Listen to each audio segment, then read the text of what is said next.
Hello and welcome to Something to Wrestle with Bruce Prichard. This is Paul Bromwell, and today I'm here to introduce to you a King of the Ring megasode.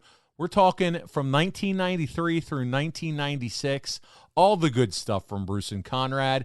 We're going to kick it off with 93, Bret Hart winning the big one against Bam Bam Bigelow, as well as Hogan's last WWF pay-per-view appearance until No Way Out from 2002. And then we'll move on to 1994, where Bruce and Conrad talk everything Owen Hart and his big win.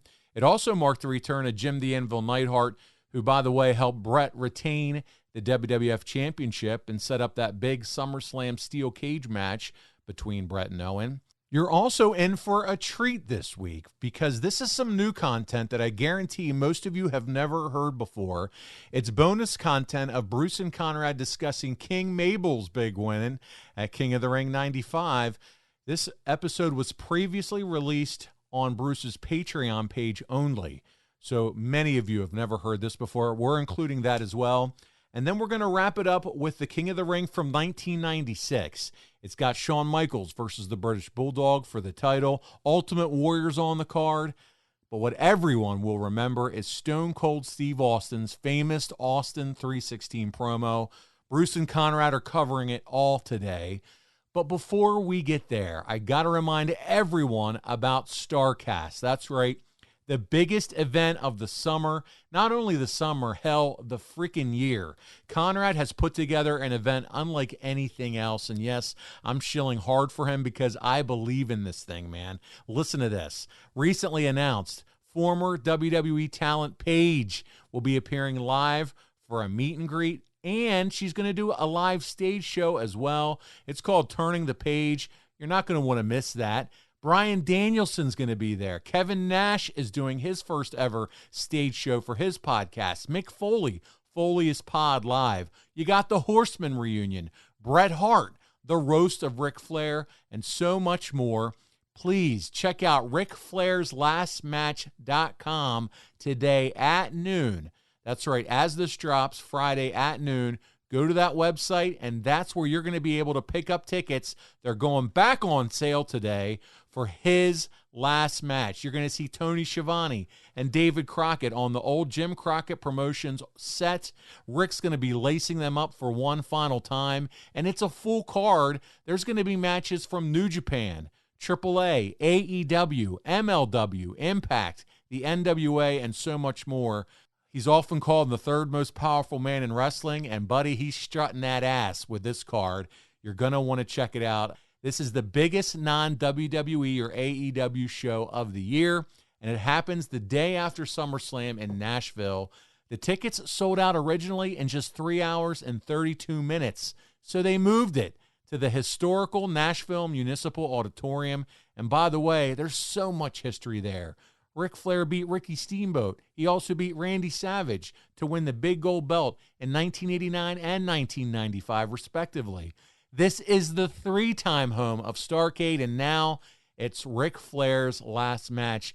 You don't want to miss it. I mean, you can be part of history. So go to RicFlairsLastMatch.com, pick up your tickets, and then head on over to StarCast.com to purchase all those meet and greets, get those stage show passes, and let everyone know I was there for Ric Flair's last match. With that, it's time to jump right into this week, and it all starts with King of the Ring 1993. Welcome to Something to Wrestle with. Bruce Prichard. Well, you know. That's not a rib. She pooted. Is that a rib? No, yeah, but There's no box of gimmicks. Rumor and innuendo. I don't deal in rumor and innuendo. And Was he there? I was there. say something I don't give a shit. I ain't scared of shit. I ain't scared of shit. Fuck him. You, Bruce. I love you take the cheese. Double cheeseburger. You take the bread. Double cheese. Well, you know. And then double mayo. You know. Hey, it's Conrad Thompson, and you're listening to... I almost said what happened when. What the hell? I'm doing too much. Something to Wrestle with. Bruce Prichard. Bruce, what's going on, man? How are you? Great, doing great, man. Just strolling along here and just got finished up with a great week of MLW Wrestling in Orlando, Florida. And if you haven't had a chance, I want everybody to check it out on the BN Network. It's every Friday night at 8 o'clock Eastern Time, and it's a great alternative to all the wrestling that's out there. MLW Wrestling, got to check it out. I got to tell you, I was a little skeptical when I heard that they had a TV deal, but I checked it out, and man, the production is legit. They've done a really good job with it, and I don't know how much of that is because of you and how much of that is because of Tony Schiavone. Wait a minute. What? Wait a minute. Hang on. It's an MLW show. Tony Schiavone's there. Bruce Prichard's there. What the fuck? Did I get left out of this deal? I think you need something else to do.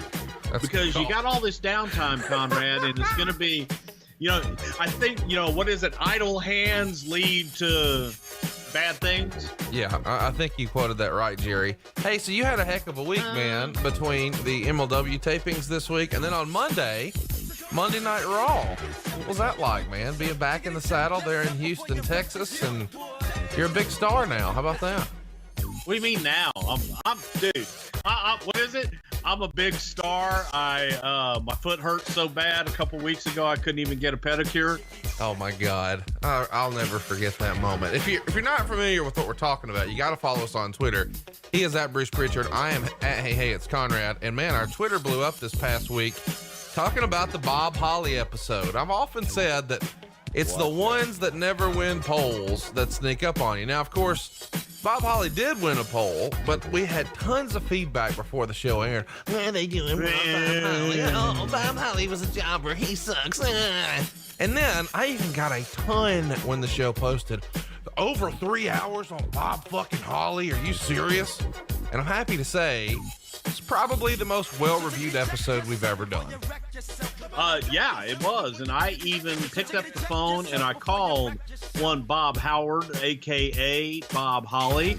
And, he was overwhelmed with the response that he got and just the fact that we did a show on him. And he was just so happy. So shout out to Bob Holly for being a good sport about everything. And he loved the show as well. So it was pretty damn cool.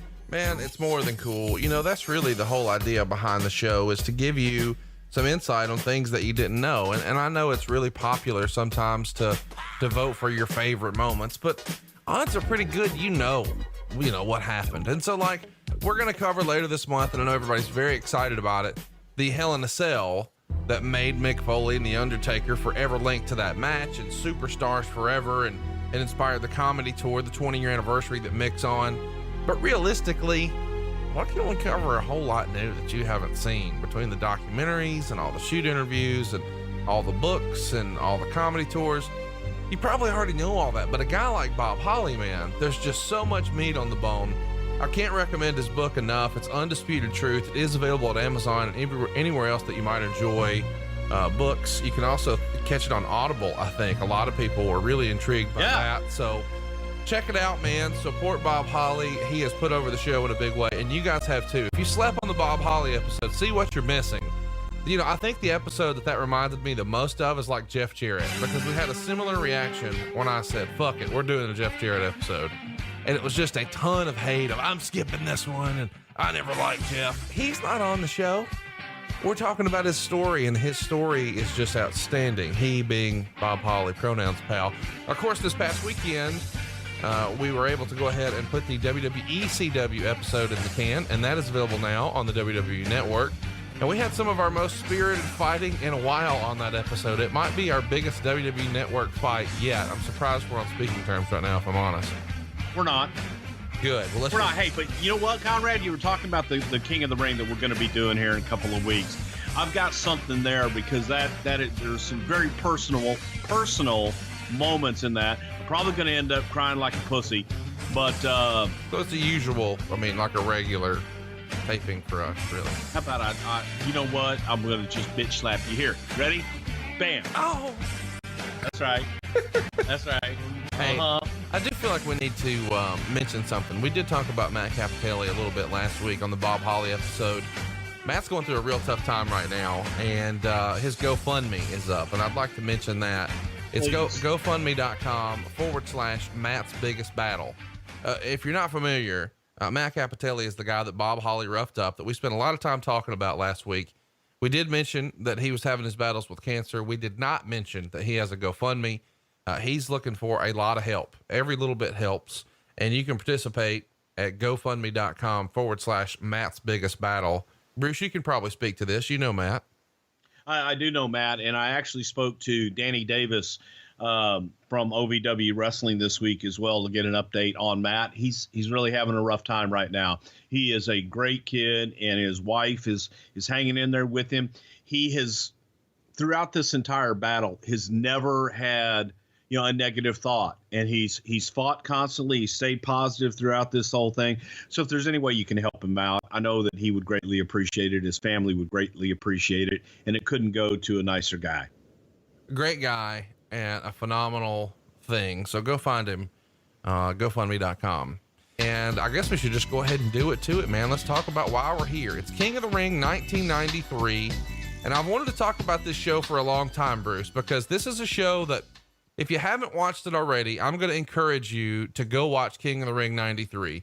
Whether you're a younger fan, a newer fan, you've seen it many times, you haven't ever seen it before, watch King of the Ring 93 this week. It is such a transitional time in the wrestling business. There's so much about this, watching it back, that just stuck out to me as being kind of odd. Whether it was Jim Ross doing commentary with Macho Man and Bobby Heenan. I know they did it at WrestleMania 9, but it just feels a little weird. And then it feels weird to see like Hulk Hogan in the promotion at the same time Diesel is. It doesn't seem like those would have ever touched. Jerry Lawler's here, and he doesn't look like the Jerry Lawler who does commentary with Jim Ross. There's just so much to talk about on this show, and I'm glad that we get the opportunity to. We want you to participate in the show here, of course, but people really need to go watch this doggone thing on the WWE Network, don't they? I wholeheartedly agree, and it was just so much. It's kind of funny when you were talking about JR and Bobby Heenan and Randy Savage. To me, one of the funniest things was listening to the frustration in Randy Savage's voice, because Randy was still trying to find his way with that threesome there as well. And it was tough for JR. It was tough for Randy, and Bobby is just trying to steer the damn ship throughout the whole thing. But definitely worth the peek, and definitely worth going back to. Such a weird time in the business. King of the Ring 93 goes down on June 13th, 1993, and they're in Dayton, Ohio. And it's a brand new pay-per-view. This is the first time that the WWF has introduced a new pay-per-view since they went to the Big Four format back in '88, which had the Royal Rumble, WrestleMania, SummerSlam, and Survivor Series. And they've had a few one-time pay-per-view events along the way, Tuesday in Texas and things like that. But this is the first time that a new show was introduced. Chat me up about how this came to be a pay-per-view, because I think, and we've covered this extensively here on the show, it's not the first King of the Ring, even though they're billing it throughout this thing as the first King of the Ring. It's not really. They started it in '85. That one was held in Foxborough, Massachusetts. Don Morocco won. He beat Iron Sheik in the finals. They came back to do it in '86 at Sullivan Stadium. And that's again in Foxborough. Here we would see Harley Race defeat Pedro Morales in the finals. And that's when you started to see him really work this King gimmick. And then in '87, Randy Savage pinned King Kong Bundy to win King of the Ring. '88, Randy Savage makes it to the finals again, but this time he loses to Ted DiBiase by countout. They would do it again in '89. Tito Santana would beat Rick Martel in the finals. '91, you would see Bret Hart defeat IRS to win the tournament. And then in 1993 is the first time we see it again. We didn't have it in 1992 at all, and we didn't have it in 1990. So there's some inconsistencies. We're sort of playing hokey pokey with the idea, but it's not necessarily a new idea. What's the reasoning or rationale behind let's add it as a pay-per-view and let's bring this tournament concept we've been doing as almost a house show attraction, as you would like to say, and let's offer it nationwide? Well, traditionally, the summer months in some places, particularly in the Northeast, was not always the best time of year for business, because in the Northeast, a lot of people would head south. Now, the flip side of that in the South, the summer months were really good months for the Southern territories because you had a lot of population that came down that way. So it was a way to offer a different attraction to try to attract more people to the event. And Vince's feeling on it was he wanted to do a themed pay-per-view because we already had WrestleMania, you had SummerSlam, you had Survivor, and then you had the Royal Rumble. He didn't want to just have another pay-per-view to have it with matches. He wanted it to be themed around something, hence the King of the Ring. So let's talk about the way you guys sort of decide on 8 wrestlers. There's going to be an 8-man tournament here in 1993. 7 of them have to win qualifying matches to get in the tournament. Of course, Bret Hart gets a pass because of the way he lost the world title to Yokozuna at WrestleMania 9. Shout out to Jack Tunney for making that possible and just sliding him in there. Why 8? Why not 16? Is it just as many matches you could fit in one night? Yeah, just trying to think of having that many matches and that many elimination matches, how many times somebody would have to work, one night. And we maxed it out at 3 times. And Bret was the only one that had to work 3 times. But that's a lot for somebody to have to work in one night. Also, it's a lot for an audience to have to watch the same people over and over again. So the idea was you qualify on TV to be able to be entered into this prestigious tournament on pay-per-view. And then we have the actual tournament itself on pay-per-view, and just, 8 people are qualified for it. 8 men, 4 matches to start off with, and go from there. So the qualifying matches that happened would show Lex Luger being the first man to qualify. He beat Bob Backlund on the May 2nd edition of Wrestling Challenge. Razor Ramon would defeat the former house show king of the ring, Tito Santana, on May 8th on Superstars. Jim Duggan would beat Papa Shango on the May 9th Wrestling Challenge. On May 10th, we would see Bam Bam Bigelow defeat Typhoon to qualify. And on May 15th, Tatanka would defeat Giant Gonzalez by DQ to qualify for the match. A little bit of trivia there. Bill Alfonso of ECW fame was the referee for that one. Do you know why? I assume he was a handler for Giant Gonzalez. Exactly. And he spoke the language, and he was the guy that kind of took Gonzalez around and handled all of his travel arrangements and drove him around and took good care of the Giant Gonzalez. And you can usually bet whenever there's a big guy, there's probably a small guy around, sort of like me and you, right? Yes, exactly. The next qualifier is determined in a pretty interesting way. We've got Mr. Perfect and Doink actually wrestling in 3 different matches to decide which one of them would be in the King of the Ring tournament. The first match goes to a time limit draw, and the second match also a time limit draw. The third and final match happens on the May 24th Raw. It's no time limit, and here Perfect would pin Doink to qualify for the tournament. Why do they end up doing this series of 3 matches here?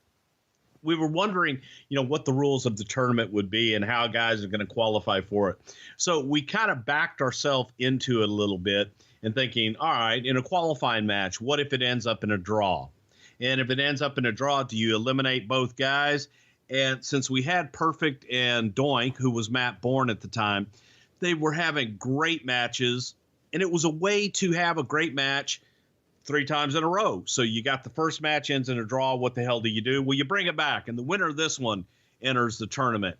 It was a way to have a return without having to have a return, so to speak. So you have the second match that ends in a draw to where you finally go to a no time limit match where Perfect finally goes over and gets into the tournament. Well, it's an interesting time for Mr. Perfect here because he's sort of transitioning from I'm retired, I'm a commentator, I'm back in the ring. When you're putting him in this sort of featured spot like this, is there any hesitation, or do you know he's bankable no matter what? I always felt that Kurt was bankable no matter what. He had that rust when he came back at the Survivor Series the year before, and he had been back at this point, I guess 6 months, what have you. He was still getting the rust off. He was still just kind of getting all the dust off of him. But this is where, if you ask me, and you and I said it when we talked earlier today or last week, whatever the hell it was, when we watched this, and we both went to the same thing. Oh my God, that Bret Hart Mr. Perfect match was so damn good. This was, the point where, man, Mr. Perfect is back. We have all of Mr. Perfect now because he was on his game. He had some great matches with Matt Bourne here and had that great match with Bret in the tournament. In a weird way, it almost feels like when you guys are doing these time limit draw matches, it's almost a way for him to work through a longer match like that, just to make sure that all that ring rust is off. He's got his wind underneath him. He can pace himself long enough to put on a match like that he's clearly going to need for Bret Hart in pay-per-view, right? Yeah. Working with Matt Bourne, Matt's going to make you earn it. And Matt was, he didn't always look it, right? But man, that son of a bitch was in great cardiovascular condition, and he would blow you up if you weren't in shape and ready for him. So I guess the question is that Pat Patterson thinking, hey, we need to sort of push Kurt to the limit? Is that Vince McMahon's call, or does Perfect say, hey, let me make sure I'm pay-per-view ready. Give me Doink? No, it was, they were having great matches on the house show. So we wanted to replicate those on TV. And one of the reasons that he was with Matt too, was to get him back in ring shape. They had worked in the Pacific Northwest earlier in their careers. They knew each other, and oh God, Kurt and Doink could have wrestled with their eyes closed and had a great match, and not with their eyes closed and their mouths taped where they couldn't even speak to each other and have a great match. If you had to compare Doink to someone on the current roster, not the gimmick, the performer, Matt Bourne, his personality, his style, his motor, whatever you want to call it, could you? Kurt Angle. Okay. What about Mr. Perfect? Mr. Perfect. Don't say Ziggler. Everybody does that, but it's because of the hair and the selling. Pick somebody else. He's similar, but I was going to go a different way. And I was going to go with, somebody like a Seth Rollins who can work with everybody. There you go. Here's a crazy one for you. Kevin Owens. Okay. I wouldn't have thought of that. From the heel perspective. Sure. Kevin can go, and he's very similar in the way that he works and put things out there. Well, let's talk about the May 23rd Wrestling Challenge. Mr. Hughes would defeat Kamala to be the final entrant in the King of the Ring tournament. I'm not sure when we'll talk about this again. Tell me about the Kamala babyface turn around this time. Of course, Kamala, historically the heel, he was the big nasty heel when he was working with Hulk Hogan back in the 80s. You can hear all about that and some pretty funny stuff in that Hogan 87 or Hogan 88 episode. Chat me up though. Kamala the babyface. The audience was loving him. I mean, he would do the, and the audience was getting behind him. So you want to help this poor bastard along. He can't speak the language. He can't afford shoes. He's still painting his stomach and everything. I think that the audience just really kind of fell in love with the big lovable bastard. So it was just really difficult to boo him after a while. He had been around so long, they respected him and they really wanted to get behind him and cheer him, I think. Listen, if you're the type of person who's always thinking about new business ideas or wondering what's the next side hustle I should spin up, here's a podcast recommendation for you. It's called My First Million. The hosts, Sean Purry and Sam Parr, have each built 8-figure businesses and sold them to Amazon and HubSpot. Each week, they brainstorm business ideas you can start tomorrow. These can be side hustles that make you a few grand a month, or a big billion-dollar idea, or anything in between.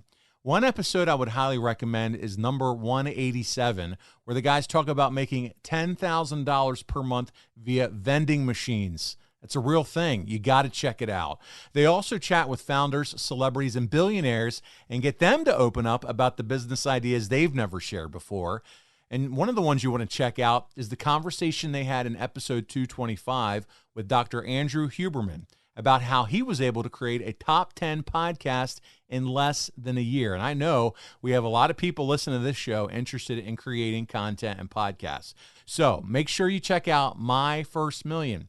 That's My First Million on Apple Podcasts, Spotify, or wherever you listen to your podcasts.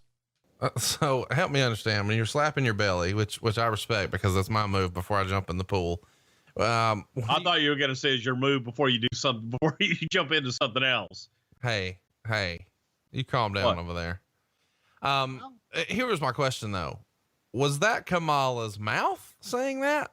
Because you've sort of made a noise and a grunt like that before, where maybe Kamala's gimmick. You mean that one? Before we get, it should be hanging from the rafters. Before we get into the King of the Ring pay-per-view, let's talk about where the company is here, because I feel like this is important to sort of set the tone for what's happening in wrestling.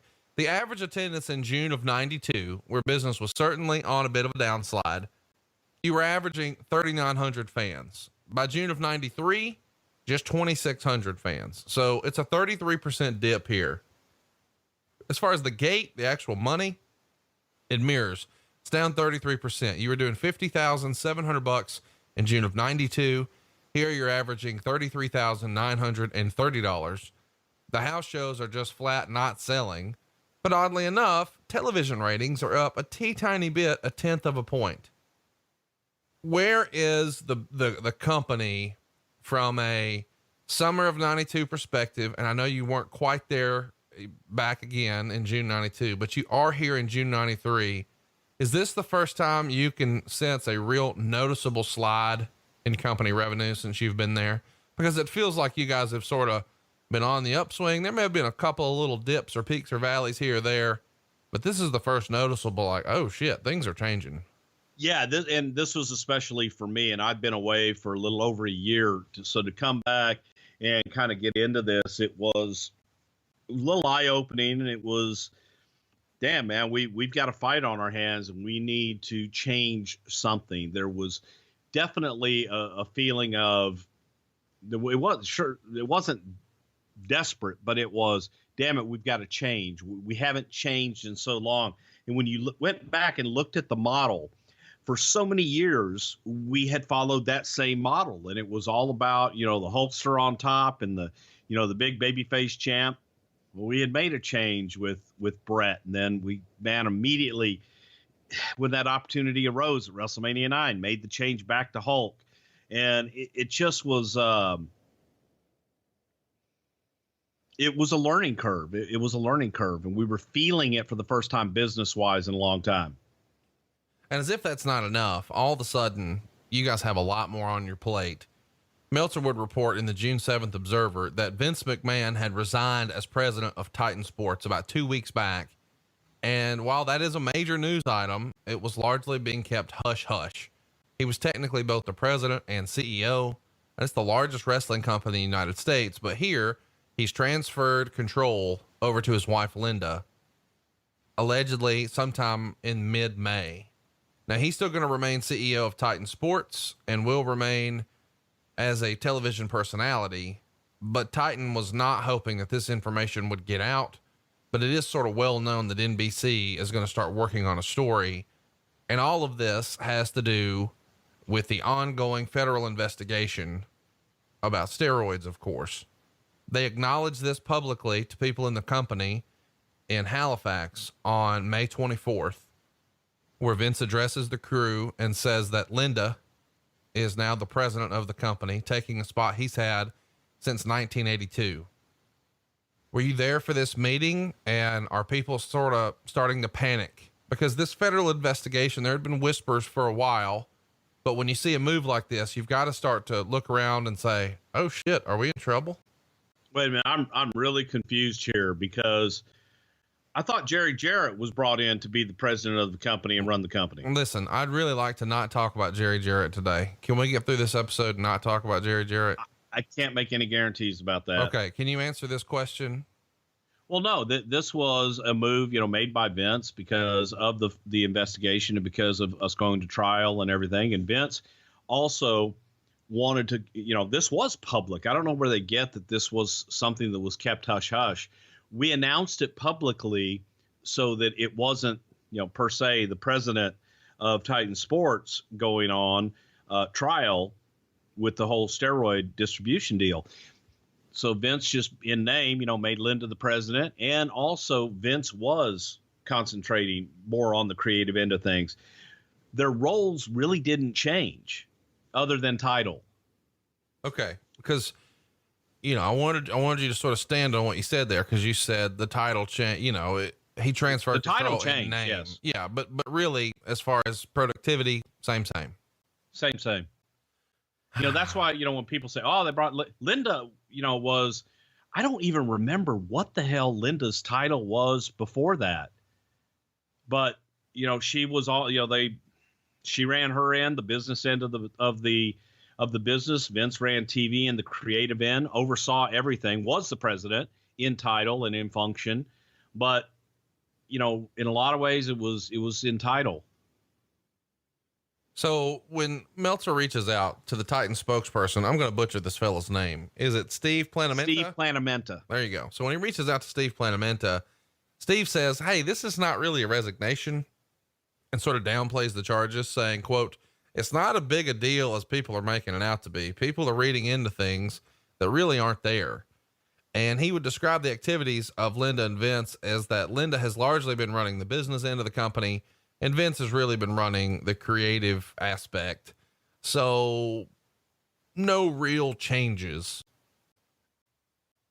Is there any sort of, within the office or the boys, this does feel a little bit like nothing to see here. Move along, folks. Because when a change like this happens, and you're also hearing a whisper campaign of, hey, business is down and they're looking into the steroid deal, Vince might be in trouble. People have to, it's natural to sort of speculate and or worry, right? What was that like at the time? Well, I think that the worry and the speculation was running rampant, and people were wondering, oh my God, do they think that Vince is going to go to jail on all this stuff? And that's where, because you can't ignore the Jerry Jarrett rumor and innuendo at this point, because that's, they were feeding into that, and people looking around going, what are they going to do if this happens? It was going to be business as usual. And that's why Vince felt it important to give Linda that title, on a what if. But nothing internally changed. Vince was still doing his job day to day. Linda was doing her job day to day. And other than in title, that's the only thing I ever remember changing. One of the things that comes out is that NBC was reaching out to former WWF wrestlers who now work for WCW, trying to get their testimony. And it almost feels like, a lot of guys would be anxious to sort of testify against the old boss. Did you guys hear that maybe that was the strategy? Don't go after the current roster guys who might be worried about sort of snitching and it affecting their livelihood. Let's go after guys who were maybe bitter or disenfranchised with working with Vince McMahon.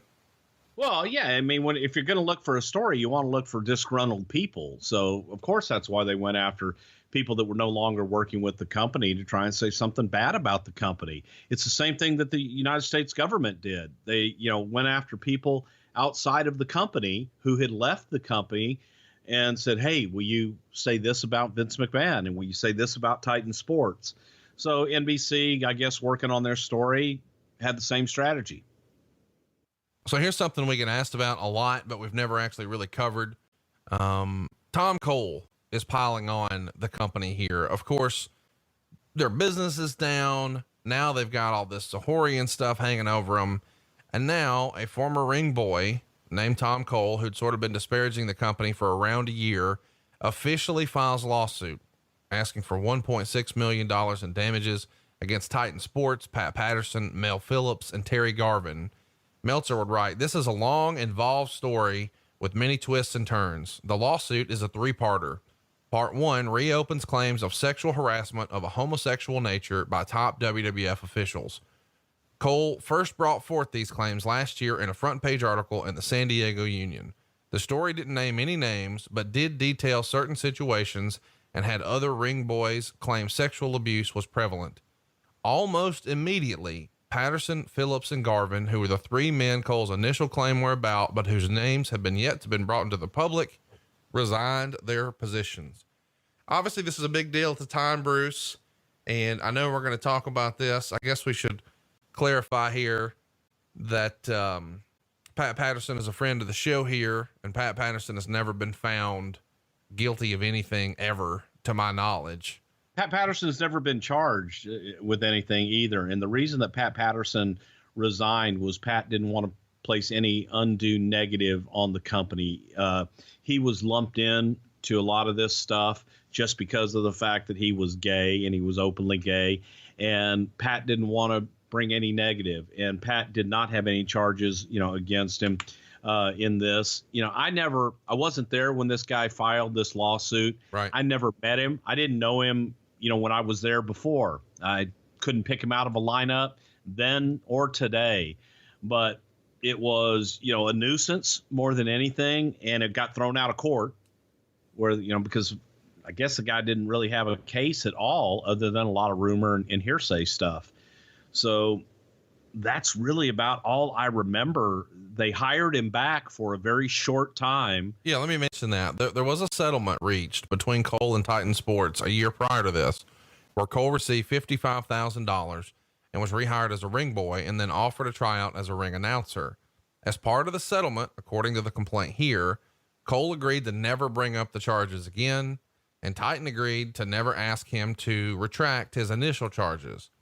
The lawsuit, of course, claims that Titan has breached the settlement because they failed to give Cole a tryout as a ring announcer, which is largely the crux of this entire new lawsuit, which is breach of contract. And he also says that Titan continually attempted to get Cole to go public and retract his sexual abuse and harassment charges. I do find it interesting that so many people talk about these claims and they talk about this lawsuit, but they really don't follow up on the fact that the reason he's suing here for $1.6 million is essentially because he didn't get a tryout as a ring announcer as he was promised. Yeah, it's crazy. And had, as far as I know, had zero experience as a ring announcer. It's sad. And like you say, people, bring it up and point fingers and everything else. But when you boil it down to the crux of what the lawsuit's about, it's boils down to a lot of silliness. Here's some more silliness. The third part of the claim, or the suit rather, would claim that Titan officials attempted to get Cole to sign an affidavit stating that things weren't true about his brother, who at the time was going on several radio stations making claims. Now, his brother is named Lee Cole, and Tom Cole would say in this suit that he didn't want to sign it, but finally did because Titan wouldn't allow him to leave a room until he signed it. And he's essentially claiming that he was falsely imprisoned. And this is directly from the Observer. While this isn't certain, given the wording of the Titan lawsuit against Phil Mushnick, it can be ascertained that the statements Cole signed claimed Mushnick and Lee Cole had conspired against Titan and induced Tom to create an untrue story, which may have been a key point in the lawsuit against Mushnick. Man, there's so much meat on the bone here, where Phil Mushnick, who was probably public enemy number one against Vince McMahon, you guys at Titan had some reason to believe that Tom Cole's brother, Lee, was in cahoots with Phil Mushnick. Did you ever hear that? Well, I don't think that there would have been anything if they didn't have any evidence to that, to that fact. So again, I'm not privy to that, so I can't really speak on it, but there was an awful lot of coercing on Phil Mushnick's part. Same thing, trying to get people to give him information and say anything about Vince McMahon and Titan Sports. For whatever reason, Phil Mushnick just hated Vince and hated the company and hated professional wrestling and professional wrestling fans.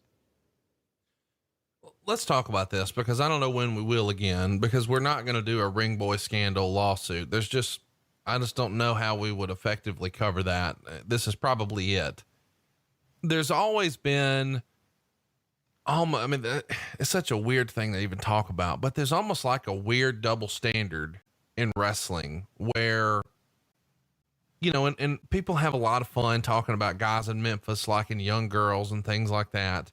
And I'm not naming anyone in particular. I'm just saying a lot of guys got themselves in trouble down there and lawsuits in that area because there was such a large female contingent. And even guys like Art Barr have had situations with underage girls, and it just became sort of oddly commonplace and weirdly accepted in the old days of professional wrestling I mean, you would agree with that, right? That there were guys who engaged in inappropriate relationships with underage girls, and a lot of the other locker room would sort of turn a blind eye to it because it was sort of commonplace at the time, which is not popular to say. I think probably years ago in the territorial days and in different parts of the country, yes. And there were also, a lot of places where that was also frowned upon. And if you get an old promoter like Paul Bosch, oh my God, he hated that. However, there were also those promoters that would say, hey guys, you got to get out there and you've got to bring those young girls in. So it was, there were both sides of that coin. And I think that in the old territory days that was accepted a lot more commonly than in later years. Yeah, definitely. Well, here's what I wanted to say though. Like that almost feels like it gets a pass, and I don't think it should. I mean, we're talking about on some level, these are adults preying on children, and that's right. Not popular to say, but that's fucking what it is. If you're 30 and you're talking to a 14-year-old girl, you're preying on fucking children. Sick. I agree, but you read stories and guys just sort of about it, and it's not fucking cool. But at the same time, it's like when you talk about the ring boy thing, everybody gets caught up. So my question is, because we haven't heard as much about this. I'm not saying it happened here in the WWF or for Vince McMahon or Titan Sports. I'm not insinuating that at all. But I am saying with the homosexual contingent within wrestling, was some of that sort of looked at the same way? Like how some of the guys sort of turned a blind eye to hanging out with underage girls. Did some of the homosexual stars have that same attitude to hanging out with young boys? That doesn't feel like it's that far of a stretch for me. Well, no, I would have to disagree wholeheartedly on that, because I feel that there was a lot of homophobia, and I think that there were unnecessary rumors and things that were brought up just because someone happened to be a homosexual. And I don't know that necessarily that there was as much of that because they were homosexual that they didn't want to draw any more attention to themselves. Okay. Well, that's fair. I mean, I wouldn't have thought about that, but back then I'm sure being a homosexual in a locker room was rather difficult. Yeah. Yeah. And, I mean, again, Pat Patterson is one of my best friends, and he's got a great book, it's called Accepted, but he talks about how difficult it was to exist in what is perceived as, straight man's business, and being in locker rooms with guys, and the guys could brag about their conquest the night before with this girl. Right. What could he brag about? Oh boy, I had this guy, last night. And yeah. And there is the whole, and this is, what it is at the time. There was certainly a perception that if you were going to be a badass, that if you were going to be a manly man, then you couldn't quote unquote be a sissy or whatever. Now we know now that's all bullshit. But that was sort of commonplace thinking back then, that you had to sort of ooze machismo, and you had to, you had to like girls to be a badass. You couldn't possibly kick ass and like guys. That's not what you do. You're dainty and whatever. Yeah. It's just, exactly. It's a weird deal, man. And I'm glad we got to talk about it, because it is something that, happened in wrestling, but this whole Tom Cole thing, man. All right, let's keep going here. Hulk Hogan's second weekend of house shows would be labeled a disappointment, according to the Observer. He's back here, and he's working in Winnipeg and in Minneapolis and in Albany. He only drew 6,500 in Winnipeg, only 3,300 in Minneapolis, and only 3,000 in Albany. This is just a few years after Hulk Hogan was drawing a multiple of this. Is this an eye opener for Vince, for Hogan, for everybody? Yeah, I think it was an eye opener for everybody. And it also kind of led credence to something, we had said it even before WrestleMania 9 and talked about maybe it's time to turn Hulk heel. Maybe it's time they're sick of Hulkamania. They had their fill of Hulkamania at that time. I think the audience was tired, and they were clamoring for something new, and we kept going back to the well. There's a story in the Observer that the WWF had negotiated a deal with Kyoto Tokyo, which was one of the biggest concert promoters in Japan. And they're doing this because they want to run shows in Japan on their own without some sort of local wrestling affiliation. And Meltzer would sort of speculate that Hogan's probably not going to be a part of this because he's doing a deal with New Japan. And a lot of people think he was probably going to be the major draw. That would leave Undertaker, Bam Bam Bigelow, Brett, Shawn, and Luger to be the big draws there. But some of those names maybe don't mean nearly what Hogan does in Japan. And Meltzer's sort of speculating that it might be tough to sell tickets and do really well over there without a Japanese babyface on top. Do you recall conversations with Vince about him wanting to get into Japan and you guys having to sort of work around Hogan because of his New Japan interest? Well, Hogan had a New Japan loyalty, that he did. And Hulk didn't want to upset the apple cart over there because he felt that if he leaves WWE and he goes to Japan, he had his bread buttered there with New Japan. Even though he did go over there with us with Tenryu's group, I think he was still, just trying to hedge his bets there. This was just an exploratory deal. Mickey Brett's company in England, they had made some overtures and they were worldwide concert promoters. So Vince said, yeah, definitely we're interested in going to Japan. We were also interested in going to Australia where they had some interest, Australia, New Zealand. And it was just an exploratory deal. That's where Vince was. He always had that itch to take over the world and promote everywhere, all over the place. And the steadfast, if you were to listen to the Dave Meltzers of the world, and certainly if you were to listen to the Japanese promoters, the only way to draw in Japan is with the Japanese babyface. Right. And we bought into that. And for a long time, we felt that was the only way to break into the market.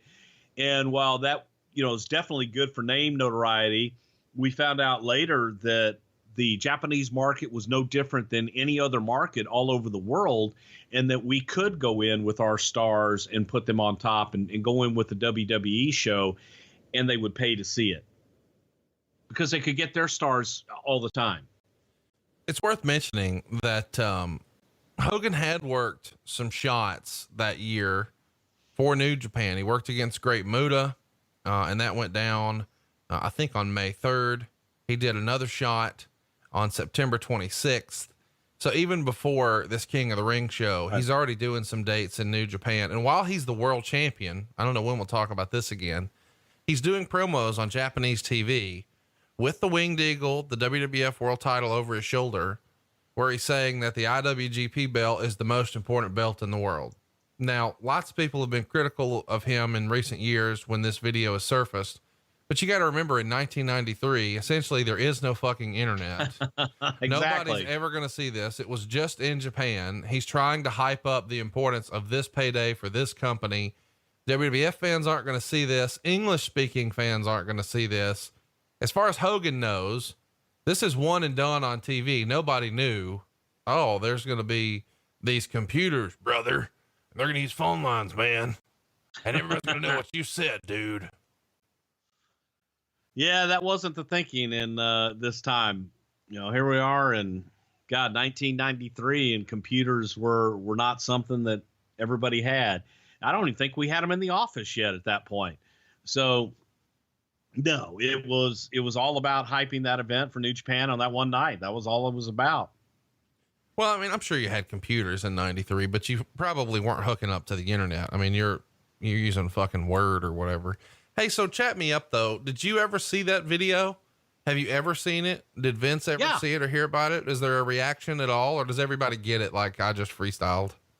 Oh my God, it was no big deal. He was in Japan doing a promo for a Japanese promotion for that match. So that was not a big deal because, again, we weren't over there promoting in Japan yet. And so it was one night, for that particular match. It wasn't a big deal on our side. So Bret Hart wrestled Razor Ramon.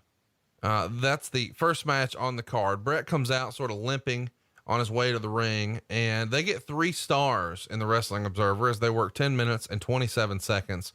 Ramon is signaling for the Razor's Edge as the finish, but then Hart turns it into a cradle for a near fall. And then Ramon goes for a backward suplex, but Hart turns in midair, falls on him. Really creative finish. Good match to start with. And 2 Hall of Fame talent, man. Hell of an opening match, I thought. How about you? Yeah, I thought it was an excellent match, and the audience was into the 1, 2, 3 Kid Razor Ramon angle that we had started. They had good 1, 2, 3 chants that were going crazy that night for Razor. So he had some pretty damn good heat. And again, sometimes you forget, you get used to seeing guys all the time. And I forgot just how big Scott Hall's a big son of a bitch. He really is. I mean, I think people sort of sleep on him because, he was paired with Kevin Nash for so long, and Kevin Nash is a 7-footer, but Scott Hall is every bit as tall as Hulk Hogan. I mean, yeah, Scott's a big boy, yeah, and he can go. Absolutely. No doubt about it. Hey, so let's talk about the match itself. One of the things that Brett would write in his book, he was instructed to directly from Pat Patterson, is don't win any matches with the sharpshooter. And Brett doesn't really understand why, but whatever. They work a spot with Razor where he stomps his hand in this very first match. And they're saying, hey, that broke my fingers. And they're using that as a reason to not be able to apply the sharpshooter for the rest of the night. I know we've had our time here talking about the pros and cons of Bret Hart in the ring and out of the ring, but that's some fucking good stuff right there, is it not? No, that's some great stuff right there. When you go back and you watch something that simple, Bret was so good. We're talking 1993 now. Bret was so good about having those nuances in his match, but he was also smart because then he would go and he would talk to the commentators and let the commentators know what the story of his match was, know what the story for Bret Hart was that entire night. And for a guy like Jim Ross, man, that's commentary gold, because that's something that JR could then pick up on, and Bobby Heenan, they could pick up on it. And we told that story all the way through the night. So I thought it was genius. No doubt about it. Good stuff, man. If you again, I can't recommend it enough. You've got to watch this. We should touch on Bret's book, because Bret wrote about this show because it is a sort of a critical moment in his career. I guess we should set the stage for you. If you haven't already, you need to go listen to our WrestleMania 9 episode, because that's the pay-per-view that happened right before this one, of course. And they weren't doing pay-per-views every month. So that WrestleMania 9 was the most recent pay-per-view. And in the main event, it's Bret Hart defending his world title against Yokozuna. Yoko would beat him, and then Hogan beats Yoko. So the person who leaves as world champion in the Bret Hart Yokozuna match is Hulk Hogan. And we cover that in long form and discuss the rumor and innuendo around SummerSlam and sort of what Bret believed to be the case. And all of that is going to change here tonight. So that's sort of the underlying theme of the show. And this episode is essentially part 2. You need to go listen to the WrestleMania 9 episode to hear the whole story. Bret would write in his book, though, I showed up in the dressing room for King of the Ring in a dark mood and promptly drew a blackboard cartoon of Beefcake with his face buried in Hogan's ass cheeks with a caption that read, "Be careful, Brutus. You don't want to loosen the screws in your face."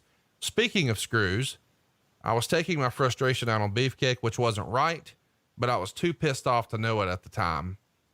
Do you remember Bret Hart's demeanor heading into this? Of course, he was the champ. Now he's not the champ. Hogan is.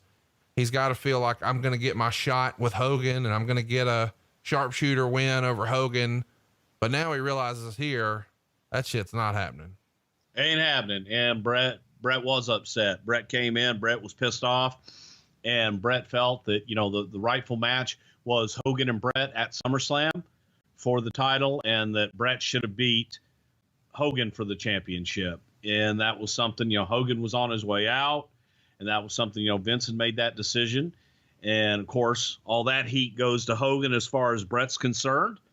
And Bret came in. I remember the chalkboard, because every night Bret would draw something different on the chalkboard. And it was like, come on, Bret, chill out. But he was pissed off.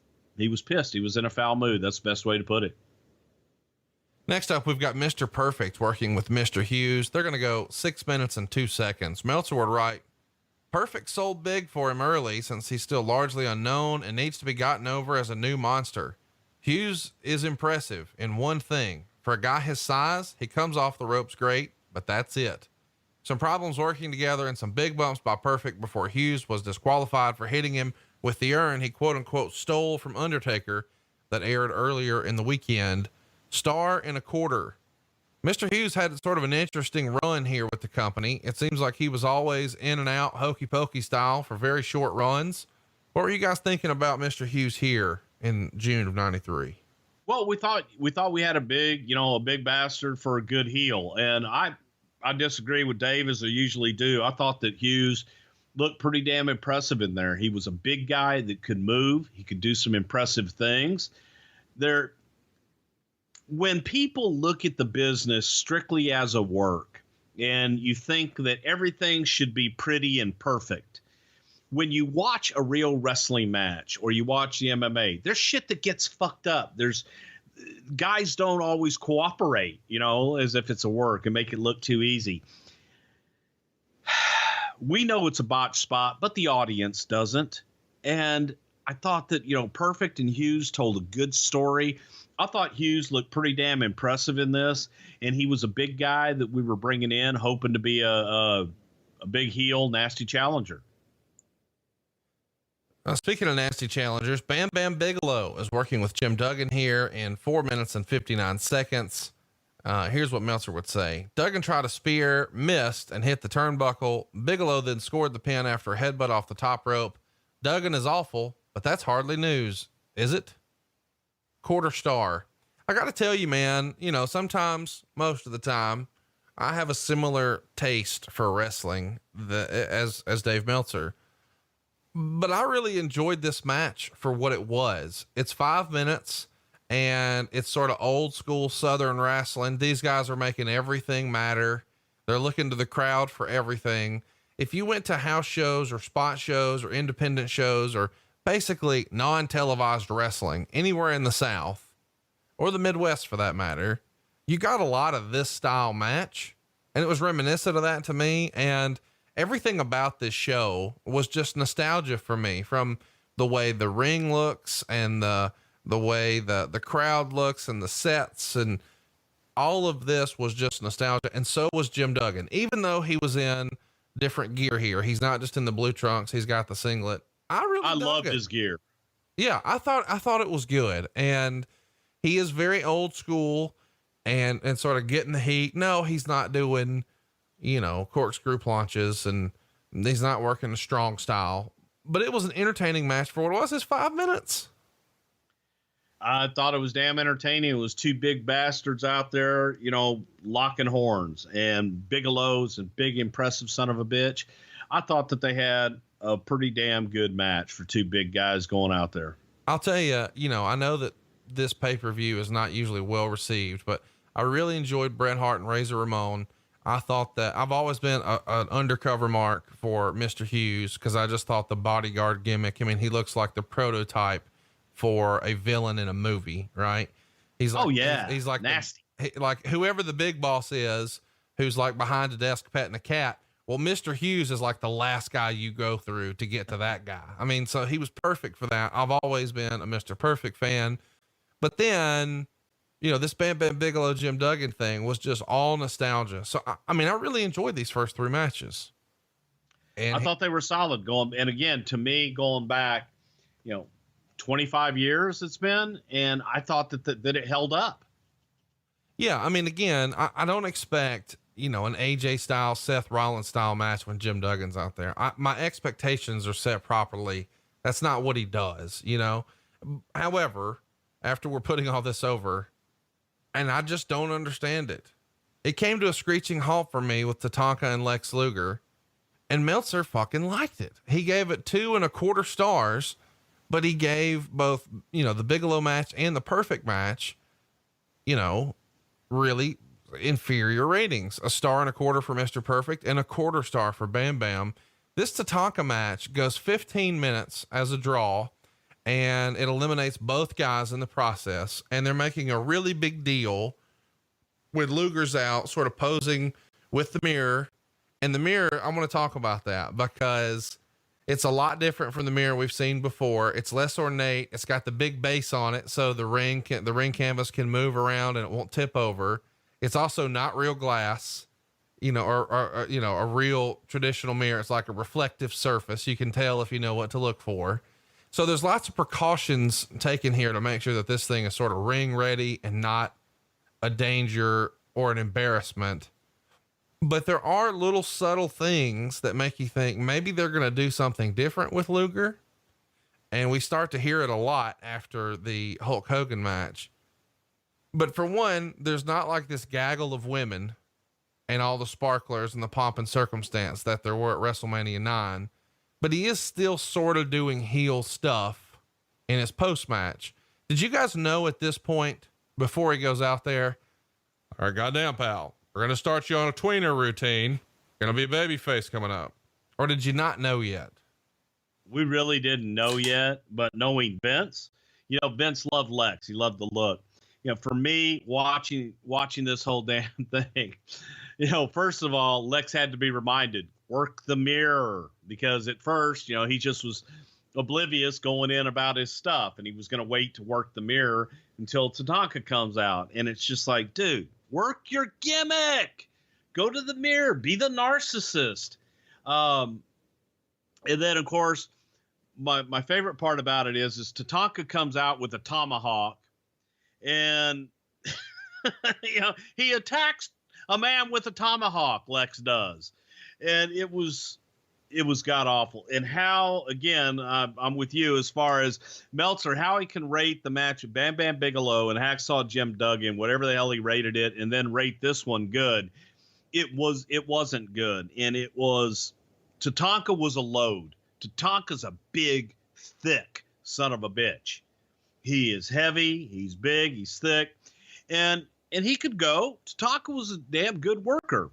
But to me, this was just oil and water with Lex and Tatanka, and it was just, god damn. From Lex, not wearing the pad, and then the pad, they make a big deal about Lex wearing the pad on his forearm, right? We should explain this. Lex Luger had been on the shelf because he had to have steel plates and screws put into his elbow or forearm. And so he's been knocking guys out with this. That's sort of the gimmick. And beforehand, the referees bring him a pad and demand that he put it on, or say that he's going to be disqualified. And it is sort of fun because they're saying the steel plate is in his forearm and not his elbow, but they want him to put the fucking pad on the elbow. No, they want him to he was supposed to put it on his forearm. He would just pull it up to his elbow. Well, the whole thing is just ridiculous. Silly. Yeah.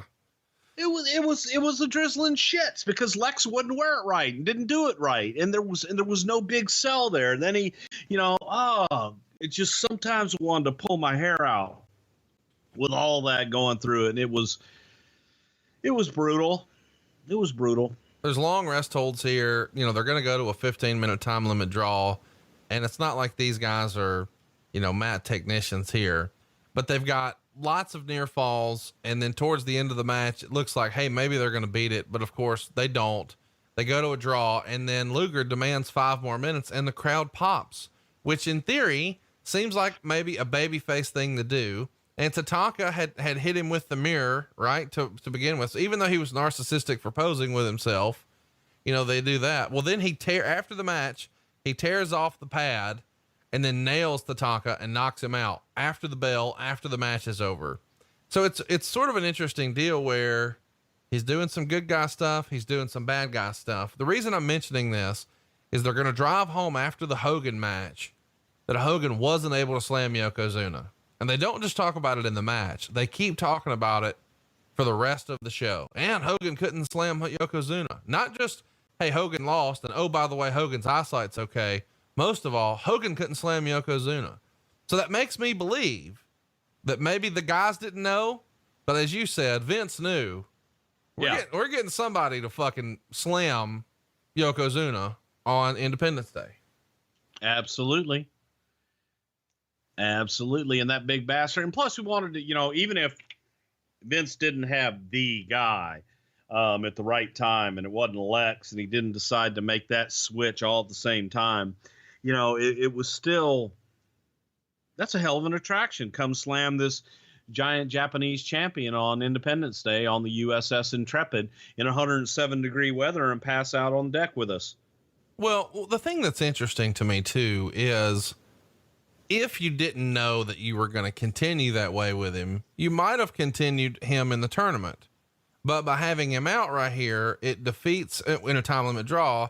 It keeps him tough so he doesn't take an L here from a good guy or a bad guy. But it does solidify that, hey, if he gets that forearm after you, your ass is going down, which in theory could make him a legitimate threat for Yokozuna. Absolutely. So let's talk about the next match. I mean, best match of the night, and it ain't even close. It gets 4.25 stars from the Observer. This is about as good as it's going to get. You got to go watch this. And you and I talked about this before. Which do you prefer? SummerSlam 91 with Brett and Perfect, or here at King of the Ring 93? I preferred 91 because that feels like Bret Hart's coming out party. You've got, it's in Madison Square Garden. He's always been sort of a tag team wrestler. Now he's got the shot at the big belt, at least for what we think his level is going to be. I mean, I thought Bret Hart was going to be Intercontinental Champion forever. I never imagined he would go on to be world champ, not because he wasn't capable. I just thought Bret Hart was like the perfect, pardon the pun, Intercontinental Champion. And his mom and dad were there at MSG. I just think that one tells such a great story with all that, but you actually prefer this one. And here's why I prefer this one. And I'm taking nothing away from the SummerSlam match because it was a great emotional match and was probably a better match. Here's why I love this match, because to me, it solidified Mr. Perfect is back. And we finally had the Kurt Hennig of old was in the ring. And we knew that, okay, now we can go with this son of a bitch. And we felt confident that he was back 100%. So for me, I was excited about that. The match itself, off the chart, and the guys really did a hell of a job busting their ass in there and telling a great, great story. We talked about earlier, Razor stomping the fingers and the fingers being broken, and Kurt going to it and then selling the knee in the way that, Brett feigned injury on the knee. I just thought, kids, if you want to be a wrestlers, if you're listening to this right now and you want to go back and watch a great match psychology wise, go back and watch this match from the 93 Rumble, Bret Hart and Mr. Perfect. I guess we should tell you that before they actually get out there, even Meltzer would say the two did a good interview before the match, building heat and making Perfect into a subtle heel rather than going for a mixed reaction. They also acknowledged the match from 91 where Hart won from Perfect, and they did this throughout the commentary. Really, really good show here. I can't recommend it enough. There are a couple of pretty dangerous bumps where guys are, taking bumps to the floor and off the apron onto the guardrail. Really ahead of its time. Pretty incredible finish here. Hart winds up winning after reversing an inside cradle, and then both guys shake hands afterwards to make sure the fans know Perfect really hasn't turned. So even though he was taking on the baby face, he still is a baby face too. But the shocked look on Kurt's face, coupled with the perfect commentary of he got him, because it looks like, as again, Mr. Perfect goes for the inside cradle, looks like he's got him. Brett reverses it, and Kurt's in disbelief after. Really nice, and it's telling a cool story. Again, you remember Brett beat his Razor Ramon opponent, where he's like falling on him in the middle of a suplex, and now here with an inside cradle. So it's telling the story that he's beating the guys in an old school classic match, not a fancy finish. And pulling it out of nowhere. And that was the story that we were telling. That's why we didn't want Brett to use the sharpshooter, because we wanted him pulling these victories out of nowhere. And one of the classic lines was actually in the Bret Hart Razor match from Bobby Heenan, where just out of nowhere, Bobby said, he goes, Bret Hart is the 14th of 13 children. And I just laughed for 10 minutes on that line. There's lots of little stuff in here too, that you've really got to be paying attention to, the psychology, like you were talking about. And Brett would write in his book that these guys have timing like Ginger Rogers and Fred Astaire, and that it's a sellout at the curtain. The locker room is in awe, and a lot of the guys think this is the best match they've had together. But one of my favorite spots is when he's going for a sharpshooter on Kurt. Kurt takes his taped up quote unquote broken fingers and bends them back, which instantly brings him to his knees. It just eliminates the sharpshooter right away. And it's just great stuff, man. I can't recommend it enough. Probably one of the best matches that you'll see. Now think about what you just said. Here's two guys in the middle of a match, guy's going for his finish, and the other guy bends his fingers back, and Brett sold it. Yep. And you believed it. They didn't do a Hurricane Rana Plancha Fernum Snabitz reverse double gimmick into the three-sided four Snacia spaces and then get right back up and don't sell a damn thing or do anything. He grabbed his taped up fingers that were broken and screwed up from an earlier match and pulled them back, and the guy sold it. And that was a spot, and it was believable and real and good. Phenomenal. Can't put this over enough. Let's talk about what's next, man. We've got an interview here beforehand with Yokozuna and one with Hulk Hogan. The Hulk Hogan interview, how would you classify it? Tell us what you thought of this Hogan interview prior to the match. Of course, we don't get one after. You know, I mean, it was stereotypical Hulk, and it was, you know, that old fashioned, well, let me tell you something, brother. However, the old school guy in me, it was the guy that was letting you know he was going to drop the title, but he was kind of getting screwed out of it. Yeah. That was my take on it. And it's sort of out of nowhere because he's talking about, you know, he's sort of insinuating that they can't sneak attack him. Right. Insinuating Pearl Harbor or whatever, because that's just what people went to at the time. And he even goes so far as to say, there's no body or water around here, brother. We're into It's like, God, what are you doing? Well, okay. And you know why there was, and this was about the same time. There was this guy named Roger Kent in the AWA who was a commentator for Vern's group. And Bobby Heenan and I had been watching a match, and it was Saito and somebody else, and they jumped somebody from behind. And Roger Kent, and this is Bobby and I watching it around this time. And Roger Kent goes, "Oh my God, what a Pearl Harbor job by the Japs." This 1993, and Bobby and I looking at each other going, "Oh my God, how the hell can he say that?" So the Pearl Harbor, we actually showed it to Vince, and we were talking, we were having a good time about it. So Vince was extra sensitive to that as well.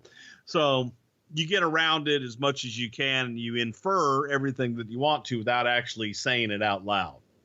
It's weird. Times change. It's weird that there's so many stereotypes in wrestling. You know, so far on this show, There's stereotypes in life. No, I'm not arguing that, but I'm saying just like a Japanese heel, like everybody knows a Japanese heel, the way they walk, you know, they have like the creepy, like if you go back and you look at sneaky. Yes. Like every Japanese. Oh, is he Japanese? Yes. And he's a bad guy. Oh, he's very sneaky. Like, Then he must throw salt. It's just like, what the fuck is this?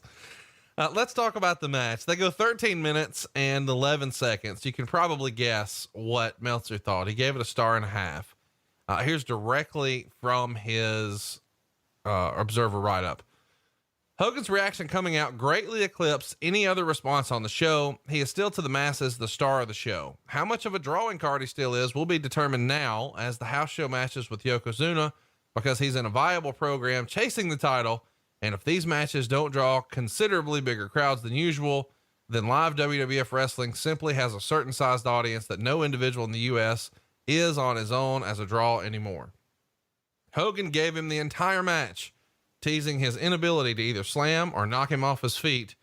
And this was pretty much the typical Jerry Lawler versus Monster first match of a series from the old days, in which Lawler can't do anything with the guy, then pulls down the strap, makes the comeback, and then gets screwed and loses. At one point, they did a bear hug for 2 minutes and 15 seconds. I got to tell you, those were the longest 2 minutes of the match too, were they not, Bruce? Like a bear. He put it on him from every angle possible.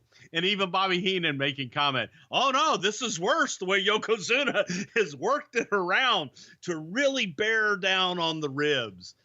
They had to make something out of it. It's just unbelievable. After kicking out of a belly to belly, Hogan did the Superman comeback and finally knocked him off his feet after 3 boots to the face. Now, as you remember, as a Hulk Hogan fan, as a little Hulkamaniac, he blocks 1 punch, throws 3 punches, sends him into the ropes, big boot. He does that routine not once, not twice, but 3 times before Yokozuna finally falls. And then he hits him with a leg drop and Yokozuna kicks out. And they say he's the first person to do so. Of course, Sid Vicious did the same thing at the 92 WrestleMania. Hogan punches Mr. Fuji, then a mystery photographer. And it's pretty obvious that this is the worst fucking costume ever. There are plenty of photographers around, but this guy, he looks like the sensei from Kill Bill here. He jumps on the apron, flashes fire in Hogan's eyes, and then Yokozuna gets the pin with a leg drop. And after the match, Yokozuna gives Hogan the bonsai and has to be helped out 1.5 stars. There's so much to talk about here. Tell me what you thought of the match, watching it now, 25 years after the fact. It was pretty bad. God, it just was so, it was so slow, and, Yoko was limited, and Hulkster, I think, they hadn't worked a whole lot together. It was brutal, and it was tough. Like you talk about, as long as they sat there in that damn bear hug and some of the stuff that the audience, man, they just wanted to get to the finish. They wanted to see the leg drop 1, 2, 3, and they wanted to see the Hulkster conquer him and move on. And there wasn't that big heat there. So you didn't have the audience involvement in it. You didn't have that emotional attachment into really wanting to see Hulk overcome the evil Japanese menace. I think that pretty much hurt it.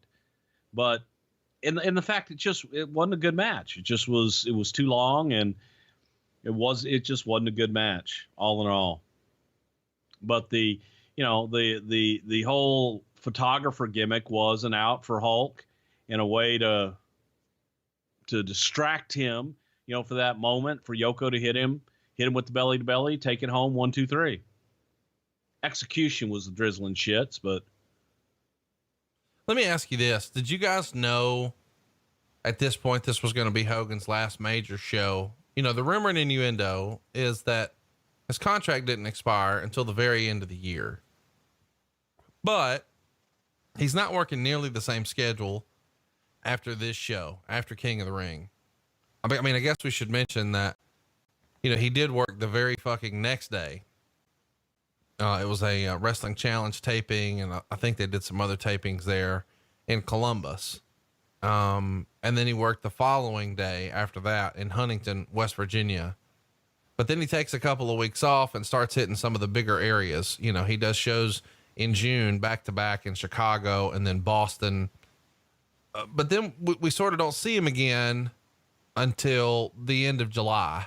And he does that tour that we've argued about extensively, where they went through Austria and Germany and even France, and I think Scotland and England. And so they hit a lot of those in August, but then that's effectively it for his run in the company. Did you know coming out of this, hey, this is really it?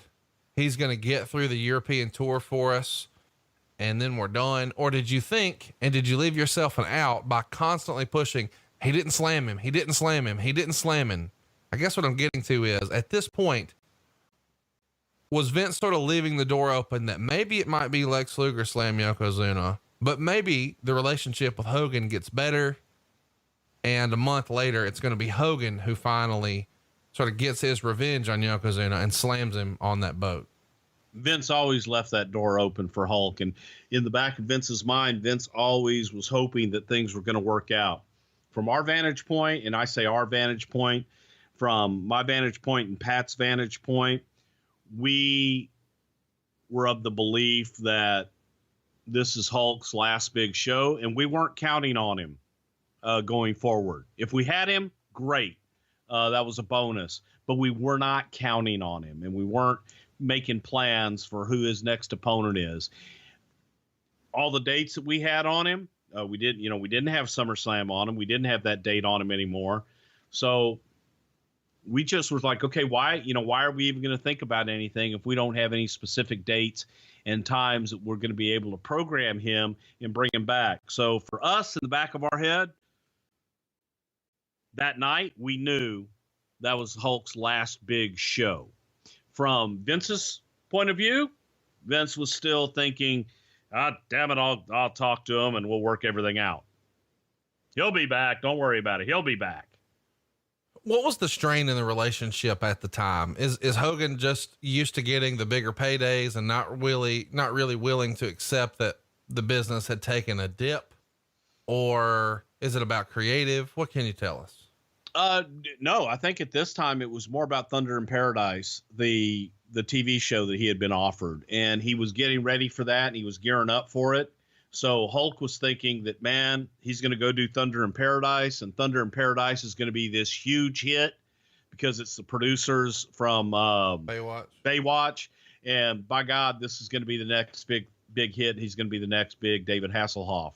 So in our opinion, Hulk was counting his chickens before they were hatched. And that's where his head was. His head was Hollywood. His head was, syndicated TV star. And I'm not going to have to wrestle anymore. Let me ask you this. When you look back at this and you realize not only is Hogan going to lose the title here, and I know it's because of a fuck finish with the fireball, but he's going to lose to the leg drop, and then they're going to bonsai drop him. That feels like something Hogan, that doesn't work for me, brother, unless he thinks there is a return. Like the only way Hogan does that and lets them sort of squash him on the way out is if this isn't really the way out and he thinks there's still going to be, and obviously they're going to do returns in Europe, but I mean on TV. Well, I think that in the back of Hulk's mind too, I think that he was probably thinking that he and Vince would come crawling back to him and say, oh my God, Terry, I want to do all this with you. I'm going to guarantee you all this stuff. But the aftermath and all that stuff, that was Hulk's idea. And if you want to talk about getting excited, I know Bruce and Conrad are excited, but I know what really excites them, and that's when they pop a Blue Chew. Men, if you want to be the best in-bedroom performer of all time, you don't need to look any further than the best tag team partner in the business, and that's Blue Chew. Just hit that hot tag from Old Faithful, and you will be in the best position possible for the 1, 2, 3. You've been hearing about Blue Chew for a while now on this show. If you haven't tried it already, then why the hell not? BlueChew.com is giving guys confidence all over the world. When it comes time to power slam your partner into that king-size bed, you need to be ready. Trust me, you could use that extra confidence in the bedroom because of things like stress, anxiety, or age, and this can help you. There's no excuse for you not to be pounding that punani as you deliver the sunset flip until your partner taps out in ecstasy. Bruce knows all about that, I think, because Blue Chew is an online prescription service. There are no visits to the doctor's office, no awkward conversations like this one, and no waiting in line at the pharmacy, and it ships right to your door in a discreet package. That's right. No reason for you to blush. The process is simple. You sign up at BlueChew.com, consult with one of their licensed medical providers, and once you're approved, you'll receive your prescription within days. The best part, it's all done online, my friends. You don't like swallowing pills? No problems here. Blue Chew's tablets are chewable. Yeah, they've thought of everything. There are all kinds of reasons guys aren't able to perform. It could be age, medical condition, etc. The good news is Blue Chew can make sure you're able to perform at your very best every time you get the opportunity to have fun. And here's a special deal for our listeners. Try Blue Chew free when you use our promo code WRESTLE at checkout. Just pay $5 shipping. That's BlueChew.com, promo code WRESTLE to receive your first month free. Go to BlueChew.com for more details and safety info. The finish and all that was, pretty much Hulk and how he wanted to do it. And then the aftermath was, instead of, Vince wanted to get him the hell out of there after the 1, 2, 3. After the fireball. Right. And Hulk was like, man, he needs to do that bonsai on me and squash me and then get me out. It's amazing. Give him the ring. Let's talk about Harvey Whippleman and the photographer. it feels funny that we're throwing fire on a show where Jerry Lawler has his coming out party, so to speak. That's a Lawler thing. The shooting the fire gimmick, whose idea was that? The silly costume, is that a Richie Posner thing? Why is Harvey the guy? Chat me up about that.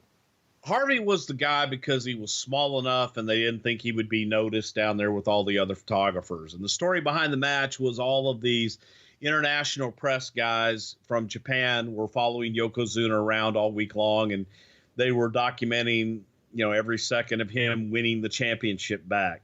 So in the midst of all of these other photographers, you wouldn't notice this one guy. So Harvey was small. He would fit in with all those photographers. And they trusted him to be able to load the camera up right and hit him with the gimmick. So it was a flash thing in the actual flash of the camera where all he had to do was mash a button and it would shoot the fire out. But, the problem with it to me was as soon as Harvey got up on the apron, Jimmy Hart came over and was pulling him down. Yeah. I didn't understand that. Because it made no sense. And the idea behind it was that the photographer was supposed to get up on the apron, and while the photographer is up on the apron, that Hulk would go over and just be on that side of the ring, and the photographer would kind of lean in with the camera and it's like a photographer trying to get a shot. And this one photographer was a little overzealous in getting the shot. And when he goes in, this fire explodes, his camera explodes in Hulk's face. And then the photographer is upset and he runs from ringside because he just cost Hulk Hogan the championship. By Jimmy grabbing him, it tells you, okay, this is a work. It drew my attention to it. Yep. And then Harvey kicking him off, it just didn't make sense. If you wanted it to be real, I just thought, and that was something I don't even know if we knew that Jimmy was going to go over there and grab the foot, because when the last I had heard and the last that I was involved in it was kind of like I just laid out to you, that Harvey goes to lean in with the camera, and Hulk is right there, and he puts the camera in Hulk's face, and the fire shoots off and burns Hulk, and then he gets down and runs away. So I don't know who added that. I don't know. Vince did it. Pat did it. Hulk did it. Jimmy just did it on his own. I don't know. I still to this day don't know whose call that was. But to me, that cheapened it. I think you could have sold it the other way. Did you guys practice the fireball earlier that day? I mean, it feels like that wouldn't be the first time they ever tried to deploy it. They had to fire a few off in the back just to see, right? Oh God, yeah. Yeah, we tried it out there at the ring too, just to make sure that it would work and that it worked every time. Well, there you go. Let's talk about... Gotta practice the fire. We talked earlier about Bret Hart being frustrated sort of coming in to this show, and there's a lot to cover here. So let's just start from the beginning. And we use Brett's book here. On May 24th, I was summoned to a secret photo shoot in Halifax to do promotional shots for the SummerSlam 1993. Hogan and I posed doing a mock tug of war with the world title belt, standing chin to forehead, sneering and gritting our teeth. It's important to remember that meeting in Halifax is where they announce that Linda is now the president. Brett would continue. If I faced Hogan at SummerSlam, win or lose, I knew he'd be booed and I'd be the underdog. What didn't occur to me was that Hogan knew it too. On May 29th, Vince called me at home to tell me the big news that I was getting the belt back. What I didn't expect to hear was that he was getting ready to call Hogan and hated the thought of telling him that he was too old and tired for a company whose marketing strategy was now based around a new generation concept. Vince wanted to make Hogan into the Babe Ruth of the WWF and use him more as a special attraction. He asked me not to say anything until he had spoken to Hogan. 10 days later, Vince called again. He warned me that he was about to tell me something that would make me really angry. Hogan was flat out refusing to put me over, saying I wasn't in his league. Vince had decided that Yoko would be getting the belt instead, and I couldn't believe that Hogan would do this to me. I remember him shaking my hand at WrestleMania 9, and telling me he'd be happy to return the favor. Vince said he'd have one more meeting with Hogan and try to sell him on it, but if he didn't go for it, I'd work with Lawler at SummerSlam instead. Hogan didn't go for it, and I wanted to believe that Vince hadn't told me the whole story, and I made my mind to confront Hogan as soon as he dropped the belt to Yoko. I'd wait until then because it doesn't seem right for me to change Yoko's destiny. So Bret's version of events up to this point, do you remember the photo shoot in Halifax for SummerSlam 93 with the mock tug of war with the belt? We did do that. We did that. And the Halifax was a TV taping, and it was for something that we were doing, not only for the magazine, but it was something that in our head way back then, that's where we wanted to go, was Hulk and Bret at SummerSlam. Do you remember there being a conversation within the office about, God damn it, Hogan won't put Bret over?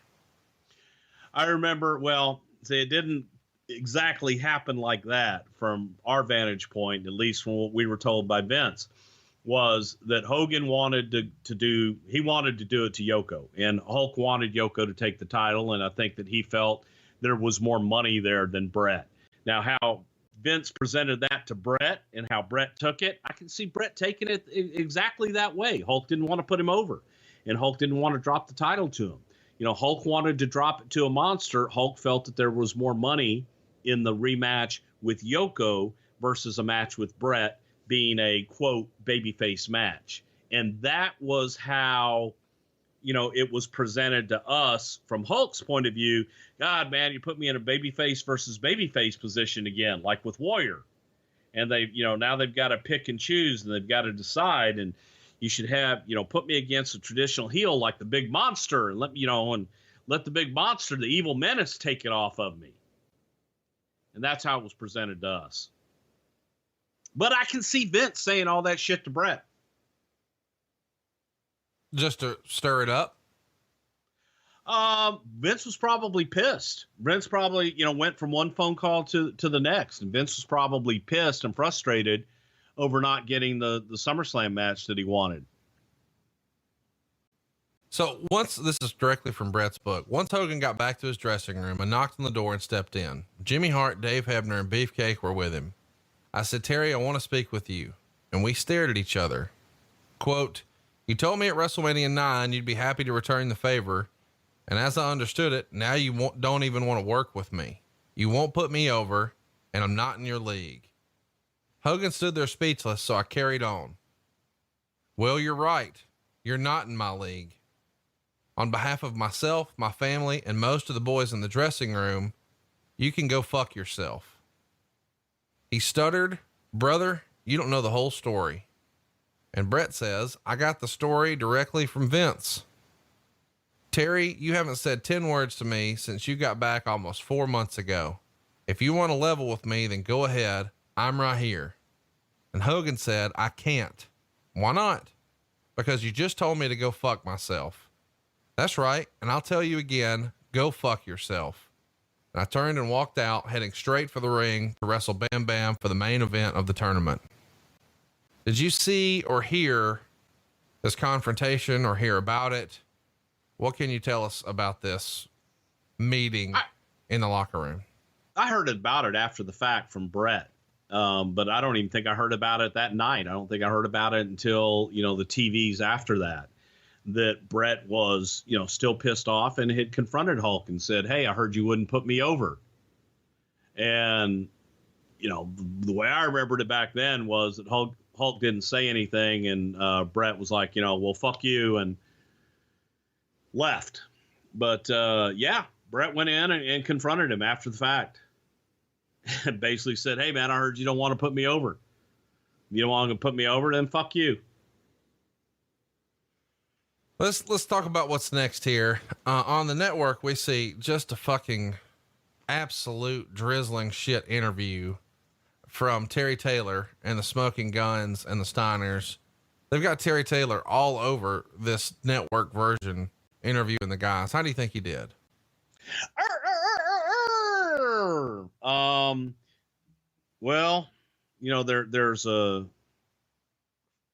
There's there was a spot in there. I think he interviewed Mr. Perfect, and all I could think of is if roles were reversed in that box of gimmicks, if it would have been Mr. Perfect that would have been interviewing, well, if it would have been the Red Rooster, Kurt Hennig, interviewing Mr. Perfect, Terry Taylor, if roles had been reversed.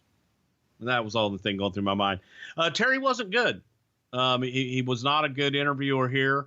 And, you know, partially because he's too big to be an interviewer, and he just was a little lost. I don't think he was very well prepped either. Yeah, no doubt. I mean, you know, after anybody says anything, he says, that's a good point. Yeah. And, you know, it was funny.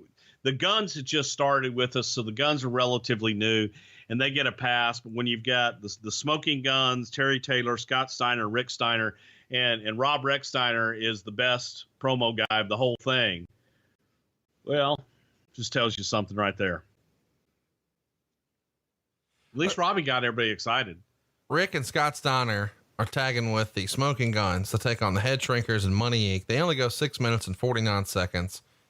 Meltzer would write, good pacing, but nothing as a match, as it was too short for anything to develop. Jim Ross said that IRS held the tag team title 4 times with 3 different partners.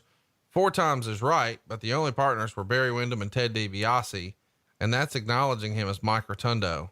Scott Steiner was only in briefly, and Rick was never in. A star here. Not much to say about the match here, I guess. It's so short, but the idea that one of the guys never even got in there, pretty funny. Yeah, and you know the match was what it was. It was meant kind of to be a play, you know, placement match. Go on out there, guys, and distract them for a little bit. And then it's terrible when you have that caliber of talent out in the ring for a popcorn match, basically. But let's bring them down from the title match with Hulk and Yogo, and then we'll get them back up with Sean afterwards. Next up, we've got. I guess I should ask this. Who thought it was a good idea to have the Smoking Guns bring a fucking set of pistols into the ring and fire them off? Well, they were smoking guns, and after they would shoot them off, they smoked. So they were smoking guns. And, you know, at least during the match, again, Bobby Heenan came back with some of the best lines in this. You got to listen to it with the commentary. Thank God we're not doing commentary on this one as a watch along. But Jim Ross, as JR does, and definitely did then, which was new for us, every time somebody would be in, you'd get the, well, IRS, he's went to Syracuse University and Smoking Guns. You know, Billy Gunn went to Sam Houston State on a rodeo scholarship. And Bobby Heenan's retort was, Jim, do you know anybody that didn't go to school?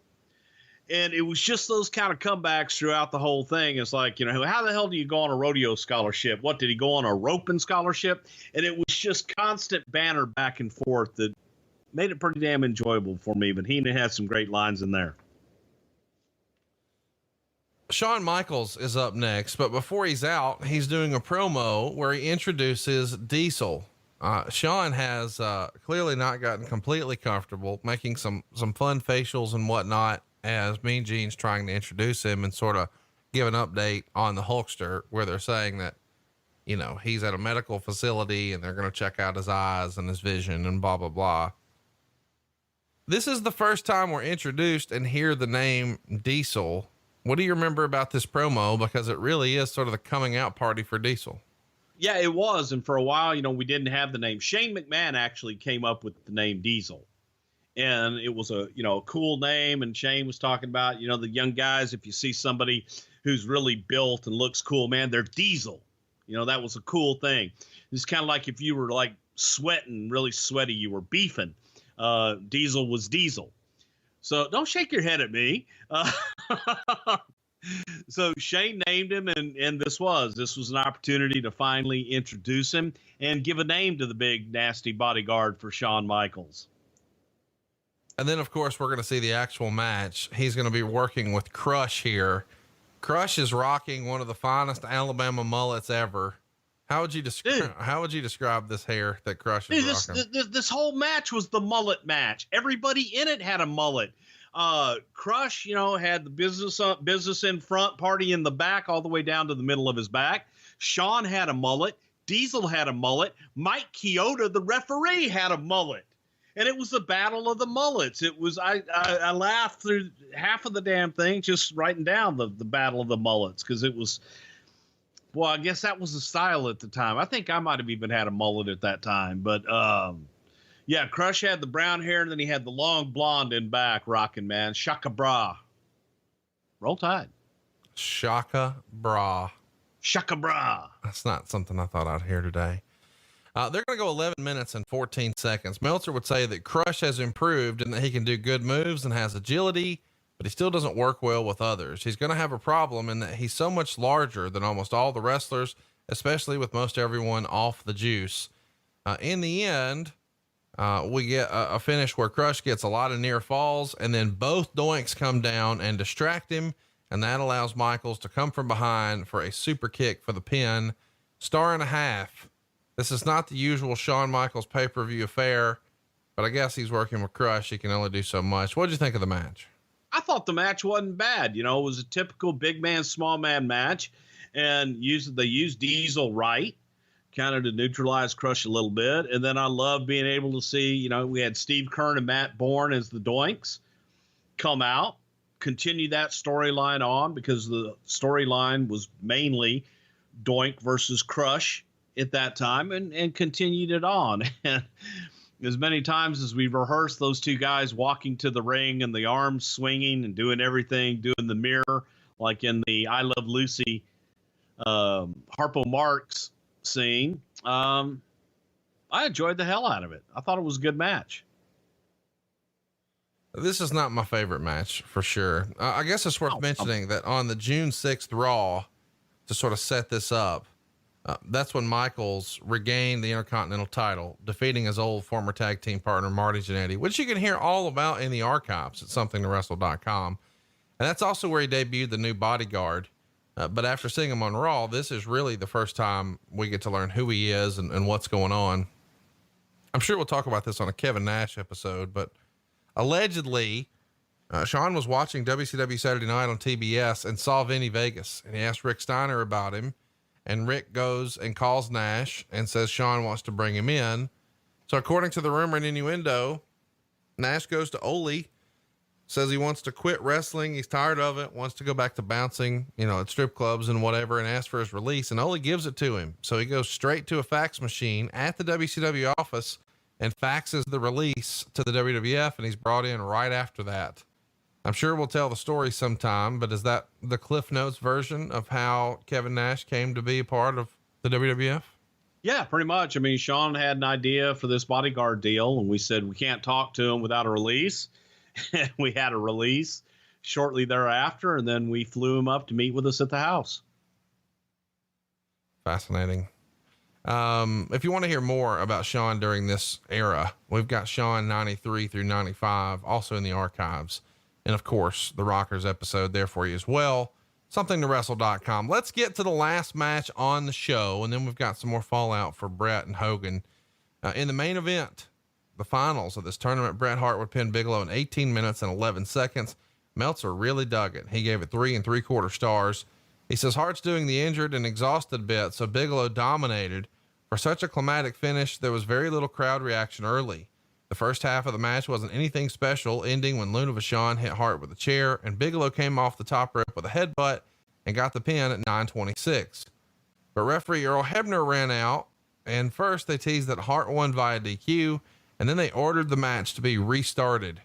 The last 8 minutes were hot action, with both men getting near falls, ending with Hart getting a pin using a victory roll, 3 1/4 stars, 3 3/4 stars. I love this, but I've always been a big fan of Bret Hart's in ring work, and I think Bam Bam Bigelow is super underrated. So I enjoyed this, and I love the victory roll finish. What'd you think of the match? The star of the night, and his star is not going to stop shining here at the end of this match, was Bret Hart. Throughout the entire night, it was the Bret Hart show, and it was a clinic on how to tell a story, not only in a match, but over an entire event. I thought Bret was a master at it. And this night proved why, you know, he was definitely the best. It was a great story. It was logical, and, you know, hats off to Pat Patterson for the finish. just when you think you've got one with the heel victory and the celebration and everything, restart the match and move on and crown your babyface champion.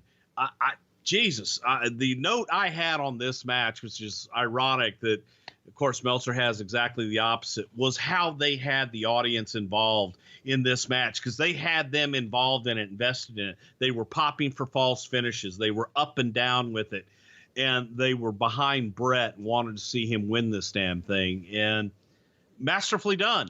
Just masterfully done. Good shit. Go watch it. This is one of Bret Hart's finest nights. You know, you get great matches with Razor Ramon, who's a hell of a hand, Bam Bam Bigelow, more of the same. And Kurt, man, how do you beat that? Mr. Perfect and Bret Hart, get after it. Coming out party to me for Bret Hart. I got to admit, as a wrestling fan, I still saw him as sort of that intercontinental guy. Even during his first world title run, he just wasn't really my guy.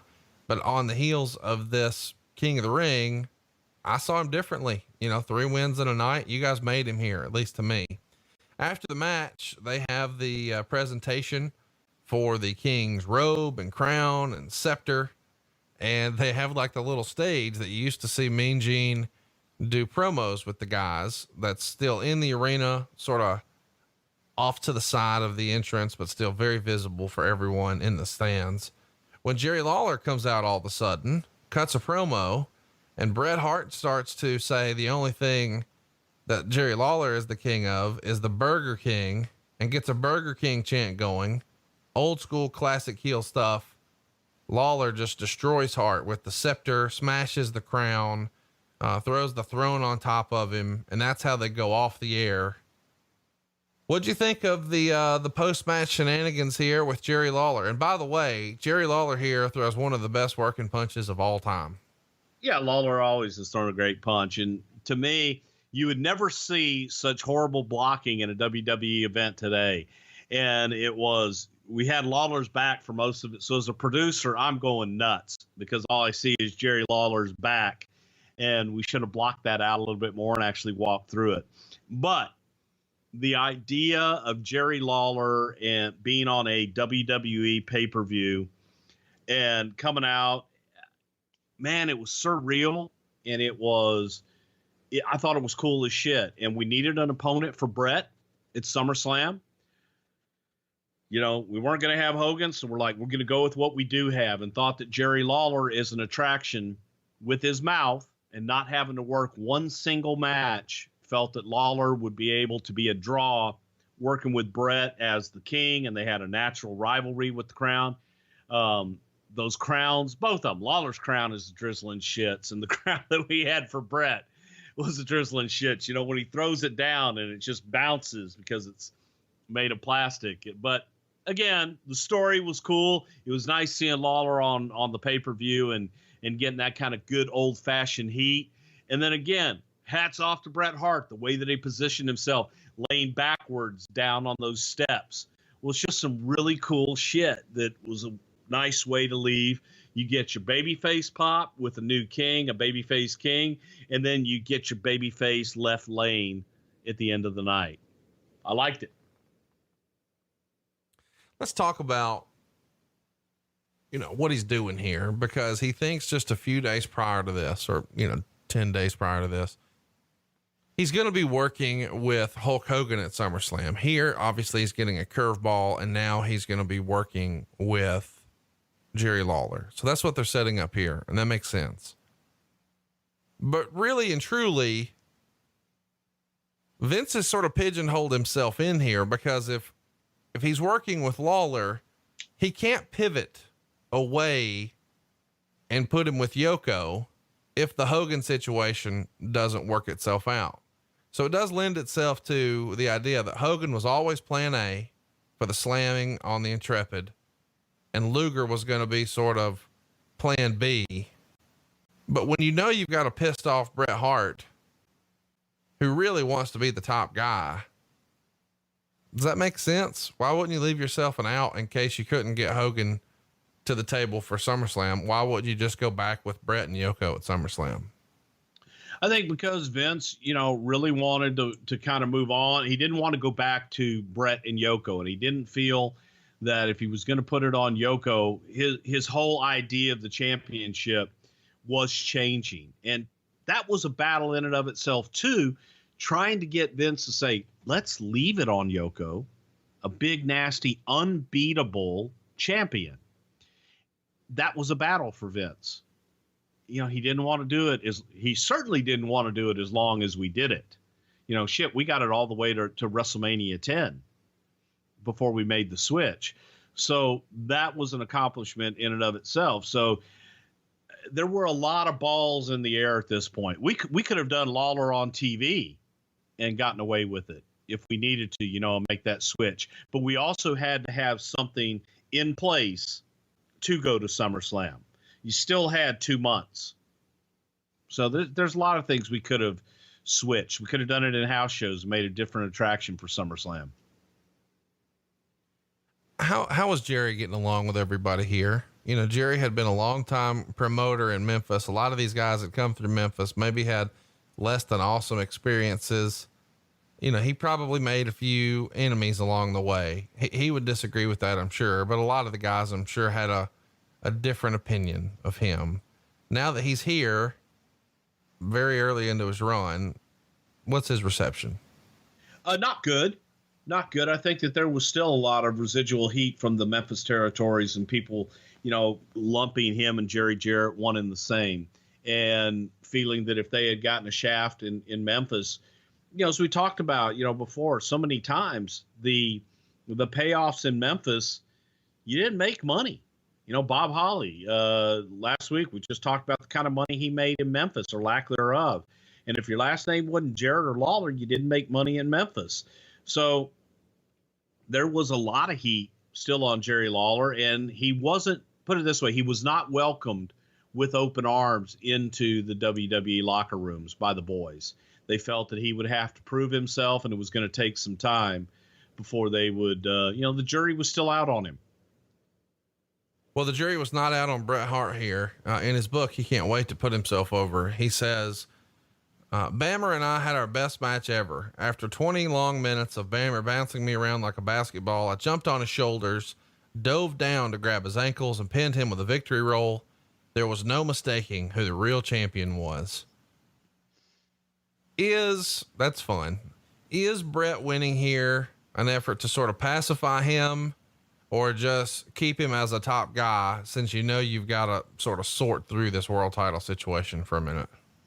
It was a way to keep him the top guy without putting the championship on him. So yeah, it was a way to say, okay, Bret's been Intercontinental Champion. He's been WWE Champion. So now he's going to be the first ever King of the Ring. And for pay-per-view audiences, for television audiences worldwide, this was the first ever King of the Ring because it was the first one on pay-per-view. So for our purposes, Bret was first King of the Ring.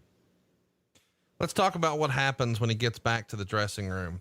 He wrote in his book, Vince pulled me aside to lecture me about how unprofessional it was of me to tell Hogan off. In fact, of the three of us, I felt that I was the only one who was being professional. Winning King of the Ring is great, I said, but it just doesn't pay the same as being world champion, and you and I both know it. It was one of those rare times when Vince had no comeback. For perhaps the first time in my career, I really did believe that I was the best worker in the business and that I would never take a backseat to another wrestler again. Do you remember hearing about this meeting after the show with Vince? Yeah, I didn't hear about it until afterwards. That's when I heard about, you know, Bret going in and talking to Hulk and all that. So that wasn't until after the case, after the show, probably even the next day. So let's keep going here. Hulk, of course, has a different version of this story in his book. He says when he got to WrestleMania 9, he said to Vince, look, man, we both know I'm done here. The moment has passed. The love affair is over, but I've got an idea. And what's that? And Vince said, after my tag match is over, when Bret Hart gets beat by Yokozuna, how about if I come out to protest the way Bret lost? Yokozuna's manager, Mr. Fuji, can challenge me to get in the ring against Yokozuna, and boom, I beat Yoko to win the world title. Then I go to the next pay-per-view and drop the belt back to Yokozuna, and I'm out of here. That was the deal. Vince had agreed to it, and I thought, boy, I just scored me a couple more big paydays, and I didn't mind doing a job for Yokozuna because I love the guy to death. It was all set. Now, we talked about this a lot at WrestleMania 9. We're going to try to do this without shouting at each other. Is that the way you remember it? Well, again, the part left out there was the international tour that Hulk was going to go on. Sure. And Vince felt that it was going to be better to bill Hulk as the champion and for all that going in there to bill Hulk Hogan as the WWE champion. So again, that's how it's presented to us. What actually transpired between Vince and Hulk, I wasn't there for that conversation, but I can give you the conversation, that Vince had back to us. And that was to be able to utilize this and get the absolute most bang for our buck while we for sure have Hulk. And like I said, after whatever, June, July, whatever it was, Hulk was going on to do Thunder in Paradise. So we didn't, you're trying to figure, okay, well, if we can maybe get this other SummerSlam date, all these other things, there was just a lot of unknowns at that point. But I think in everybody's version, the truth probably lies somewhere in the middle there. So let's talk about, there's so much to talk about here. And I know that we did this in a big way at WrestleMania 9, but I want to do it again. Hulk says, before we got to King of the Ring, about a month later, Bret Hart got in my face and said, "You son of a bitch. Vince McMahon told me you won't drop the belt to me." And I said, "Brother, I'm dropping the belt to Yokozuna. That's the deal I made." And Bret said, "That's not what Vince told me." He said, "You wouldn't drop the belt to me because I'm not in your league and I couldn't lace up your boots." And I said, "Well, how about me and you go get in a room with Vince right now?" Finally, the three of us, Vince, Bret, and myself, wound up in a room together, and Bret said to Vince, "Didn't you tell me that Hogan wouldn't drop the belt to me?" And Vince said, "Bret, that's just what you thought you heard." Hulk said, "I had a feeling Vince wasn't going to be straight up with Bret, and I think Bret felt the same way. But Vince was the boss, and there was nothing Bret could do about it other than fume a little. I was fuming a little myself. To tell you the truth, I didn't care if Bret Hart got the belt or not. It just pissed me off that Vince had told me one thing and told Bret another, because everybody thought it was my decision to not drop the belt to Bret. It made it look like I wasn't a team player." So the next day, they're in Columbus, and he writes, "I was so sore that I could barely drive to the building in Columbus for TVs. As I hobbled in, Hogan came straight to me. He motioned me with his big finger and says, 'Come here.' I stared at him, and he softened and asked me, 'Can I have a word with you?' I nodded, and we went off for a talk. Terry told me, yes, I was supposed to win the belt back, but that's when Vince changed our contest at SummerSlam to a non-title match. He said he'd no longer wanted to do a match with me. But I clearly remembered the photo shoot we'd done with the belt, and Vince had told me that I'd beat Hulk with the sharpshooter. I knew what I'd be told, and I stood firm. Quote, Vince said that you said I wasn't good enough for you to even consider putting me over, and that I wasn't in your league. Hogan says, that's not true, brother. With a mad look in his eye, Terry tugged me by the sleeve towards Vince's office and barged right in. I didn't mind. I wanted to know which one of my supposed friends was lying to me. Vince directed pleading eyes at me, and then when Hogan retold his story, Vince coolly lied to my face. I never ever said it would be a title match, Vince says. I realized there was some sort of head game going on between Vince and Hogan at this point, and I was merely a pawn to be played with and discarded. When Hogan left the contract, he had tears in his eyes, and it would be a long time before I'd see him again. Tell me about this. We're going to get all three guys in the room together. It feels like this happened a lot with Bret Hart, whether it was with Shawn Michaels or with Hulk Hogan. Tell me about this three-way meeting to the best of your recollection that day in Columbus. Well, again, I think, there is probably truth somewhere in the middle of that. Right. Now, do I believe that Vince may have said something to Bret that Bret misconstrued? Yes, I do. I believe that Bret probably heard what he wanted to hear. Vince can be very selective, and sometimes Vince will say things that you're hearing, oh my God, I'm going to be the world champion forever, and I'm going to headline this, and I'm going to do that. Or if Vince says, God damn it, I could see you with that championship someday. Vince is putting the title on me next week. That's what guys hear in their heads sometimes. So you hear both sides of that and everything else, and the only side that's missing is Vince's side of it. I think that the truth is somewhere in the middle of all of that bullshit. And it comes down to a lot of he said, she said bullshit. And in the middle of it, to me, the best thing for me anyway, always was if there was, he said, she said shit. I always like to get everybody in the same room. And so that's something I have done with Vince, to where it's like, oh, hey, you told Vince this, or so-and-so said that. Let's go get everybody together, say it to my face. And then at least you know where the hell you stand.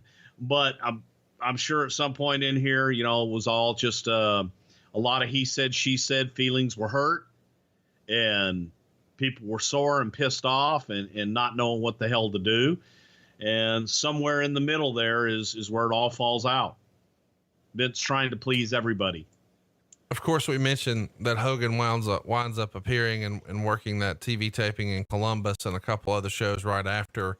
Takes a little bit of a break and then comes back and hits the two big shows in Chicago and Boston. He's usually working tag matches there with Brutus Beefcake, taking on Money Inc. But then when they go on that European tour in July, at the end of July and early August, he wrestles like 8 matches with Yokozuna there. He wins them all by count out. And then he's out of here. We've talked about the relationship that Vince has with the talent and how sometimes it's almost like a father son. It's more than just business. What was the relationship like with him and Hulk at this point? Did this affect, Vince personally to see Hogan leave? I mean, he's really been a mainstay of the company and the guy who really Vince built on his back, and now he's out of here. The relationship was strained, and it was, it was kind of like, why though? I mean, chat me up on why. Usually when a relationship is strained, somebody feels like they didn't get the better end of the deal, that maybe the other person has wronged them somehow. What was the issue? I think the issue was that Hulk wasn't going to be there all the time anymore. You add to that you got to see both sides of it too. I think there was a part of Vince that may have been hurt. Hulk's leaving me after all I've done for him. On the other side of that, Vince felt a bit of relief that, okay, now we're going to be forced to make a change. We're not going to have Hulk to rely on anymore, to where we can just, in case of emergency, break glass and put Hulk out there and everything will be okay. It was forcing Vince to make a change, and it was forcing him to move on without Hulk Hogan. He embraced that, but I think that there was also hurt feelings that, how can you leave me? I think just the human side of it was hurt a little bit. And it was kind of like a child leaving and finally moving out and going out on their own. So it was both sides of it. But I think that in the end, the relief is what won over. Was there a top once, this European tour goes down, does Vince know then, hey, he's going to sit out SummerSlam, he's not coming back? And was the decision to sit out SummerSlam based on what the payday was or wasn't for King of the Ring 93? No, I think the decision was made before that. I think not before King of the Ring, but I think the decision was pretty much made right around King of the Ring time. It just seems funny to me that, even Hogan says in his book, hey, I scored me a couple big paydays, but then he opts to not do anything for SummerSlam 93. Well, his big paydays were the European tour and the King of the Ring and other pay-per-views. So those are big paydays. Well, we sort of talked about, every angle you could hear from King of the Ring. It is an important time in the company because it is sort of a transition where it's the new generation. It's Diesel, it's Razor, it's Brett, it's Shawn. But in a weird way, it's also Duggan. It's also Bigelow. It's also Hogan. Where do you rate this King of the Ring pay-per-view? Well, as far as overall shows, it's an important one because it was the first one. It was the first King of the Ring pay-per-view, and it became, the fifth of the big five for us over the years. And it stayed that way for a long time until we went to the monthly pay-per-views and the in your houses and what have you. So it was important in that regard.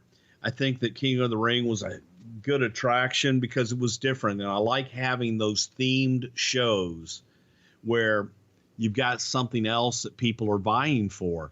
So I like that tournament aspect. Vince is not a big guy on tournaments. And the fact that he did King of the Ring was him giving in to the tournament concept and allowing it to happen. So that was an important thing too.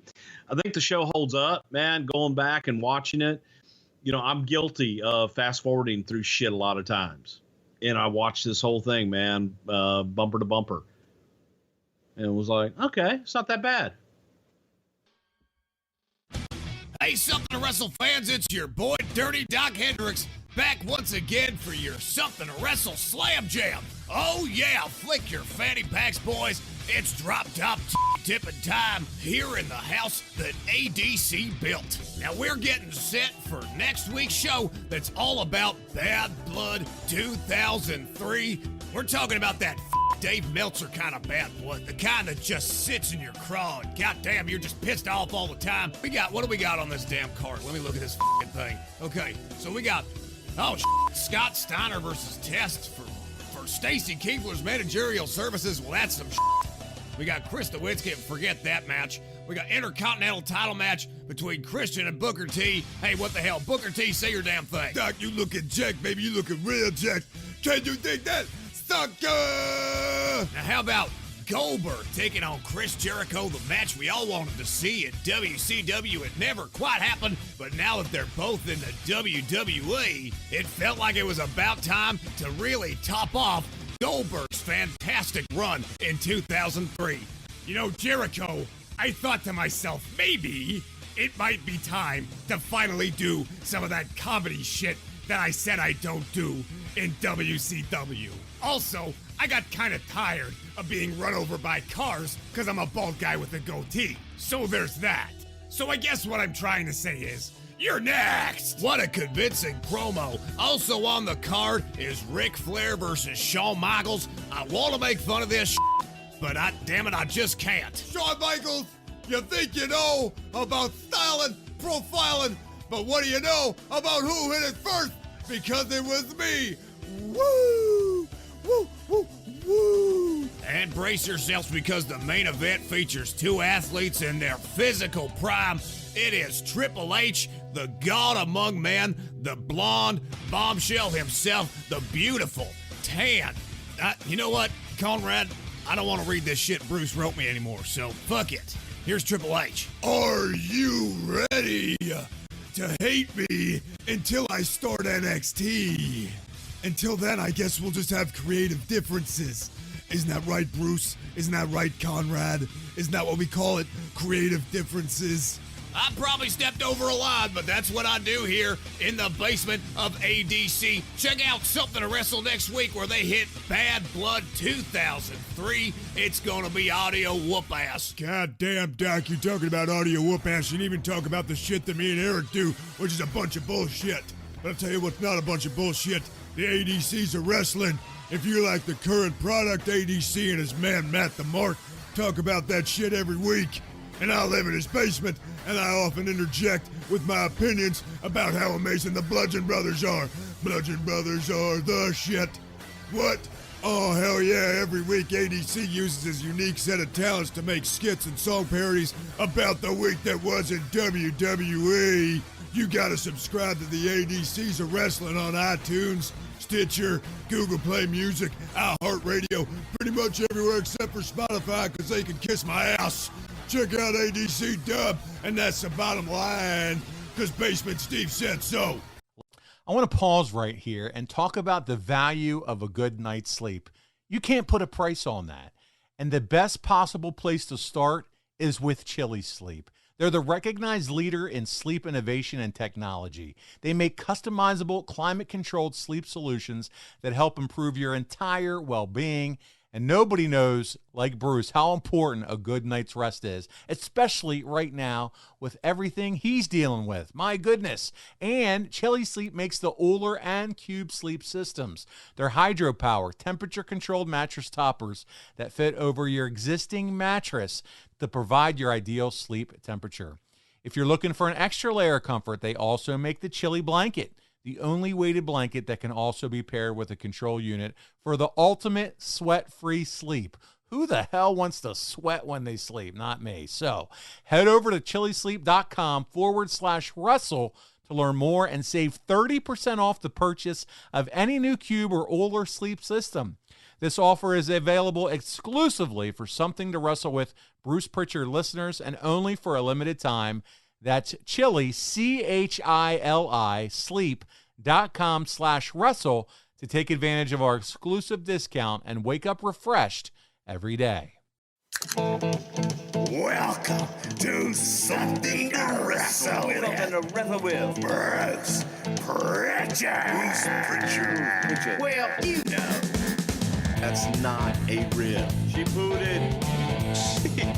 What a rip. No, yeah, I mean, there's no box of gimmicks. Rumor and innuendo. I don't deal in rumor and innuendo. And was he there? I was there. Say something about fire. I don't give a shit. I ain't scared of shit. I ain't scared of shit. Fuck him. You, Bruce. I love you take the double cheeseburger. You take the gravy. Double cheese. Well, you know. And then double mayo. You know, it's called chicken salad. Double onion, motherfucker. You're nothing but an egg-sucking dog. Throw it in your Google machine. Goddamn, kid. God damn it. What the hell show you got there? I need more. Ooh, yeah. What say you? Pronouns, pal. And now, something to wrestle with. Con Bruce Prichard. The second most recognizable athlete in the entire world today. Conrad Thompson. What happened when?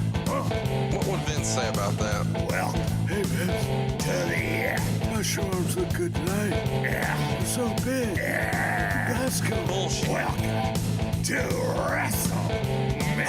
Roll tide on that. Welcome to Something to Wrestle with. Something to wrestle with. Something to wrestle with. Bruce Prichard. Hey, it's Conrad Thompson, and you're listening to Something to Wrestle with Bruce Prichard. And Bruce, you're barely with us today. Welcome back to the show, my friend. Well, thank you. It's good to be back. I apologize if I sound a little bit different. Kind of got a few dental issues here, but you know, we're going to get through it and it's all good. They pulled 6 of my teeth, man, 6 of them.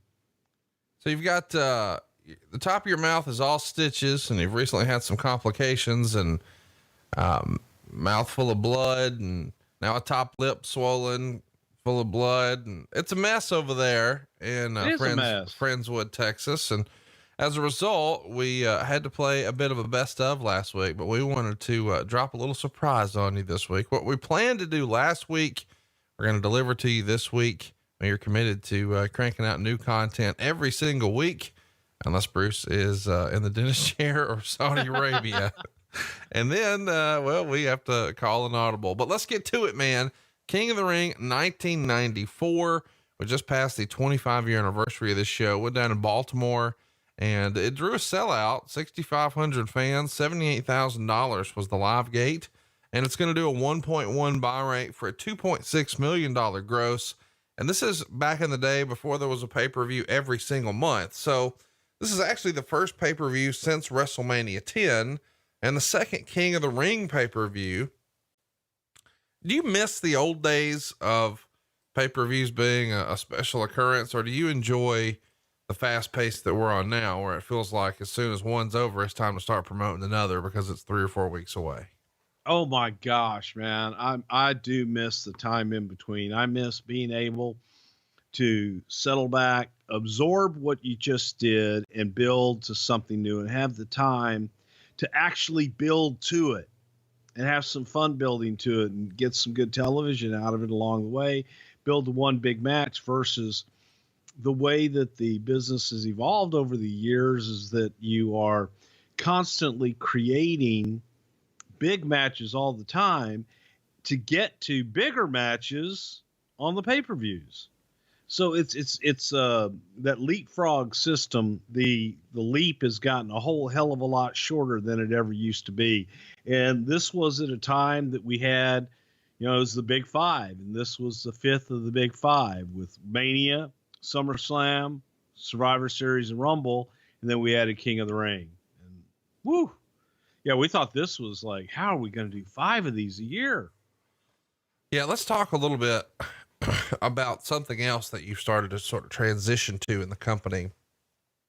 You run some commercials in here pushing the new generation, and this has been talked about a lot, but you know, you're comparing sort of the old regime, the Hulk Hogan era, with being slow moving, prodding, old, elderly, blah, blah, blah.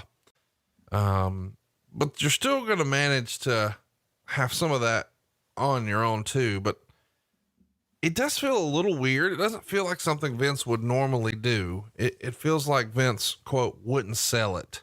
But now that Hogan is gone and it's become apparent, hey, he's going to debut with WCW next month, in a pay-per-view Bash at the Beach with Ric Flair. Of course, that's going to really turn things around for WCW, and they'll continue that momentum with Nitro, and we know what's coming with the NWO, but we're already seeing Hulk Hogan, you know, there's shots across the bow here. And so we're talking about new generation, but we're also promoting Macho Man, and we're talking about how this isn't the old slow plodding guys you've seen before, but oh, check out MABEL.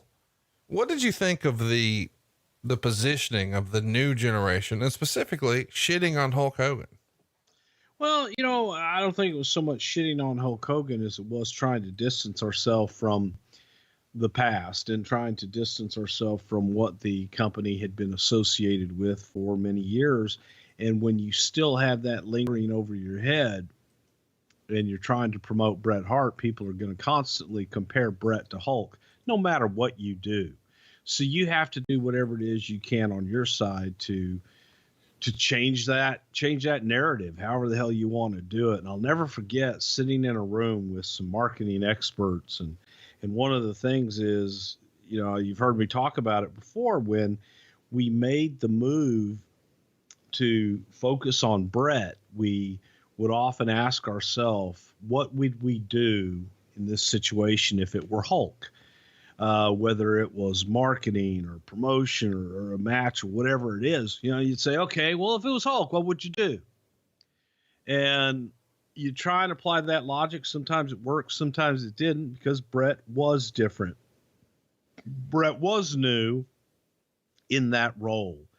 And we're sitting around all these marketing geniuses and shit. I even want to say that we had an outside company at the time that had come in to advise us and try and help us out with some of these different ideas that we had. And the one that stuck was, you know, when a brand new cereal or an old cereal or Coke or Pepsi or whatever, they want to reinvent themselves. It's, you know, the new and improved, the new Coke, the new and improved Corn Crisps or whatever the fuck it is. And it was new and improved. It's new. So people, no matter, all you do is you put that fresh paint of coat on it. And, by God, you know, you've got something new. So Bret was that new, fresh paint of coat. So, it was new and improved. And we were looking at guys like the 1, 2, 3 Kid, Razor and Diesel and Shawn, and just a younger batch, younger in comparison to what the previous regime had been. So let's put them up in the forefront. And as we get into this card, you'll see how well that worked out. Yeah. So that's what I want to talk about, is especially for the goddamn closer. Well, yeah. So let's talk about it. I mean, this is the kind of point I was driving to. It's more, it's not it doesn't feel like, it feels like a marketing decision, but not necessarily one that Vince is totally on board with. Maybe he is taking the advice of, hey, you got to put new and improved on it, and that'll maybe get some renewed interest. Okay, I get that. But he still sort of goes with what he knows. Your main event is Roddy Piper, who's 40 years old, and Jerry Lawler, who's 44 years old. And I think this is the first time in WWF history that 2 guys who are 40 plus are headlining a pay-per-view. So at the same time we're pushing throughout the show, this is the new generation. We literally have the oldest main event in company history at that point. Well, in our viewpoint, the King of the Ring was the main event. And that's the way that we were trying to position it. Your feature match, yes, without a doubt. One of the main attractions was the old timers in Roddy and Jerry. And you look at it now, hell, they're kids in comparison. And both of them could still go. But when you are looking at, and I think that from the overall viewpoint, looking at it going, new and improved, well, damn, man, it's, you bring me back Roddy Piper and Jerry Lawler's 100 years old, and Jerry Lawler wasn't 100 years old. Jerry was still new to our audience. Right. At that time. So at least that was new, but Hot Rod was a blast from the past. So that was kind of mixing the new with the old and trying to help elevate the new generation, if you will. Well, everybody knows what I'm about to do. AJ Styles is 42. John Cena is 42. So while we're talking about these guys as if, oh, they're so past their prime, Piper here's 40 and Lawler is 44. So it's not that old of a main event, but it is an interesting marketing decision to sort of talk about old wrestling and poke fun at the competition, but at the same time say, we've got the new guys. And then, here's your main event. It's a couple of old dudes. Macho Man's on this show, and we're going to talk about him, unfortunately, for drawing the short straw and having to carry Art Donovan this entire show. But how did he feel about the promotion of the new generation? You're specifically taking shots at Hulk Hogan, which, depending on the day of the week, he was probably 4. So he's probably 4 in this era, but he's got to wonder, hey, wait a minute. I don't want to be done in the ring. What's that mean for me? Right. Yeah. But this was also during the time that Randy was indicating to us that he wanted to be done in the ring. Randy didn't want to take bumps anymore. Randy was looking at this period in his life to make the move into the office. He wanted to work behind the scenes. And I think that pride and everything else that Randy never wanted to get out of the ring, but at the same time, the business side of Randy was saying, yeah, let me get out of the ring. Well, that's going to be hard today. To get out of the ring and get behind, do the commentary, do the color commentary, but also help us out with creative as well. And that was a decision on Randy Savage's side. And Randy liked pushing the new young talent. One of Randy's charges per Randy himself was, I'll show you how to get these new guys over. I'll get them over, because it's going to take an old timer like me to do it. So he had that attitude. And, contrary to so many of the things that I've heard and other people have reported over the years, Randy wasn't that bitter guy. I don't want to get out of the ring right now at the time. Randy was the guy that was pushing the young kids. Randy was the guy pushing, man, let me get in there and help out. Let me go on to the next stage of my life in this career, because I don't want to be battered down and beaten up when I'm 50, 60 years old. Let's talk about where we are in the business of the World Wrestling Federation. Your average attendance in June of 93, 2,610 fans. A year later, you're up 11%, 2,940 fans. Your gate is also up about 10%, going from 33,000 and change to 37,000 and change. And you're actually selling out some house shows here. Not a ton, but it's still happening. Ratings are down just a little bit, but maybe not enough to really mention. But something that is worth mentioning, Meltzer's going to report that the Steiner brothers no-show opening weekend because they're trying to quit. Apparently they tried to give notice earlier in the week. They've been unhappy with their pay for months. They're used to a guarantee from WCW, and they were earning around $300,000 with WCW. And they had a backup plan to go work in Japan, where they thought they could make about 12 grand a week. And Meltzer's going to freestyle in his report that they're probably going to have to sit out the remainder of their contract, which wouldn't expire until mid-December, at least as far as North America is concerned, but they could still work these New Japan shows. Meltzer would say, really, the Steiners Titan relationship was doomed when they signed the big money New Japan contract, because it set a bad precedent in that a Titan push commodity would have a higher money priority somewhere else. Steiners before that were scheduled to win the tag belts at WrestleMania, but instead weren't even put on that card.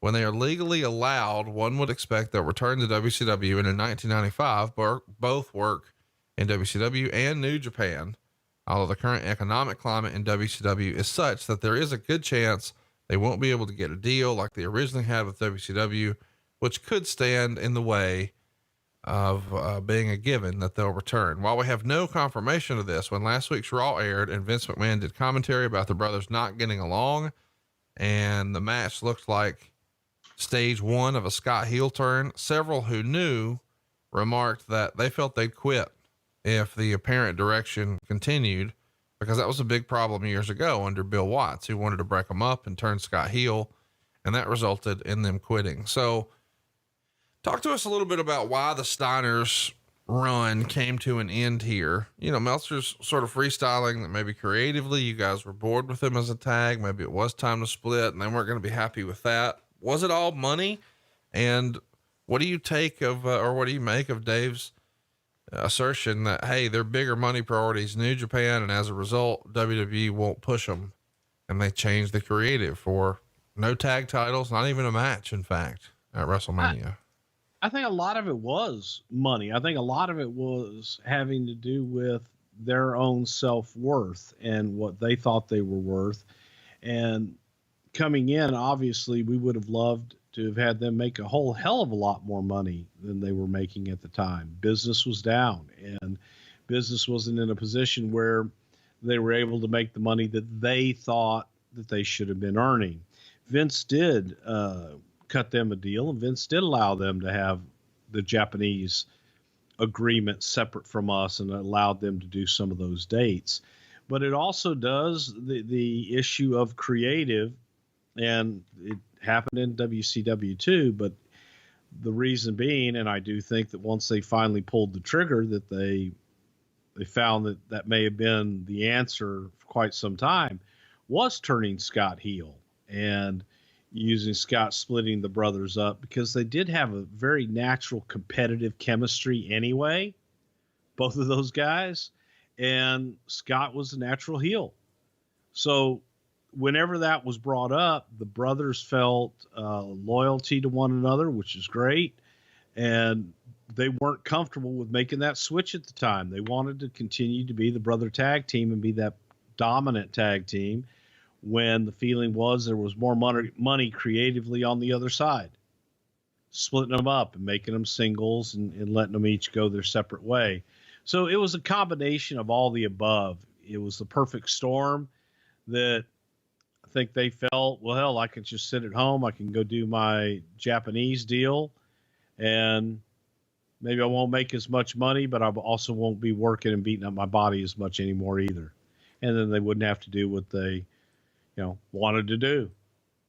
Talk to me a little bit about the decision, or Vince's rationale on letting him go to work Japan, letting the Steiners work Japan, because we're going to see, 2 years later? Yeah. 2 years later, Scott Hall is going to ask to do the same thing and get turned down. Is there a lesson that Vince learned from the Steiner agreement that he was like, I'm fucking never doing this again, and that's why he turned it down for Scott Hall? No, it's two different things. See, we had built Scott Hall, and we had built the Razor Ramon character under our umbrella, and had built that character, and that was our IP. The Steiners had built their IP, and they had their characters. That's who they were. They were there before they came to us, and they had their deal before they came to us. Scott was trying to reap the rewards off of the IP and everything, the investment that we had put into Scott Hall. So that's the difference.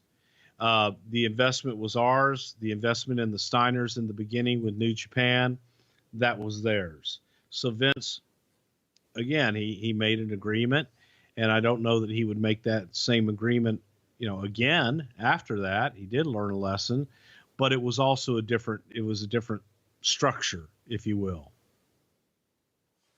Let's keep it moving here, because we've done a whole show on the Steiners. If you'd like to hear more about that, you can check it out, somethingtowrestle.com. It's in the archives. Meltzer's going to report that there's some bad news for Titan Sports and that the criminal indictments against the company have been rewritten with 2 additional charges being added, bringing the total to 5 counts, 3 against Vince and 2 against Titan. Both new counts are similar, charging both McMahon and the company with possession and intent to distribute anabolic steroids on April 13th, 1989.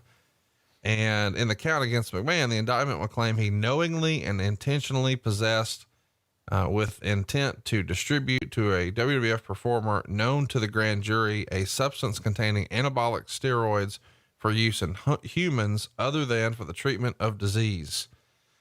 So, we're knee deep in the middle of this mess, with Zahorian and all the fallout. And the real push here is what the government is going after. The additional 2 indictments increase the maximum penalty against McMahon upon conviction from 8 years to 11 years in federal prison in the trial currently scheduled for July the 5th at the Nassau County Courthouse in Uniondale, New York. The amount of potential fines against Titan Sports and McMahon with the added indictments are $2 million. And the most damaging potential penalty, the government's attempt to seize Titan Towers, the WWF's $9.5 million office complex in Stamford, was dropped a few weeks ago, as was widely reported. Titan's lawyers have a hearing on April 29th before Judge Jacob Mischler in an attempt to get the case dismissed before a trial.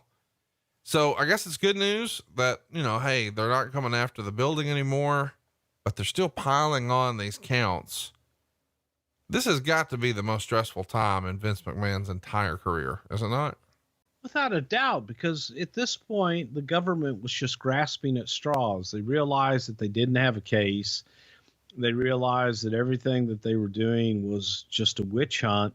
They weren't getting any evidence. They weren't getting anything substantial. Got a lot of hearsay, rumor, and innuendo and bullshit, but nothing that actually added up to anything. There was no illegalities. It was just something that they kept trying to trump up more and more charges. So if you have one that may seemingly look like, okay, there might be a little smoke over here, well, let's file another one very similar to that. Now there's going to be 2. Same charge, same shit, same everything, but different name. And let's try that, because then it'll add up. It'll make it look worse. And that is what the federal government just continued to do. They just kept trying to intimidate. They kept trying to add things that were just erroneous and completely false to try and make their case look stronger and look bigger in the public eye. And it was bullshit. And it quickly got thrown out and it was laughed at, which is another reason that so much of this is everything got closer and closer to the actual trial taking place, that the government was just losing face with the judge, with court, and everybody else, because they're going, what do you really have? Do you have anything? And they were quickly finding out that they had a house of cards. Let's keep it moving here, because this is obviously, the basis of the entire, this is really what in this era, the newsletter spent most of their time talking about, as well they should. But we've done a whole episode on the steroid trial, which is available in the archives. You can check it out now, somethingtowrestle.com. But I do want to mention that, once they got digging here, it becomes, as you said, a house of cards, and they're just grabbing at whatever, including a report on April 22nd in the New York Daily News saying that Vince McMahon ordered Howard Finkel in February of '90 to take an HIV blood test on behalf of Terry Bollea. So fraudulently, because it's required by the state licensing authority. And this makes all the New York radio and TV media throughout the market that weekend. And they start to do stories on a current affair and everything else. Don't get me wrong. I understand, that at this point we're just trying to dig up anything we can, but fresh off of, and maybe some folks are too far removed from that era or too young to remember it. But when Magic Johnson got HIV, it created a whole new awareness, in America, at least with a different section of America. And the idea that now, there's a report that someone had to take an HIV test for Hulk Hogan. My goodness, people are going to jump to some crazy conclusions on that. Are they not? Well, okay. A report from whom? Right. A rumor, a bunch of bullshit. And, internally, never heard that, and heard it externally, which is laughable, because if anyone that ever has known Howard Finkel, I believe they called him a loyal lieutenant. Yes, Howard would do anything, but the last thing that Howard would do would be lie, and the last thing that Howard would do would put himself in a position where he would have to testify, or where he would have to do something. He couldn't do it. Howard would break. He couldn't do it. Right. And I don't think that Vince would ever put him in that kind of a position to do something like that. So it was rumor. It was nasty. It was mean spirited, but it was another tactic to get people to say, hey, look at these dirty bastards. Look at this shit they're doing. We have no proof of this, but I'll bet you that they had Howard Finkel do it, because Howard doesn't do drugs. Howard doesn't do anything. He's a loyal soldier. He'll do whatever Vince McMahon tells him to. And that evil bastard probably told him to do it. That's just bullshit. Well, here's the thing. Here's the result of the report, though. A current affair starts to freestyle, Hulk Hogan has AIDS, which is just insane. But they turned this one little report into a 6-minute story, and they even go interview David Schultz, and they're asking him, hey, because they're trying to freestyle, well, how did he get AIDS? So there's a real AIDS hysteria after Magic Johnson, where people who weren't talking about it, it wasn't on anybody's radar. Now with Magic Johnson, more people know about it than ever before, and it's a fear. Oh, you can't drink after someone, and oh, wash your hands. It was a weird hysteria in America where people just didn't really understand it. And so they're freestyling a current affair here, and they're saying, oh, did he share steroid needles with anyone? And it's just unbelievable to me that they jumped to the conclusion, oh, well, that must mean Hogan has AIDS, and they didn't want anybody to know. Right. And there was that hysteria. I remember even in the gyms during that time, every machine had a spritz bottle of disinfectant that would guard against any disease-borne illness and shit. And after every time you worked out on a machine, you had to use their wipes and spray it down and clean everything off, because if you got someone else's sweat on you, you would get AIDS. It was hysteria. It was blown out of proportion. We didn't know a lot about it, and it was scary. Because you did know we weren't nearly as educated on the disease as we had become later on. And I think that people would play on that hysteria to just instill fear wherever the hell they could. And if you could say, oh, wow, look at Hulk Hogan. Well, he's doing something there wrong. And if Magic Johnson, right, the NBA sweetheart, has got HIV, then oh yeah, Hulk Hogan's got to have it. And that was actually the rationale. Unbelievable. It was ludicrous.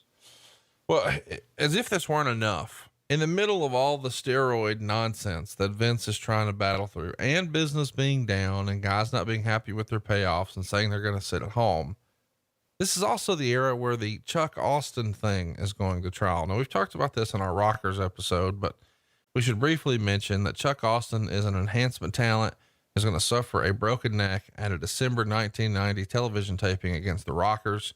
The trial began on April 19th, and the injury comes when Marty Jannetty does a move where he puts his leg over Austin's neck and jumps down. And Austin lands on his head instead of his face, and that paralyzes him from the neck down. And Austin files suit in 1991, suing Marty Jannetty, Shawn Michaels, and Titan.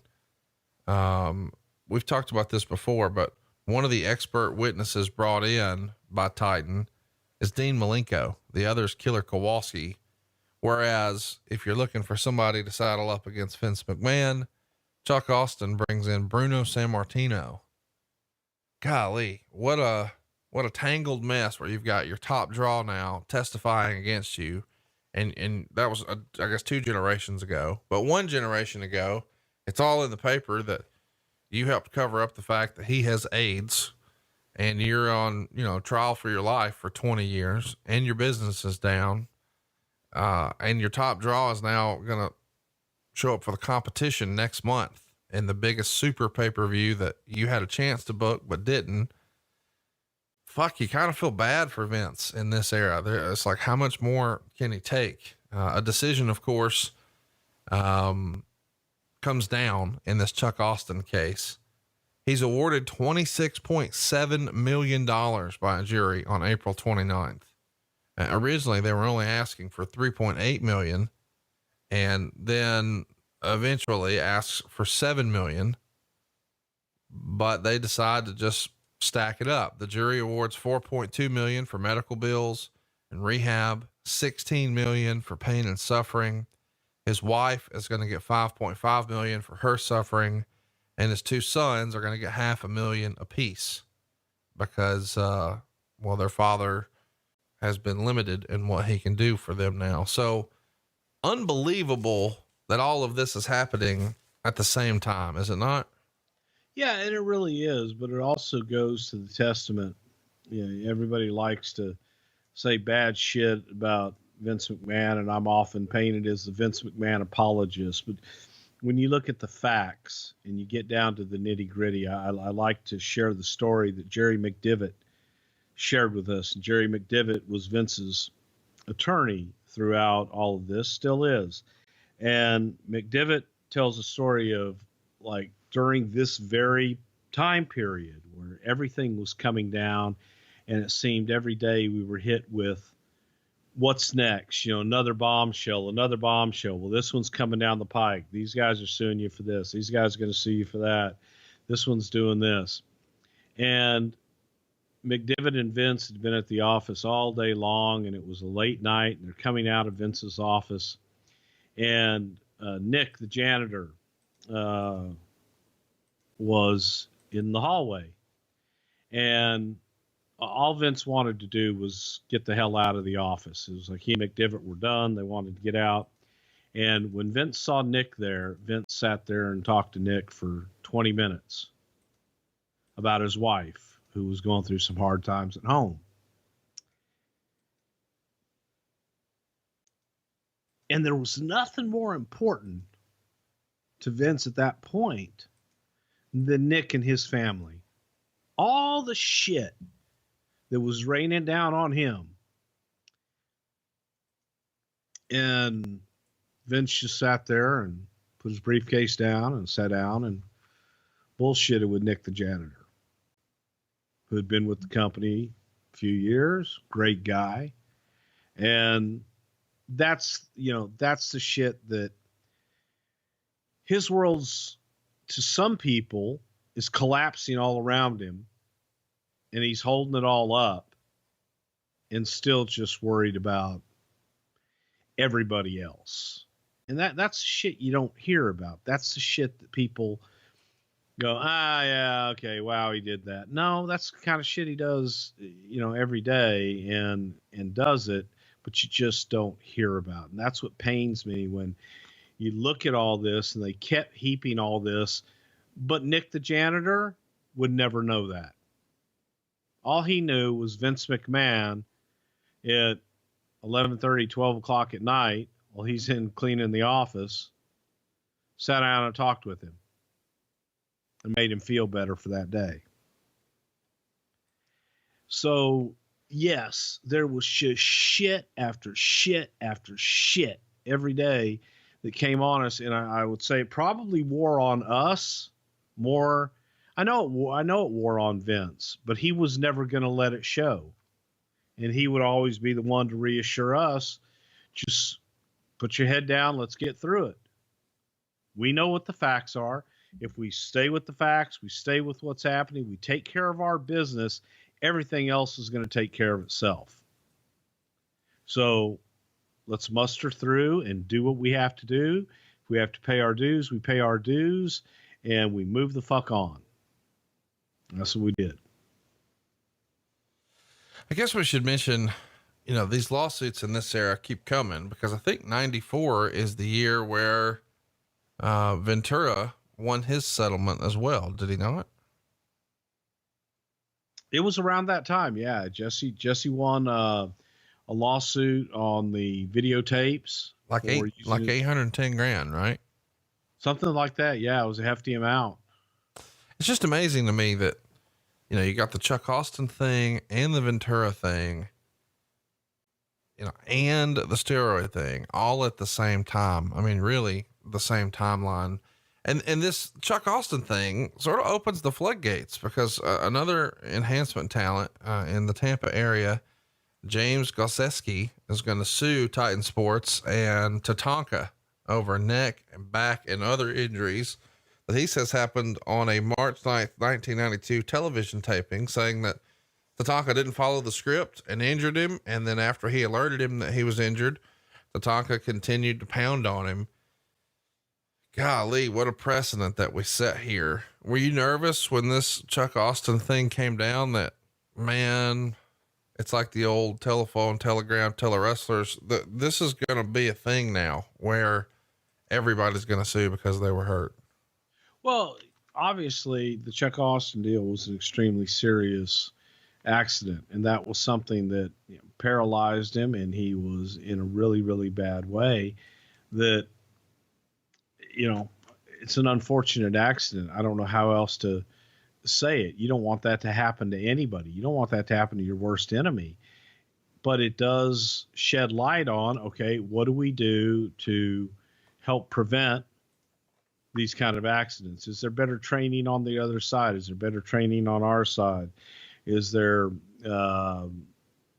some better way to screen who we're going to use for our events? And for years, the business had been conducted in a certain way that you use, hey, this is a good guy. He's a good worker. He can work with anybody. Can you do this? Yeah, kid, I can do it. Okay, great. We'll go do it.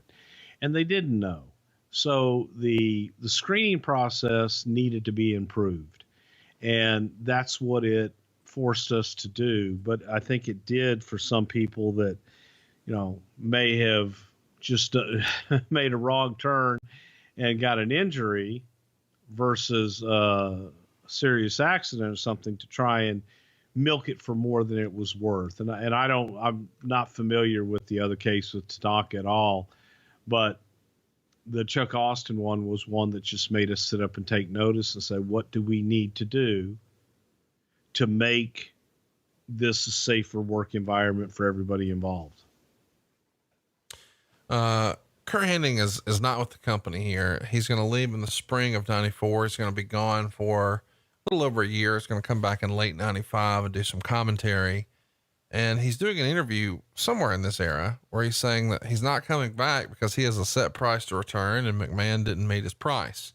Technically, he's under contract through mid-November, but Meltzer's going to say that he knows for sure Ric Flair wishes that he could join him in WCW, but at least that won't be possible till November. But we know Kurt's actually going to pop back up a year later in the WWF. At this point, he's probably got his Lloyd's of London settlement. He doesn't need the money. Is he just enjoying some home parent time, some family time, or was there a more frequent dialogue to get him back in the ring? No, Kurt had a great deal. Kurt had his Lloyd's of London deal, and Kurt didn't need to wrestle. So why would he go and jeopardize that anymore when he was getting a good, steady income from insurance that he paid for? And in order for him to try to make a return, he would have had to forego whatever that settlement was with Lloyd's of London. And Kurt wasn't interested in doing that for a few reasons, monetary, but also risk of injury. He didn't, if he was going to go back in and risk his body again and take another injury, then he's now lost the money that he would have gotten from his insurance. and he would have lost the money from potential work as well. I can't say I really blamed him. Would have liked to have had him back. I think that he could have come back physically, but from a performer point of view and from his standpoint, man, that Lloyd's of London deal, that's what it was for. And he used it. The one guy you mentioned, Ric Flair. Shit, Flair, if there was anybody that could have used it many years ago, it was Ric Flair. And he never did, because Rick just had that ping that he had to perform. Right. Rick just couldn't help not performing. He'd make less money performing than he probably would have made collecting his Lloyd's of London. Yeah, it's interesting because this is a guy who, you talk about Kurt, his career, he's still in the prime physically of his career. He had a lot left in the tank, and we're going to see him wrestle a little later, but by then it's not the same Kurt, right? No, not really. And I think it wasn't the same Kurt because of a little trepidation. I don't think Kurt wanted to suffer the same injury he had before. He was in an awful lot of pain. And frankly, he didn't have to work the way that he used to work. Sure. He was still as good as pretty much the best out there at half speed. I throw Kurt Hennig in the same category as I do Shawn Michaels. You give me half Shawn Michaels and he's still better than, guys at full speed. But Kurt had that pride too. But at least Kurt was smart enough to go, okay, I can dial it back. And I can get through it and I can still be Kurt, because he still had the wit. Right. He still had the knowledge and he still had the psychology, which that's the one thing a lot of guys are missing. We should mention he was a special guest referee at WrestleMania 10, which was the most recent pay-per-view. That was during the Yoko Lex Luger world title match. But here it looks like we're going to take a little break. In early May, you guys do a tour of Japan. We've talked about this before, but I'm still fascinated by this Japan tour and how it came together. It goes down on May 7th in the Yokohama Arena. You guys draw 8,056 fans, but it's a capacity of 17,000. So, there's less than halfway full. And this arena supposedly has never drawn less than 8,000. So you beat that mark, 8,056. The next day you're in Nagoya, probably said that wrong, on May 8th. And you announce 6,735 fans, but local folks say probably closer to 2,500. The next day you're at the Osaka Castle Hall. You've got a 15,000 capacity. You're going to draw 7,000. And the final night of the tour is on May 11th. It's a 10,000 seat arena, 2,300 fans. What do you think was amiss on this tour of Japan here? Because you're running 50% or less in most of these arenas. Did you just was your television there not strong? Did you not use enough local stars? Did you have the wrong local promoter? Why was the Japan tour here just a little off? Well, because we did it with a Japanese promotion there. And this was during the time of, and I'm sure Dave Meltzer and all his cohorts and buddies will dispute this because they're the experts, because they know everything about Japan. But it was sponsored shows, and the way that the Japanese ticket structure was that sponsors basically bought the shows, and then you would get your tickets from sponsors. A lot of them were either free tickets or you would go in at discounted tickets and they sold the tickets. The promotion itself was paid for the events. The promotion itself was not the promoter. Okay. In this case, we were basically a booking agency that they paid for us to come over and put on shows for them. Right. Some of their stars and what have you. So what we did, and what we were paid is not reminiscent of what they drew and what they were able to bring people in to see our event. And it just wasn't a good synergy. It didn't work out well. I don't know if there wasn't enough Japanese talent on the card of recognizable. Our TV there at the time was Star TV. I believe it was Star Japan. And it was we went on, I think it was with Tenru's group and another group in the optical world folks at that time, that they wanted to get into the wrestling business, just like a lot of the sponsors and different people in the old way of doing business with New Japan and All Japan had done for years. So it's in many ways, a lot of times you hear about these grand houses in Japan. Well, when you're talking about some of the buildings, they sold out. Those are 1,200 seat arenas. These are smaller arenas. These were big arenas we were running, and they felt they could draw them with the WWF, just the name alone. And there wasn't a lot of promotion any more so than what was done for the smaller Korakuen halls and things of that nature. So it was a different way of doing it. Perception wise, I don't know that whatever the one where they say we only drew, they say 7,000, but they really only drew 200, shit like that. I believe that's probably highly exaggerated in the opposite form to fit their narrative, but it wasn't stellar business that made us say, well, shit, let's go back there and get our ego boost.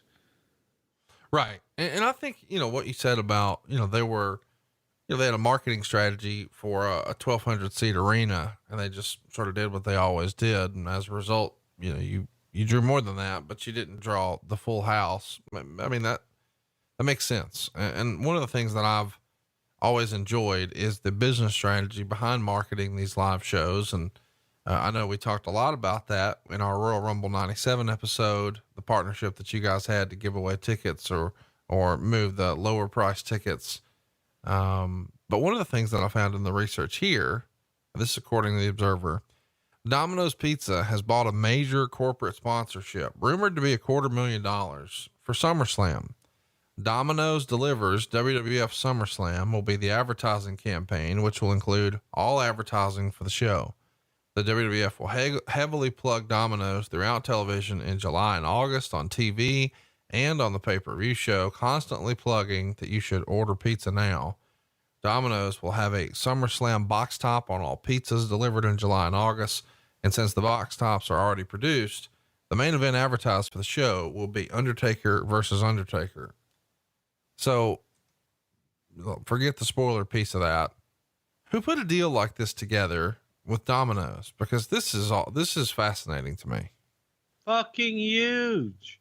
This was going to be our first, I don't even think we had a major sponsorship for WrestleMania yet at this point.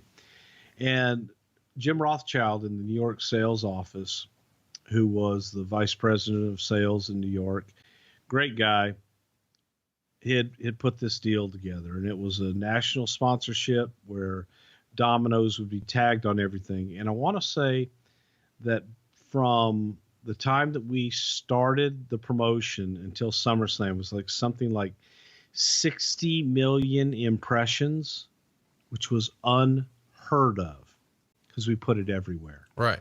I mean, we had it everywhere. So every time that Domino's logo came up, that's an impression. And we did it everywhere, and it was amazing. The best part of it for me was working with Leslie Nielsen and doing all of those. We're going to find the real Undertaker and go back and different things. But I learned so much about television and film and just simple storytelling from Leslie Nielsen during the several weeks of working with him.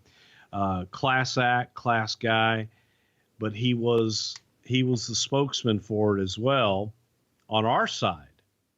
So we had gone out and we had gotten Leslie Nielsen to be the face of it. Domino's paid us, we paid Leslie Nielsen, and the promotion did gangbusters for us, just sheerly out of recognition, because every time that you got a Domino's pizza, you got that flyer right on top of your pizza for SummerSlam. And it started early. It started early before the damn match was even announced, I believe.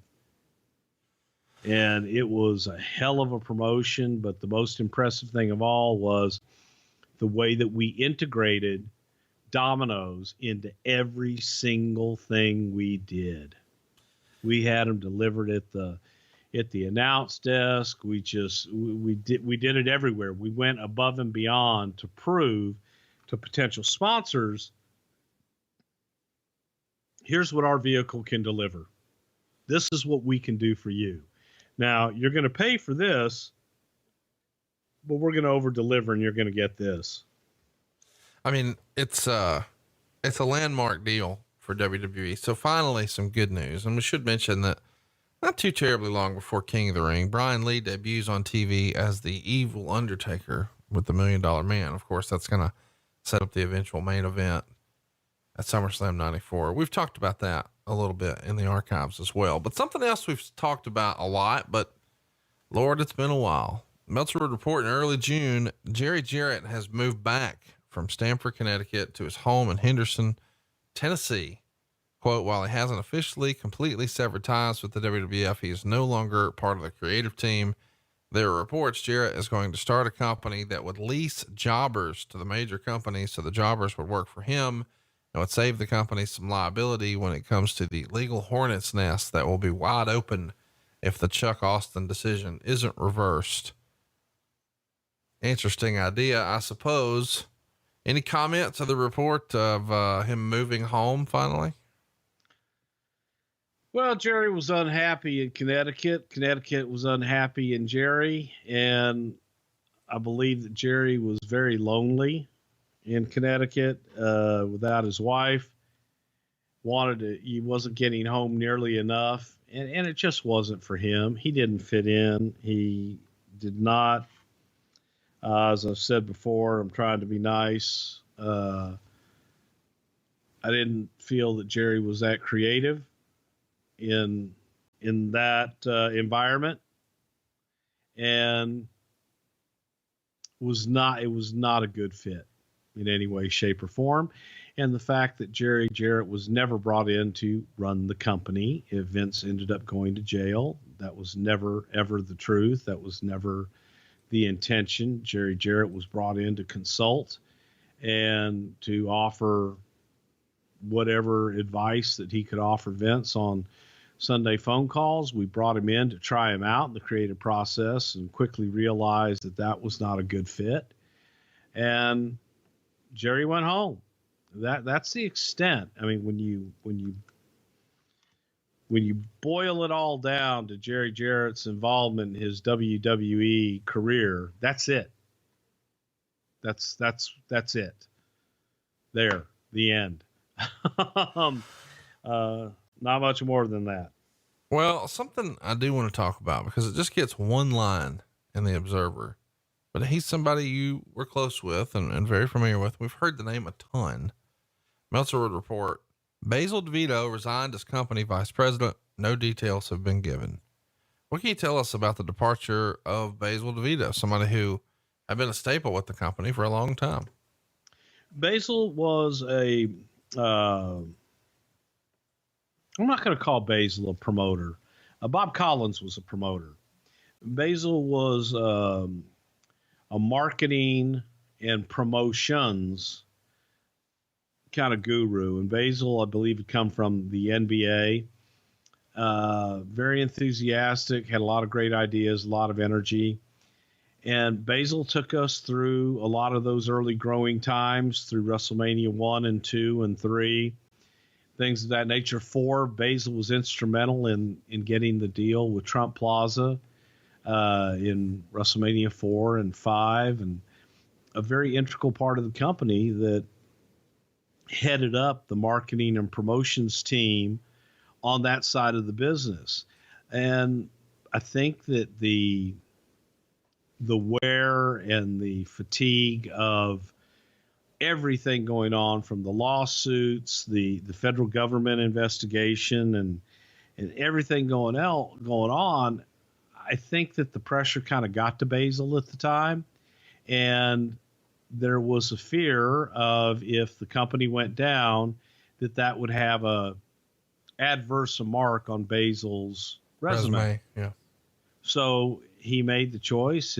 I believe his father-in-law had a oil company that delivered, oil in the winter for the heaters up in the Northeast. And Basil took this opportunity to go and help out his father-in-law during that time and walk away from the company. I think he felt that might be a little more secure in an unsecure environment. Now these are my paraphrasing words, that he might have been uncomfortable in the what if, the bad what if. What if the company goes away? What if we don't come out of this on the other side and all this other shit? So I think that took its toll on him. And I think that he wanted some security. He had children, a family, and decided to take this time to move on, try something else. How disappointed was Vince with this decision? I think Vince was, he was hurt. I think he was disappointed. However, just like everything else, it was okay. Let's move on. Bigger and better things ahead. Basil won't be a part of it. We'll find someone else and we'll find someone better. So we gave Basil a send-off. We thanked him for everything he did, and we moved on. And the next day was just another day at the office. That's what happens, It just, you got to move on. You got to keep going. I remember the meeting that we all had. It was an off-site meeting, and Vince asked everybody to give him a standing ovation when a superstar has a great match. Give him a standing ovation and let him know you appreciate him. We did that for Basil. We had dinner, and that was it. And Basil came back years later with the XFL and has been he's been on the board of directors for the company. But he's one of those guys that has a way of being able to put deals together and communicate with Vince, which can be tricky at sometimes, but he has a good way of communicating with Vince. Let's talk about the 1994 Hall of Fame. You guys have a ceremony for that in early June at the Omni Inner Harbor International Hotel. Arnold Skaaland would be inducted by Bob Backlund. Bobo Brazil would be inducted by Ernie Ladd. Buddy Rogers would be inducted by Bret Hart. Chief Jay Strongbow would be inducted by Tatanka. Classy Freddie Blassie would be inducted by Regis Philbin. Gorilla Monsoon would be inducted by Jim Ross. And how about this little footnote? James Dudley would be inducted by Vince McMahon. And lots of people have sort of freestyled over the years. Hey, if this guy goes in, the only guy who can induct him is Vince McMahon. And the name you hear most often with that now is The Undertaker. But we've also heard reports, at least this year, or if you even mention Vince McMahon's name, you find your ass fired. James Dudley going into the Hall of Fame and Vince inducting him. We've got some listeners who may not be familiar with James Dudley and his family relationship with the McMahons. Chat everybody up about who James was and why Vince wanted to be the one to induct him. Well, James Dudley was the original bad Leroy Brown. And when I say the original bad Leroy Brown, I'm not talking about the wrestler. I'm talking about the man that Jim Croce wrote the song about. And James Dudley was one of the top stars of the Negro League, the Baseball Negro League.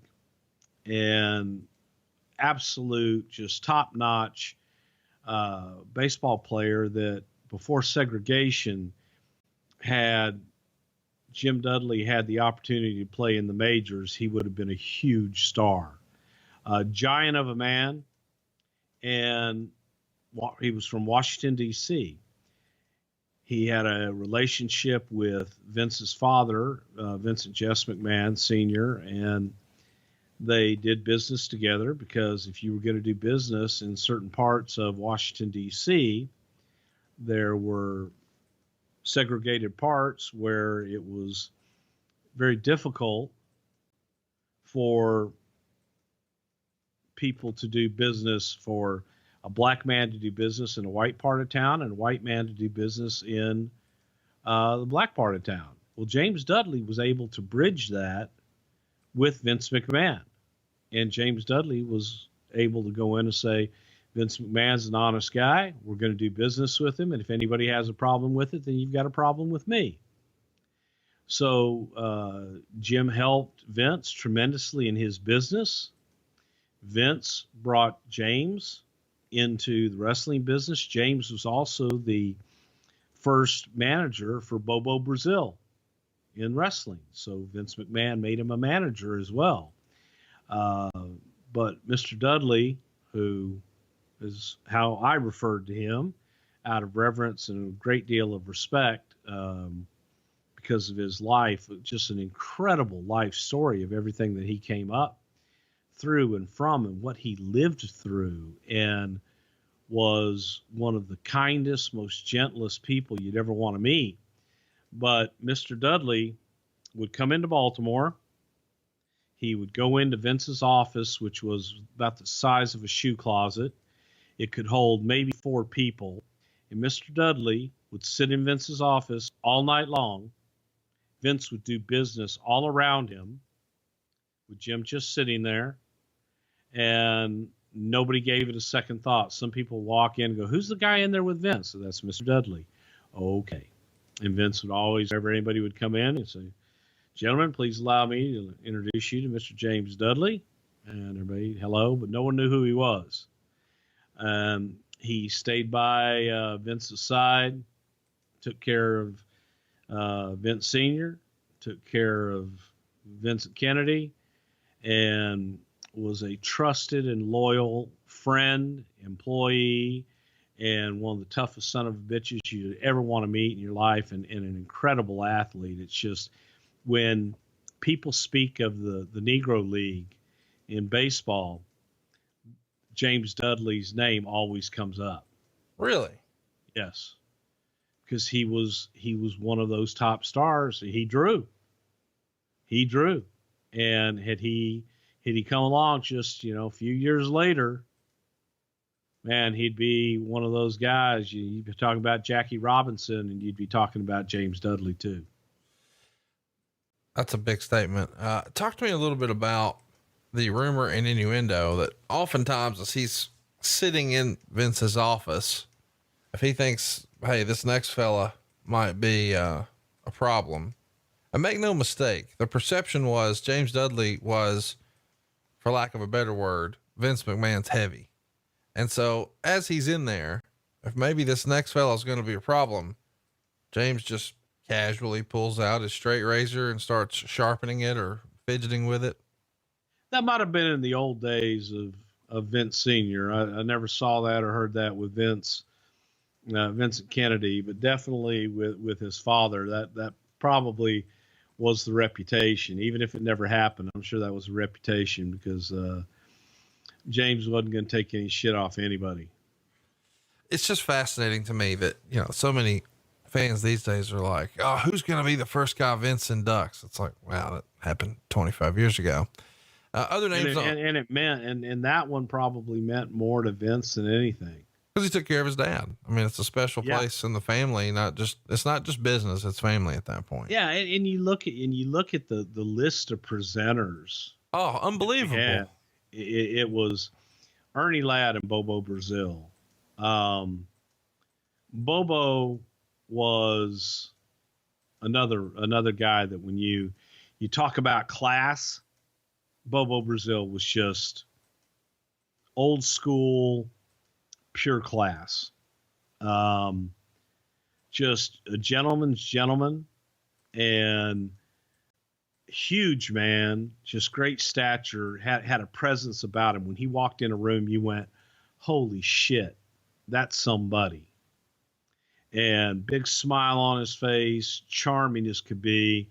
And of course, to be inducted by the big cat, Ernie Ladd, and Ernie being up there, and Ernie being able to lay down the speech. that he gave about Bobo Brazil and I'm going to beat the black out of you, boy. And these were things that was how they drew.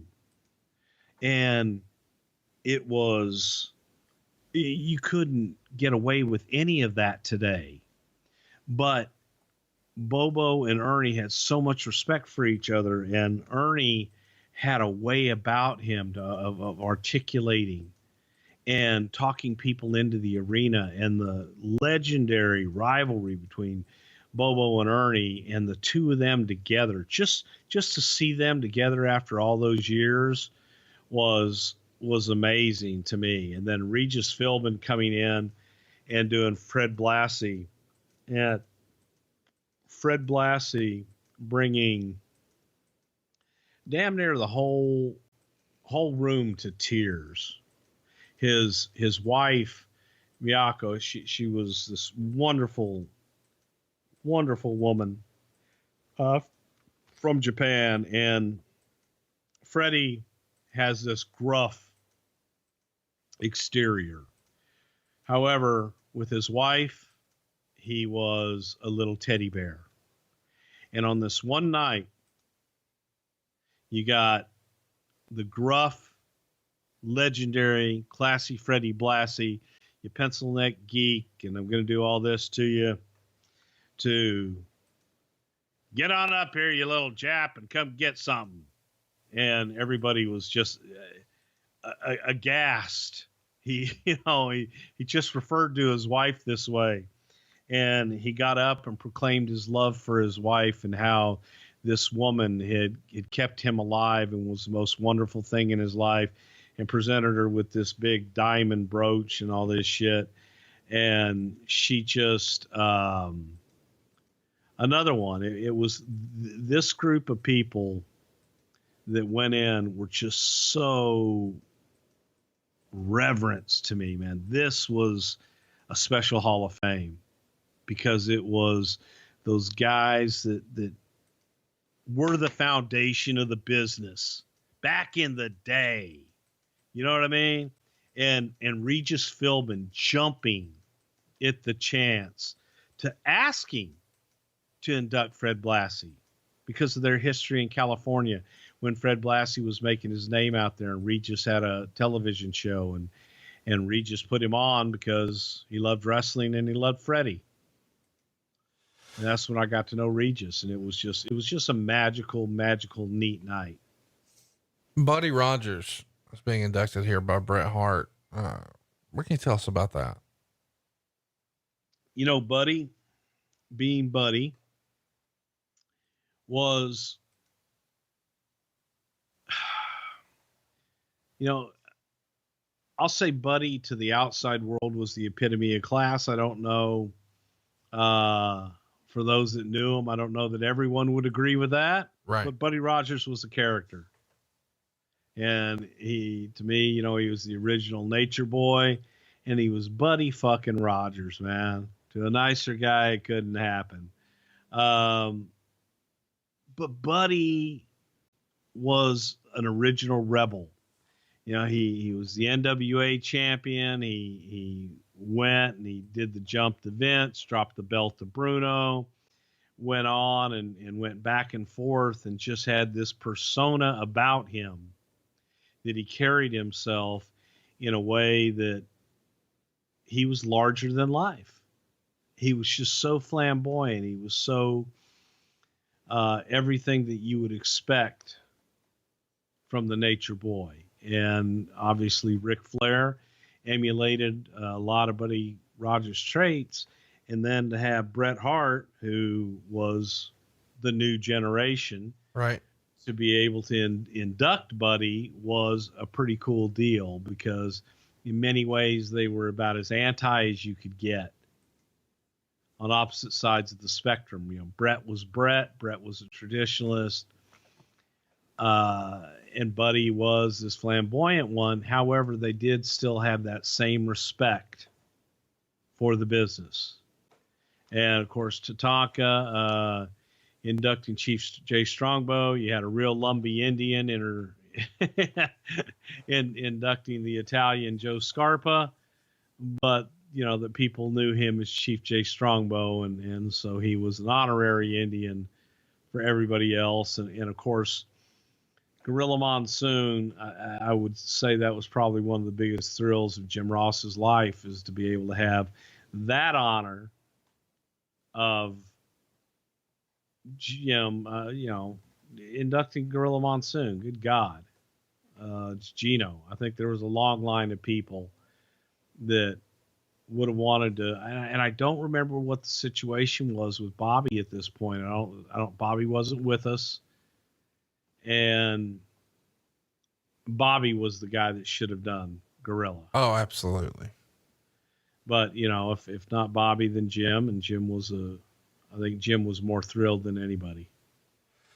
Let's talk about King of the Ring, but first we should set the stage. The first qualifying match goes down on May 7th, where IRS defeats Scott Steiner. The match would air on Superstars. The next qualifying match happened on the May 9th episode of Raw, where Razor Ramon would defeat Kwang, depending on what day of the week it is for Bruce.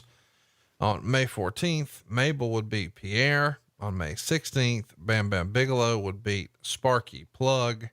On May 21st, Jeff Jarrett would get a win over Lex Luger by countout when Crush came down and fought Lex outside of the ring. Owen was scheduled to wrestle Earthquake on May 23rd for a spot in the tournament, but the plan has changed when Earthquake leaves the company, and to explain his absence, the WWF shows footage of Yokozuna wrestling Earthquake and claimed that Earthquake had sustained an injury, and Doink would wind up taking his spot. And of course, Owen wins that match. On the May 28th Superstars, the 1-2-3 Kid would pin Adam Bomb. And in the final qualifying match, Jimmy Del Rey was originally scheduled to face Tatanka on Raw and on May 30th, but Crush winds up taking Del Rey's place. The reason given is that Crush's manager, Mr. Fuji, made a deal with Jim Cornette, Del Rey's manager, to allow Crush to compete. The match ends in a double countout after Fuji and Chief J Strongbow, who was with Tatanka, get involved, and this leads to a lumberjack match on Raw the following week, which Tatanka wins after Luger interferes.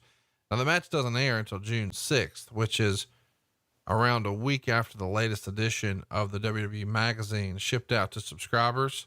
And in that issue, Tatanka was already listed in the tournament brackets, squaring off with Owen Hart in round 1. I mean, I guess shit happens. There's nothing you can do to fix this or prevent it, but it's got to be a little embarrassing for those involved, right?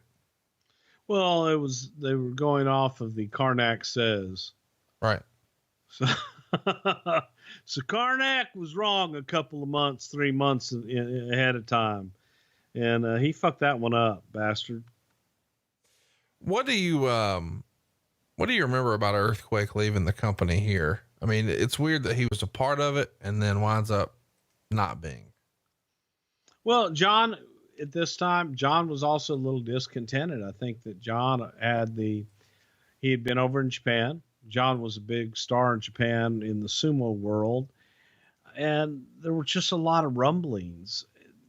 Guys had felt that they had done their time and weren't going anywhere. So they were looking for new avenues, and with all the looming lawsuits and everything else going on, it was a tough decision for talent. If your contract's coming up, do you want to weather this out, or do you want to sit out and see what the hell's going to happen?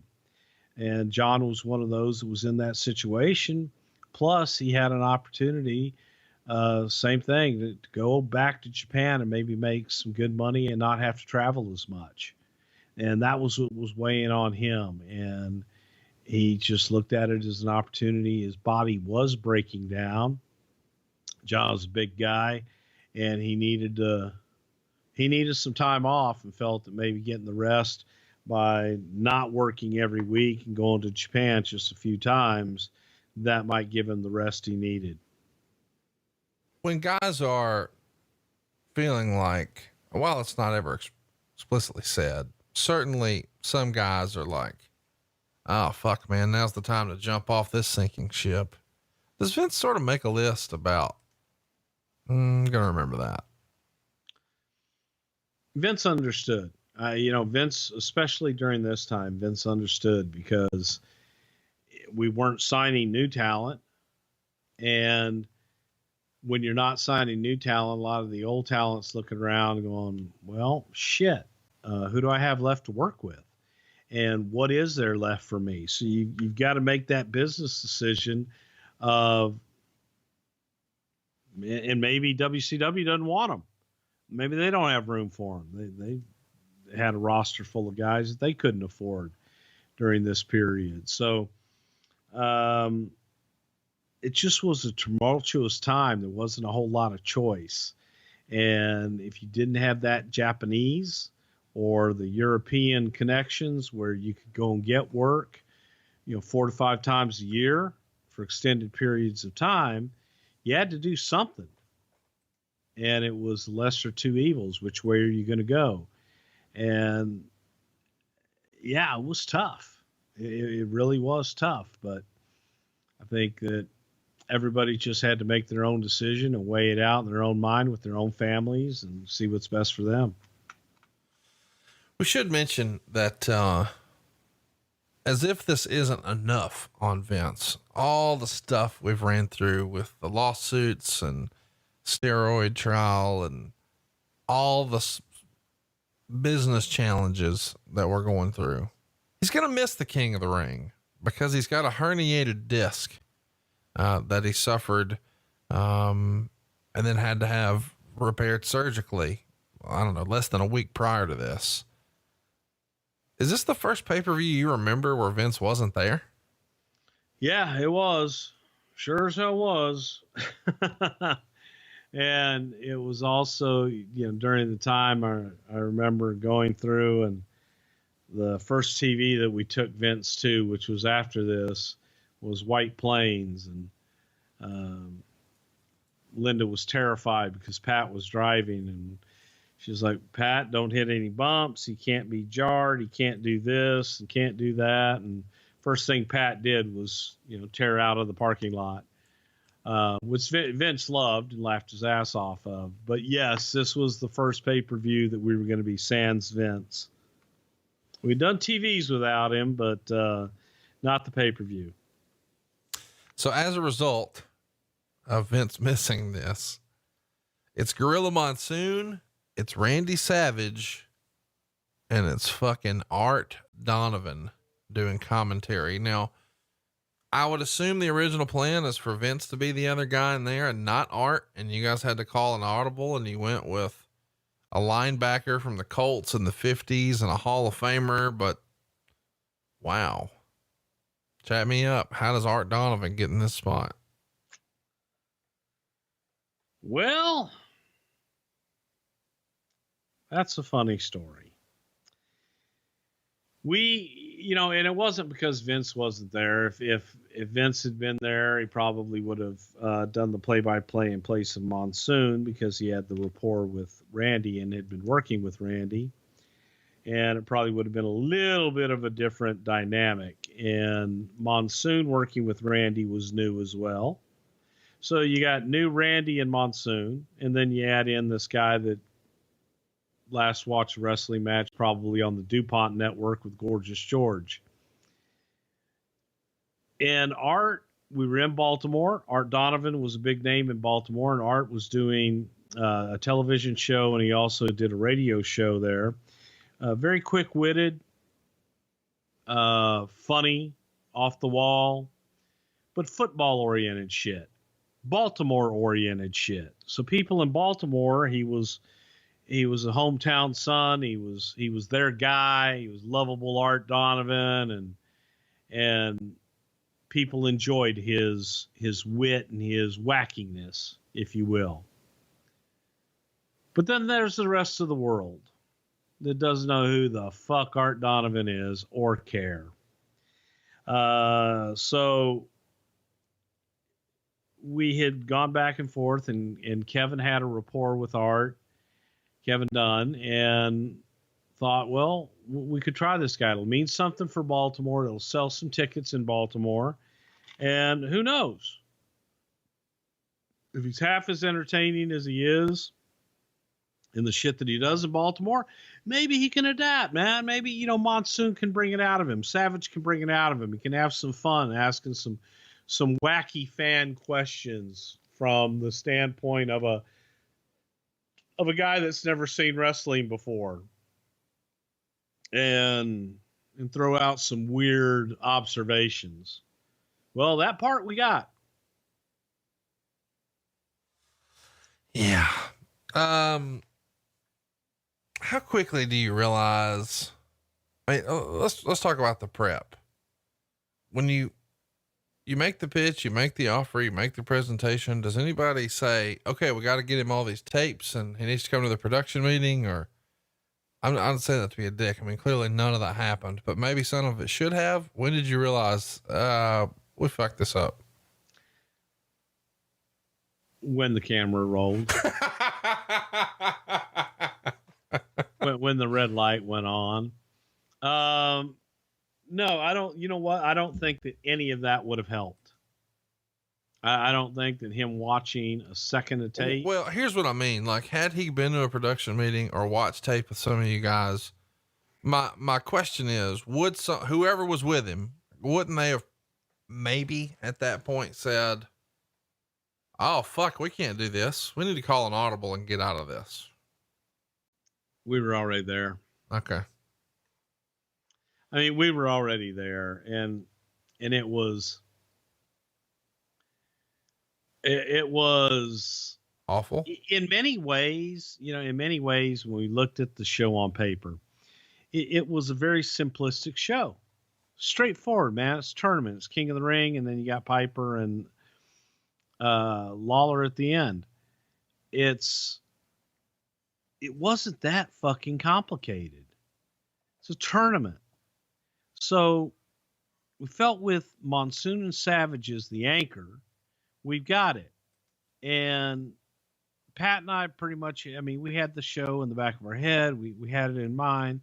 I get a phone call the morning of from Ricky Medlock, who was lead singer for Blackfoot. He's with Leonard Skinner now.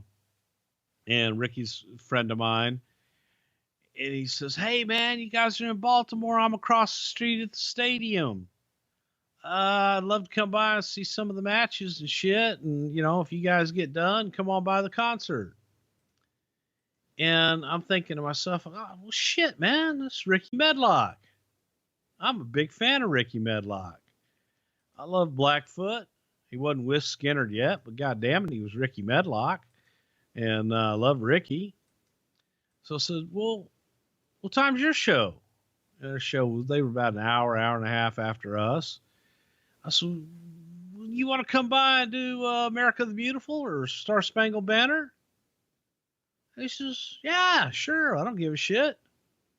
So I called Vince. I said, hey, Ricky Medlock's in town. He's right across the street. And he's able to do the national anthem. Can I guess? Fuck. Huh? I was going to guess, who the fuck is Ricky Medlock? That makes Who me. the fuck is Ricky Medlock? That's so great. Blackfoot. What's that? I said, Vince, it's a rock band, man. He's doing a stadium show across the street from us tonight. And, I said, he's well known. People know him. People know him. Yeah, I know him. It wasn't Steve and Edie or fucking Robert Goulet, but it was Ricky fucking Medlock. And he's like, is he any good? I said, he'll be great. I said, he'll be different, but he'll be great. So I said, hey, Rick, man, can you come on by, do a sound check? And we didn't have the, like now they've got those really great, the shit I always want on stage. Sorry, folks, my shit's kicking in. Hey, you're doing good, buddy. With 4,000 stitches in your mouth and all hopped up on pain pills, we're having fun. Thank you for making the time. We didn't have the good monitors in the ring and shit, but like now they have them in your ears. Those really great where you can hear yourself, and you don't have to when you're singing. You don't have that delay, and you need to hear yourself in real time when you're singing. And he comes out, he says, "Oh, you guys don't have that." I said, "No." He goes, "It's all right. I can count. I can do it. I got it."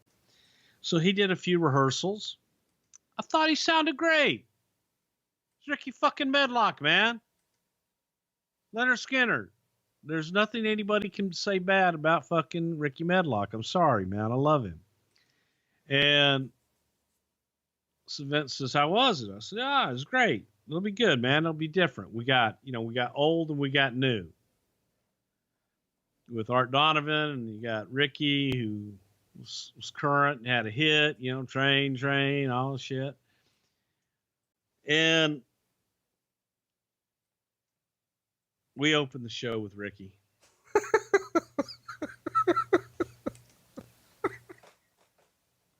A cappella. And I love Ricky, man. Sure. Have I mentioned I love Ricky? Yeah, he's great. He really is great. Well, we got it. He's fucking awesome, man. He is fucking awesome. Yeah. It was fucking horrible. It was like god awful, earth shattering horrible. And you could tell that he couldn't hear himself, and I could see him counting, and he got through it. And I loved him for coming and doing it. And it took giant coconut balls to call me in the morning, come over and do a sound check, and then come over and do our show right before going over and doing a stadium show across the street. And I loved him for it, and I was so grateful. But it wasn't one of our finer it was not good vocal moments. It wasn't good. And he was dressed like Ricky Medlock. Yep. Which is cool. But everybody else is in tuxedos and all this other shit. And then there's Ricky. And it doesn't help that, it's interesting when you look back and you realize, hey, Vince wasn't there, but the production is a little off here. Like, they don't have the lighting right for him. When they first go to the announcers, they're dark as shit. They're not lit. There was a lot of production snafus here that weren't normal for the company at the time. Is this a cost cutting measure? Are you using different folks for a different union? Is there less production meeting and attention to detail without Vince there? Is it sort of, talk me through that. This was and I love Roddy Piper to death. This was, a lot of this was Roddy Piper. You see, I was the conduit with Roddy Piper. And so when we had Roddy and there were issues, I would deal with Roddy. Well, Vince could go deal with everything else. In this situation, we didn't have Vince to deal with everything else. It was just Pat and I there running the whole show by ourselves. And I still had to deal with Roddy. And there were still just some creative issues to be worked out. And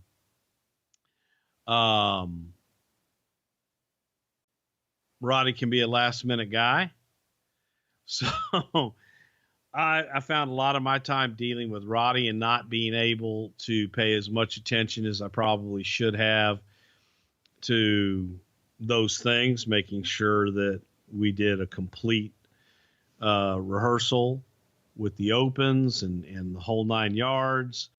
I relied a lot on other people to prepare Art Donovan and Gino and everybody. And I think I had Jim Ross helping them, but I don't know that there was any amount of preparation that was going to get Art in the game. It just was going to be, let's feed him and go and see what we come up with. I've been assured he's going to be just fine. And it was, in reality, when you look back at the pay-per-view, man, it was matches. It was a tournament. was a story in the matches, and that was the story of the night. Who's going to end up is the king of the ring. And then you got a personal issue with Lawler and Piper. And man, let's go have us a wrestling show. You know, this was our wrestling show of the year. You know what I mean? Right. This was the one. This was the tournament, folks. You're going to get competitive matches. You're going to get, you know, just down and dirty. What does that have to do with lighting? I didn't have time to go through the shit, man. Okay, got it. No, that's fine. That's the answer. I didn't have time to go through and look at all of it. We didn't do a lot of the normal, just simple, let's get everybody in position, see how we look.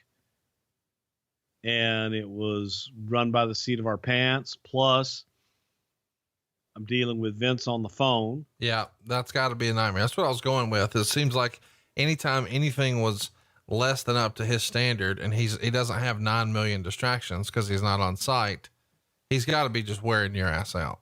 And no cell phone. So the phone was in his office. So now you've got to be in the office to take the call.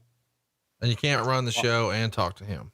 Yeah, and to watch the monitor and run the show and do everything else. And if you're not there to answer the phone when he's calling, then let me ask you, he's calling the truck, and the truck is calling you on headset to go to the office to take the call.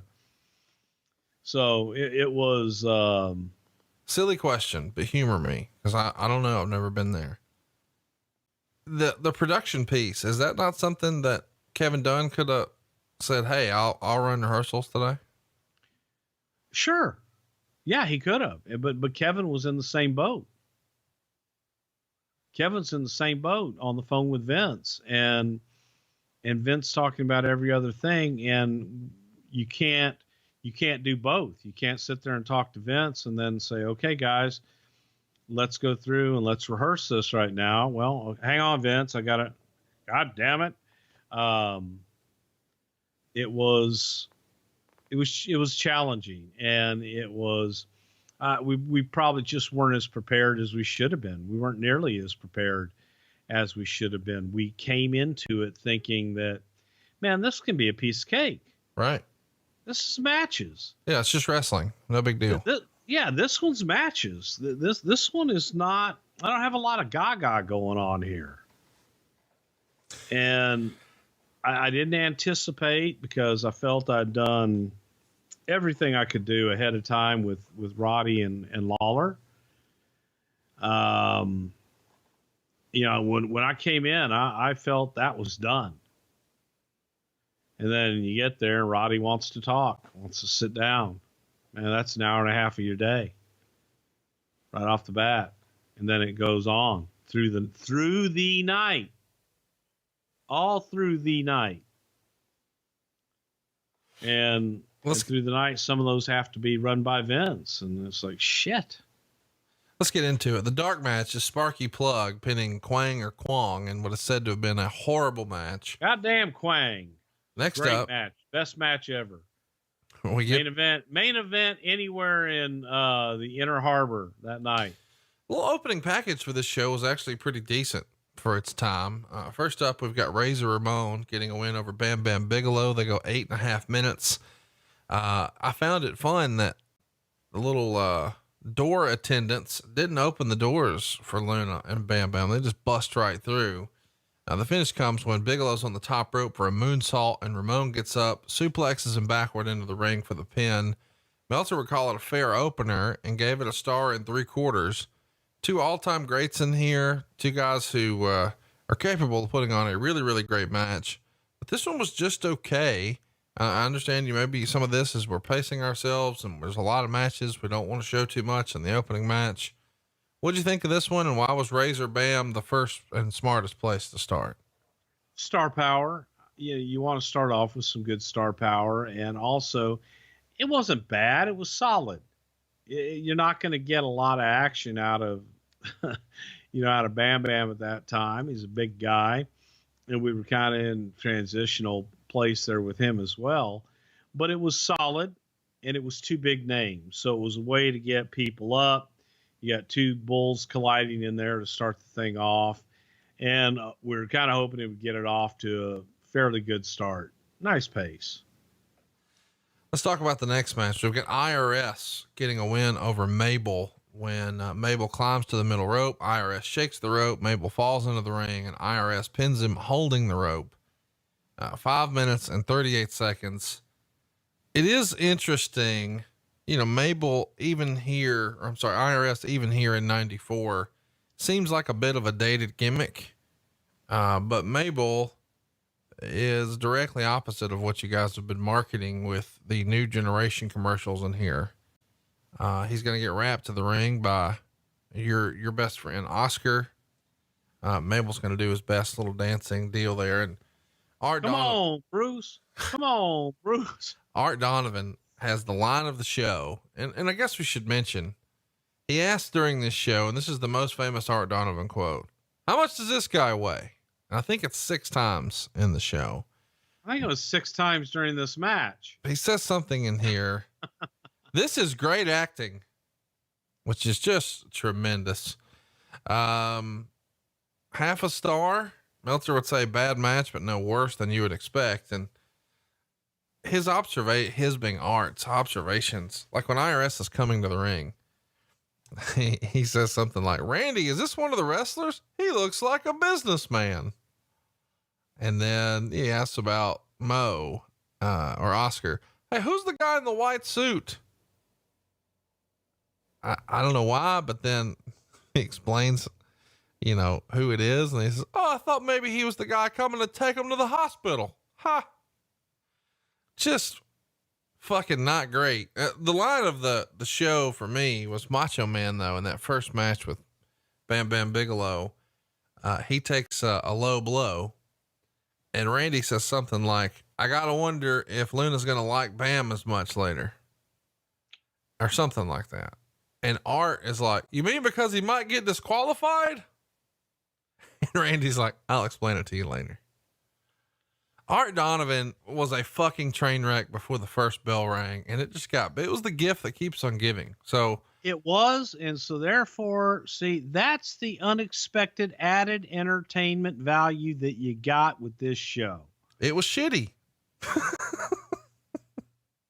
It was added entertainment value that no one expected. They thought, "Hey, Art Donovan, what the hell are we going to get?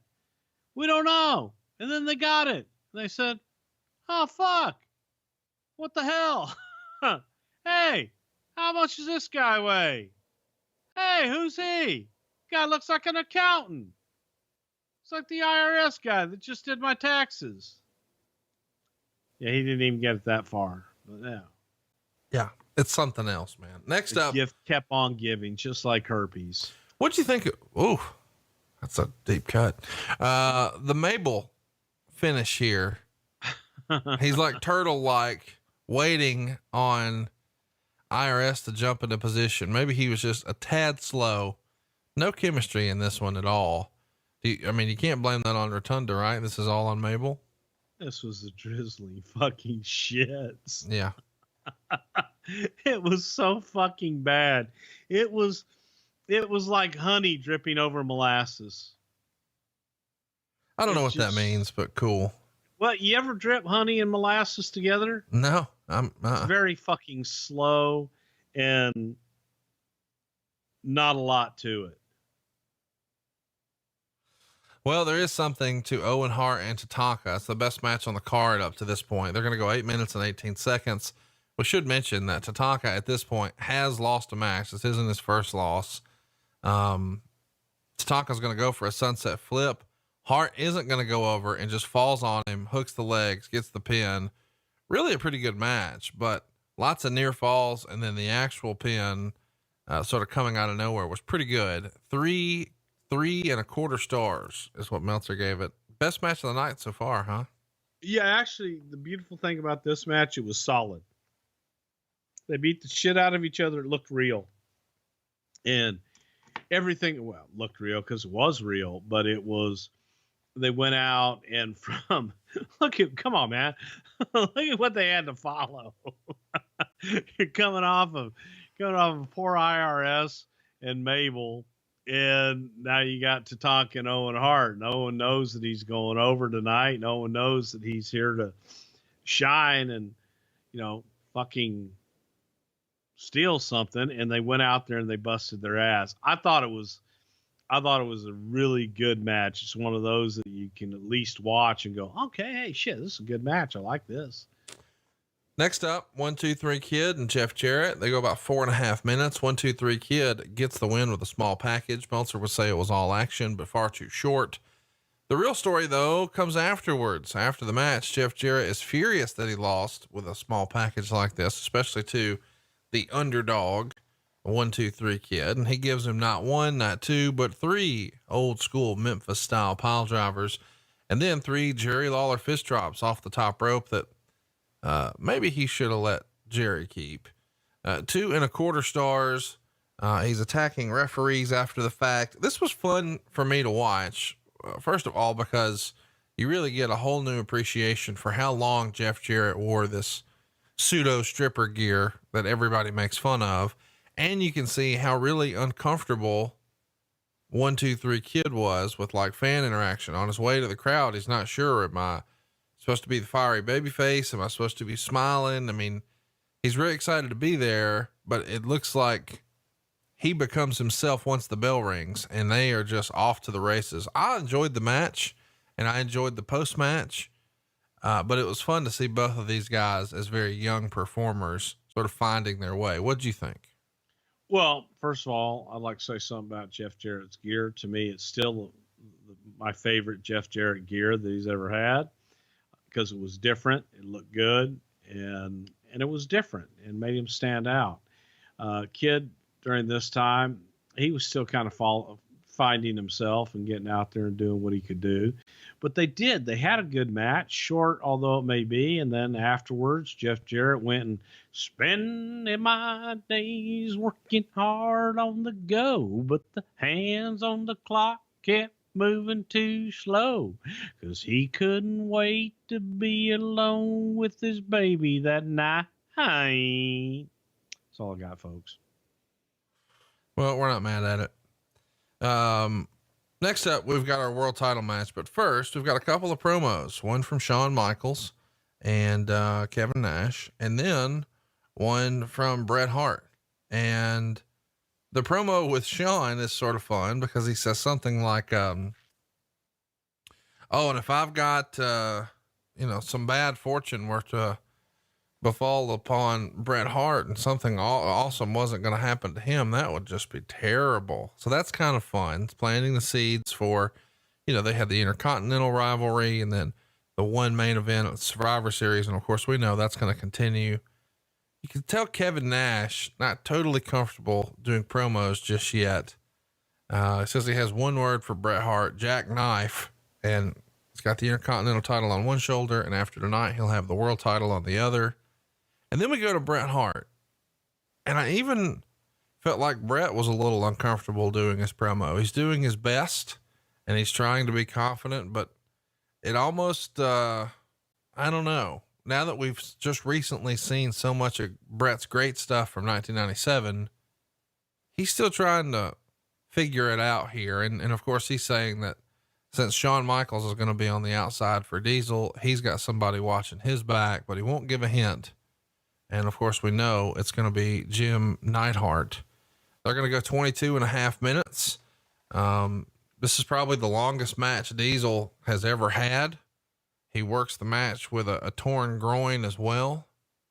And to think that this is the former Vinny Vegas and Oz, I don't know how you can say this is anything other than a good match. It got 3 3/4 stars.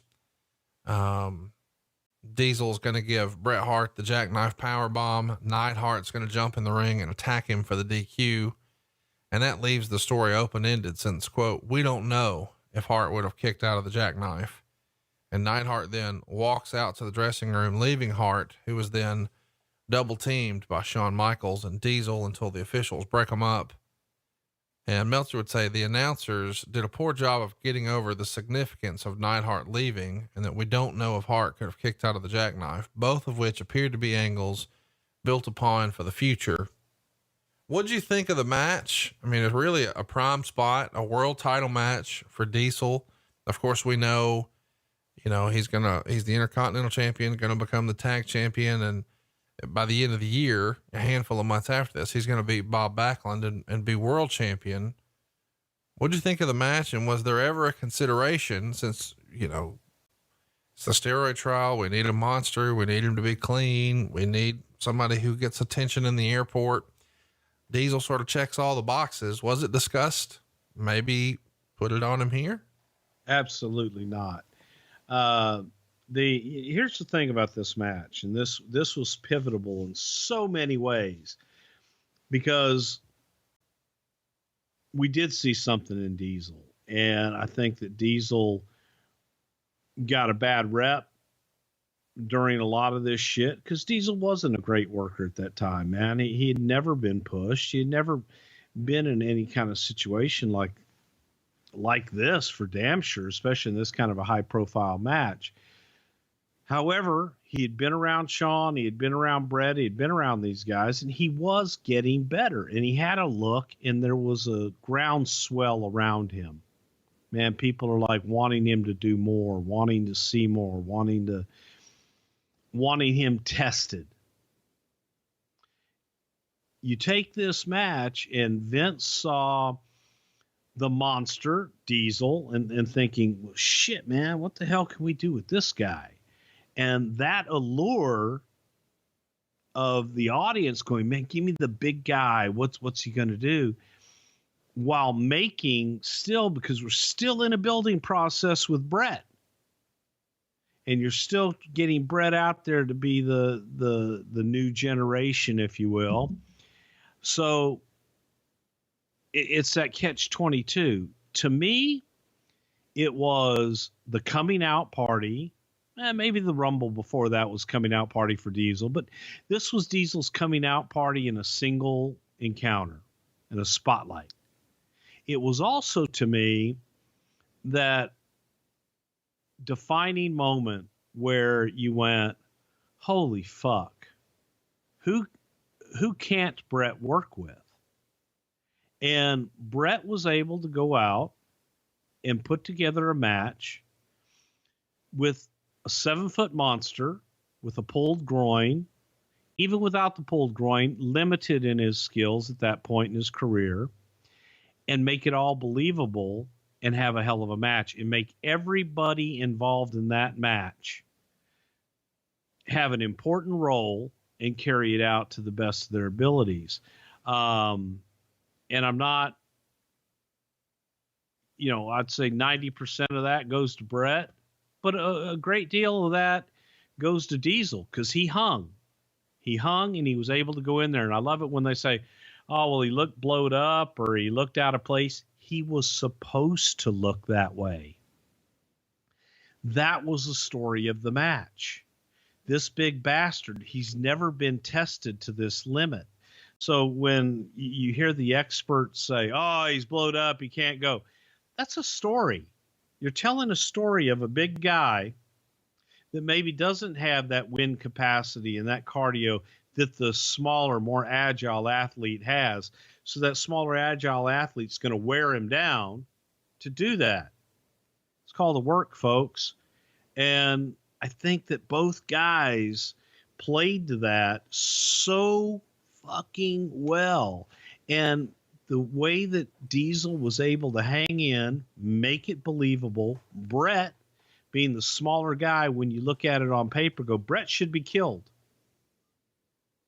But he was able to get through every single thing and made Diesel a bigger monster all along the way with everything that he did. And that, to me, was just, I enjoyed the hell out of the match. And I remember thinking, well, it's Brett, but I think if we could program Diesel with the right guys, that, man, they're going to believe in this big bastard, because he's believable.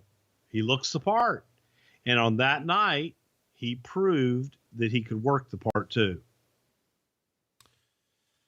Any concern with him working with a torn groin that he's not going to be able to go? Yeah. What was definitely concerned, but he felt that he could, and he had the compression shorts and all that other shit. It wasn't bad enough that he wasn't inoperable. He wasn't in a place where he couldn't go, so that was never an issue. But is how much is it going to hamper him? How much is it going to hamper the performance? At this point, did Vince already know we're going to make him champ sooner rather than later? It was just a matter of trying to test him and see what we had. We wanted to test and see what we had. We didn't know whether or not he could hold up in that single environment, and he did. And this was the point where we kind of went, you know what? Down the road, he could be it. So let's keep it moving here. Jim Neidhart returning. How does that come about? Yeah, the big bastard. Yeah, the bull's ready, Vince. Yeah, you looking for opponents for Brett? Yeah, they tear it down. Bring him. They were the foundation of the Hearts, and what a match that would be. You got Owen. Put him with Owen. Big bastard. And it kind of fell in, and we really didn't know what the fuck to do with Jim at that point. So just leave it with question marks and figure it out later. Yeah. You put it out there. He kept Brett from losing the title. Right. You had the open-ended, why'd you leave me? And then look, I wasn't there to fight for you after the fact. I was there to make sure you kept the championship. So there were a lot of different stories. We didn't know what we had in Jim at the time. It was another, if you could, the big rhino, just, give him a chance. And Vince is a softie. Well, next up, Razor Ramon gets a win over IRS with the Razor's Edge. Pretty uneventful match. 5 minutes, 13 seconds, 3/4 of a star. Meltzer would say they didn't even really attempt a good match. It's just sort of there. And it's really hard to follow a long world title match like what we just had. So it's probably a bad spot for any match. The match after that, though, is Owen Hart. You know what, though? I'm going to tell you something. You know why it was put there? Because we thought that if the Brett and Diesel match didn't deliver, this would. And it worked the opposite way. So are you adjusting times on the fly? Oh, I always adjust the times on the fly. Yeah. So my question is and I know you don't remember because you probably don't have your book in front of you, but originally was Diesel Brett slotted for 10 minutes? Because, and I know some people are hearing that and saying, well, what the fuck does it matter? Well, Diesel has never been in these deep waters before. Vince isn't here. We've got a lot of tournament matches going on. And oh, by the way, the guy who's unproven in this match also has a torn groin. So yeah. So in my head, you probably send Brett out there and say something like, and I'm freestyling, feel it out. If it's going well, do the whole deal. But, if he's hurting and it's a cluster, just go home. I got backup. Yeah. Is that basically the pitch? Yes. And because we didn't know. And I knew that if it stunk the joint out, I did have confidence that Razor and IRS could go out and pick it back up. And here's what sucks. The match after Razor Ramon IRS is probably one of those matches that has the time cut because Owen Hart and 1-2-3 Kid only gets 3 minutes and 37 seconds. Owen wins with a sharpshooter. Meltzer would say, while this was far and away the best 3 minutes and 37 seconds of the show, from a storyline standpoint, this match made no sense. First off, the business of a babyface being injured earlier in the card, teasing he can't come back, then miraculously coming back, has been done to death over the last year on WWF pay-per-view shows, to the point that the unexpected has become the very expected. Second, after taking such a horrendous beating from Jarrett, Kid didn't even sell the idea that he was injured, as he did every hot spot he could fit into 3 minutes and 37 seconds in this match. If the angle was going to be ignored later in the show, why do it? Third of all, if they're going to work a hot competitive match and use this match as the showpiece of the new generation theme, which they attempted to do, why limit it to just 3 minutes and 37 seconds when they could have had a classic if they were given more time? It's not like this show was loaded with great wrestlers and potential great matches that some good matches had to be shortchanged on time. Let's face it, when it was over, this was really a 3-man card of Owen, Brett, and Kid. He loved the match, but he felt like it was way too short. And I do recommend that everybody go watch it. It's only 3 minutes and 37 seconds, but it's probably one of the better matches you'll see this week. 3.25 stars. And he says, this was about as good of a short match as you'll ever see. What'd you think? And what do you think of his criticisms? Well, his criticisms are fucked up because he doesn't know the story we were telling. And the match was great. It was excellent. They had tremendous chemistry. But the idea was to get to the Owen Hart Razor match later on in the night. And well, hang on now. If you've got Jeff Jarrett delivering 3 pile drivers and then Kid doesn't sell it, Kid should have sold it. Okay. Yeah. Kid definitely should have sold it. And that would have helped it a whole hell of a lot more. But instead they went out and just did their shit and had a great match. And it was a great match. Story wise, not exactly the right story at the time, because where we were getting to was Owen going through Kid quickly to give Owen a little bit of rest to get to the Razor match later on, where Owen finally comes victorious and becomes King of Hearts. Let's get to the tag match here. It's the Head Shrinkers retaining the tag titles over Yokozuna and Crush. And what a fucking hodgepodge tag team that feels like. They go 9 minutes and 31 seconds, and Lex Luger's distraction causes Crush to get pinned in a finish that Ray Charles could see coming. That according to the Wrestling Observer. And he also says Donovan came out with another line of the year here when he saw Yokozuna for the first time. Gorilla, that man's legs are as big as most men's thighs, which is kind of fun. So the payback is Luger lost his match because Crush distracted him in the tournament here. So now Luger is repaying that by distracting Crush from his chance to win the tag titles. 1.5 stars, just sort of there for me on this one. What'd you think? It was there for you. Well, I mean, listen, we had to watch it. It was fucking painful, man. It's just, and I know you're going to get mad when I say this, but these guys got 9 minutes and 31 seconds and Kid and Owen get 3:37. What the fuck? Flip flop it. Okay.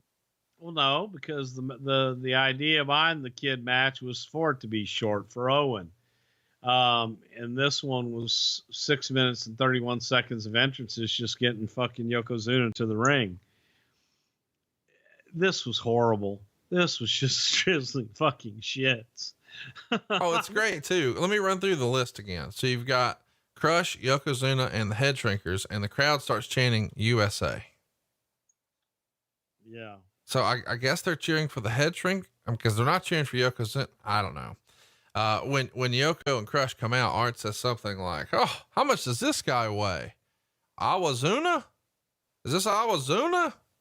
And then later he's talking about the Head Shrinkers. Who are these guys? These guys from the Pacific Islands or what?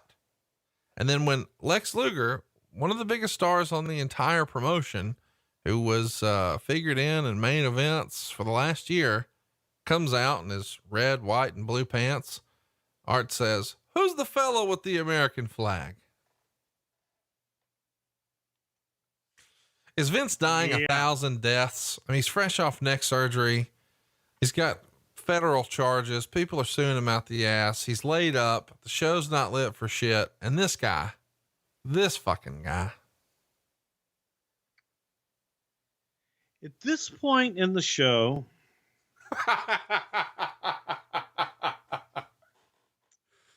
that was kind of the reaction that I was getting from Vince.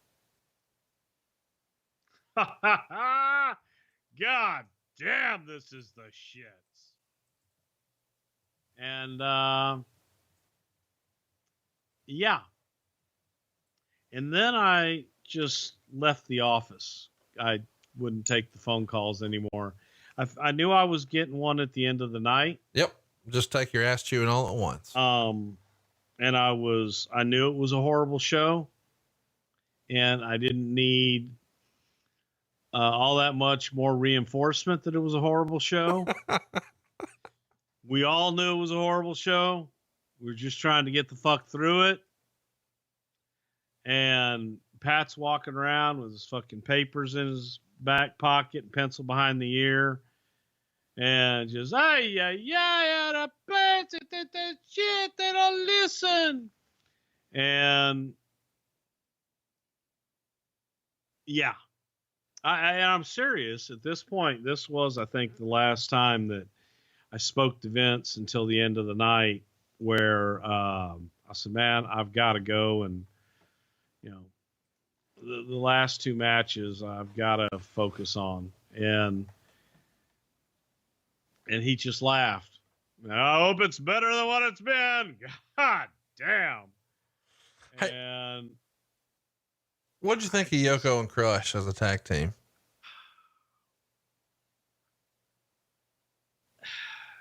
Bad. Yeah, we agree. I mean, thank you. It just was fucking bad. Head Shrinkers, being managed by Captain Lou. How's that pairing come to be? Okay. Yeah, I think that was a Vince rib on me, because Albano would come to TVs and shit, and Lou would always go over and talk to Vince, and Vinny, hey, I got an idea. How about I do this? I'm a manager of tag team champions, and I can do this, and I'll take your next tag team champions. And hey, Vinny, let me do this. Vinny, let me do this. Well, Vince would go out on commentary, and he'd send Lou to me. Hey, Bruce, I talked to Vinny. Vinny said I could do this. And Vinny, Lou, Vince didn't say anything to me, man. Let me talk to him. We'll see what we can do tomorrow. We'll see what we do, blah, blah, blah. So when we started doing Raw Live and shit, and he started doing this shit to me, we were in, I think it was Poughkeepsie. And Lou had been in the back, and Vince had been driving me nuts all fucking day. And Lou had been driving me nuts all fucking day. So I heard Vince tell Lou,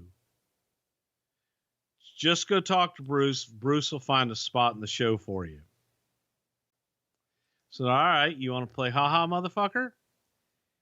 And they were out doing commentary, and I believe it was a head shrinker match or something like that. And Luke comes up to me at Gorilla in the middle of a live show and says, Brucey baby, what are we going to do tonight? Vinny said, you got something for me. I said, yes, go down and do commentary with Vince. When? Right now. Just go to the ring, pick up a headset, just start doing color with him. He fucking goes out the curtain, went down, sat down and did commentary with Vince.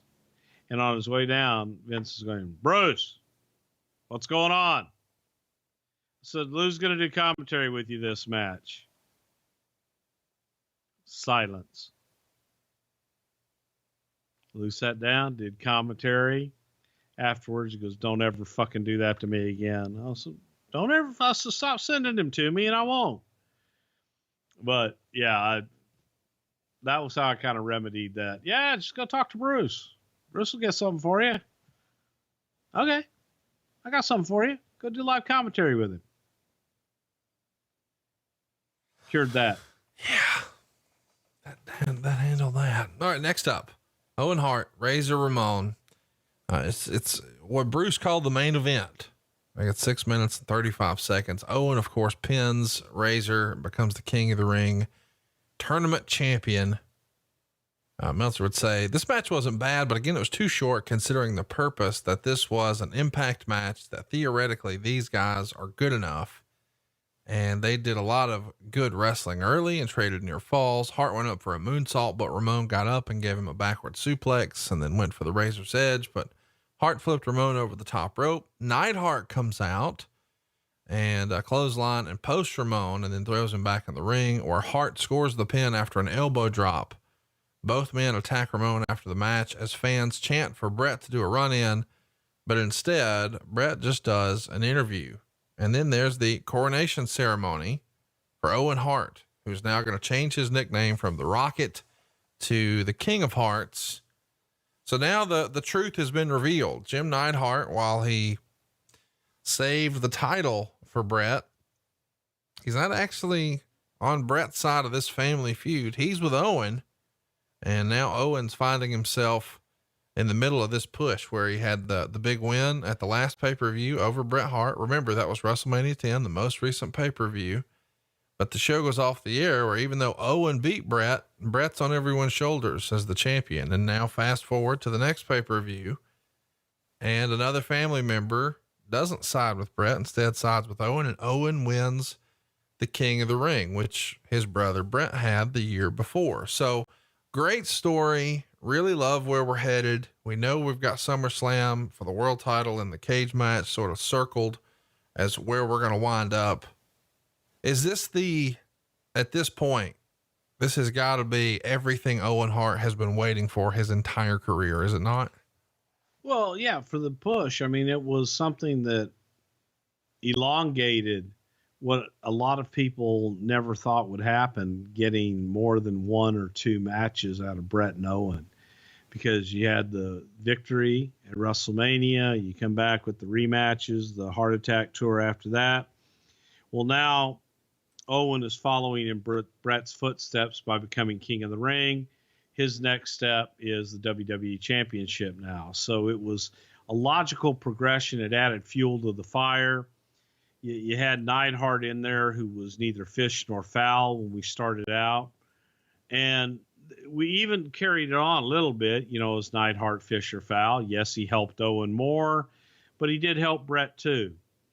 It was that building of Owen Hart that was another example of the way that Owen would take whatever he was given, small or large as it may be, and make it 10 times bigger. Because when he became the King of Hearts, I mean, he did change his gear, changed all his shit, embraced it, and made it more than a lot of people ever imagined it could ever be. So yeah, fucking Owen, man, to me, just so great. And this was another one of those examples of you gave him an inch and he took 2 miles. Really, really good stuff. The coronation ceremony, a little silly, but I mean, it's cool because it's Owen, and you know what this means to one of the guys who, really deserves it. One of the good guys in wrestling. One of the things I wanted to mention to you here is Todd Pettengill goes over to interview the governor, and he's trying to, we had all the stars there, fucking Conrad. Here we go. So he's got the governor of Maryland there, and he's trying to ask, hey man, need you to make a pick here. Who do you got, Jerry Lawler or Roddy Piper? And the governor picks Piper, but says, really, I'm more of a Hulk Hogan fan myself. God damn. Todd Pettengill looks like he's going to have a sheer panic attack, pulls the mic, and the interview is over. Just when you thought this shit couldn't get any more sideways and your phone's not lighting up enough in the back. Whew. Yeah. Good times. Good times. I do want to mention though, you see a lot of promos on the WWE network because it's the Coliseum video release. So there's lots of backstage stuff with like Jim Cornette, and there's even one in here with Roddy Piper, and Piper is in his dressing room and he's showing you what's in his bag, and he's bragging that this Hershey's bar is what real champions eat and shit like that. And he looks like $1 million. And I know he's fresh off of a movie set. The vignettes that were building to this, were of him in his movie trailer where he's got like a 5 o'clock shadow, and outside of his movie trailer one night. And he is in the best shape Roddy Piper was ever in at 40 years old. Is he not? Yeah. Piper was ripped, man. He was working his ass off and trimming down, and just changing his look up and trying some different shit. You know, he was in that acting world, wanting to, you know, it's funny. They tell you, you got to trim down, you got to get smaller and all that stuff. And that's what Roddy was doing. And he was working hard to attain that. It just, I don't know that it was his best look because he looked skinny. Well, I just mean in terms of good. He looks more like an athlete here than ever before. I mean, he was in phenomenal shape here. Not as muscular. I'm not saying that, not as swole as they like to say, but certainly as lean as you've ever seen him. And the storyline here is you guys happen to cross a Roddy Piper impersonator. And when we go back several weeks on Raw, there's a King's Court and he's going to promise Roddy Piper, and Jerry Lawler delivers this impersonator who comes out and kisses Lawler's feet and is doing an incredible impression of Roddy Piper, dressed just like him, but skinny as a rail. I mean, the kid weighs 90 pounds tops. And now for the main event here, that kid's actually going to walk to the ring with Piper as amongst the great bagpipe entrants. What can you tell us about the way you found this kid and what it was like working with him? Man, he had sent in some tape. I believe he sent in the tape to Piper, and Lawler saw it and said, "Oh God, this would be great." Lawler used him for his stuff. And then we thought, you know, the great swerve at the end is Lawler thinks he has this kid in his corner to get under the skin of Roddy Piper, because Roddy really wasn't fond of Piper impersonators. So it was just that little swerve, bring the guy in, let him be in Roddy's corner, give him a little bit of a spotlight. He did a good Piper impersonation, and it was a lot of fun, and Roddy embraced it, and we were just trying to add anything that we could to this match. We didn't have Roddy to make a lot of the dates leading up to this match, so you couldn't get that physical interaction between Piper and Lawler. It was all verbal, and we thought if there were ever any two guys that could talk people into a house, you know, it's Roddy Piper and Jerry Lawler. But nobody really gave a shit enough to want to see it, unfortunately. And Roddy was sending us these tapes that he was shooting himself with his little camcorder, and they would be 20 minutes long. And you'd have to edit them down to get a promo out of them. So it was a challenging promotion at best. And I had kind of stuck my neck out on the line with Roddy and really wanted to do something with him. This was his, you know, door back in at the time after we'd done the WrestleMania thing. And he, I still got, you know, some more matches left in me and so on and so forth. And it's Roddy Piper. Come on. I mean, did everything I could. Meltzer would say mainly Lawler kept chasing the kid and Piper kept stopping him. After below par brawling and little wrestling came the ref bump. Lawler pulled out a foreign object and hit Piper and tried to pin him with his feet on the ropes, but the kid threw Lawler's feet off the ropes. Lawler goes after the kid. Piper gets him from behind with a sloppy bridging back suplex.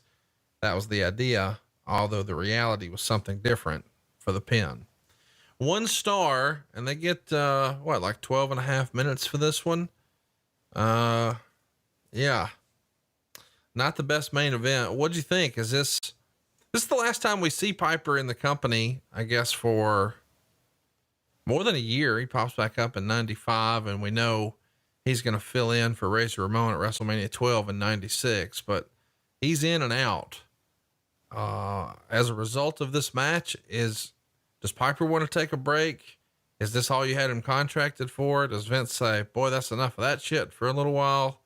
Why is this the end of Piper for a little bit? I think everybody wanted to take a break. I know Lawler didn't want any more of it.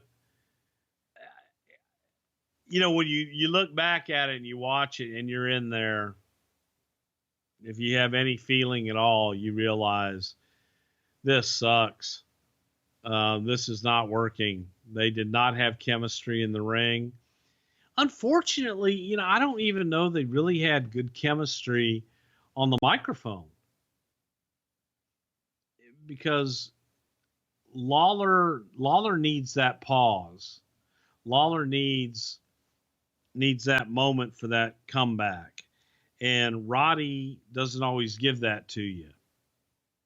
And Roddy's comebacks are too quick sometimes, and then he leaves you nowhere to go. Lawler will feed you, give you some place to go. But he needs a second. I just think their timing on everything didn't work, and it was a failed experiment. It didn't get over, and when it was over, we were thankful it was over. Vince laughed his ass off, and I don't think that he thought it was one of the best shows we ever had. Thank Pat and I for running it and doing everything we could. And, after the show, you can then go back. During the show is not the time to express your frustrations or to say, okay, I had this to deal with or I had that to deal with. It doesn't matter. It doesn't matter what the fuck you had to deal with it. Deal with it. It's your job. So I wasn't going to sit there and say, well, Vince, sorry, I've been in a room with Hot Rod for a fucking hour and I didn't get to do that. No, sir. All I got to say is, nope, didn't get to do that. Fucked up. Sorry.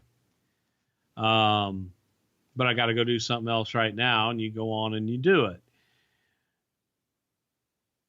After the fact, I got to share some of that with him, which made him laugh even more. But it's a learning experience, and if you learn from your mistakes, hopefully you're not going to repeat a lot of them. Sometimes you do, just because you think, well, I'll overcompensate here.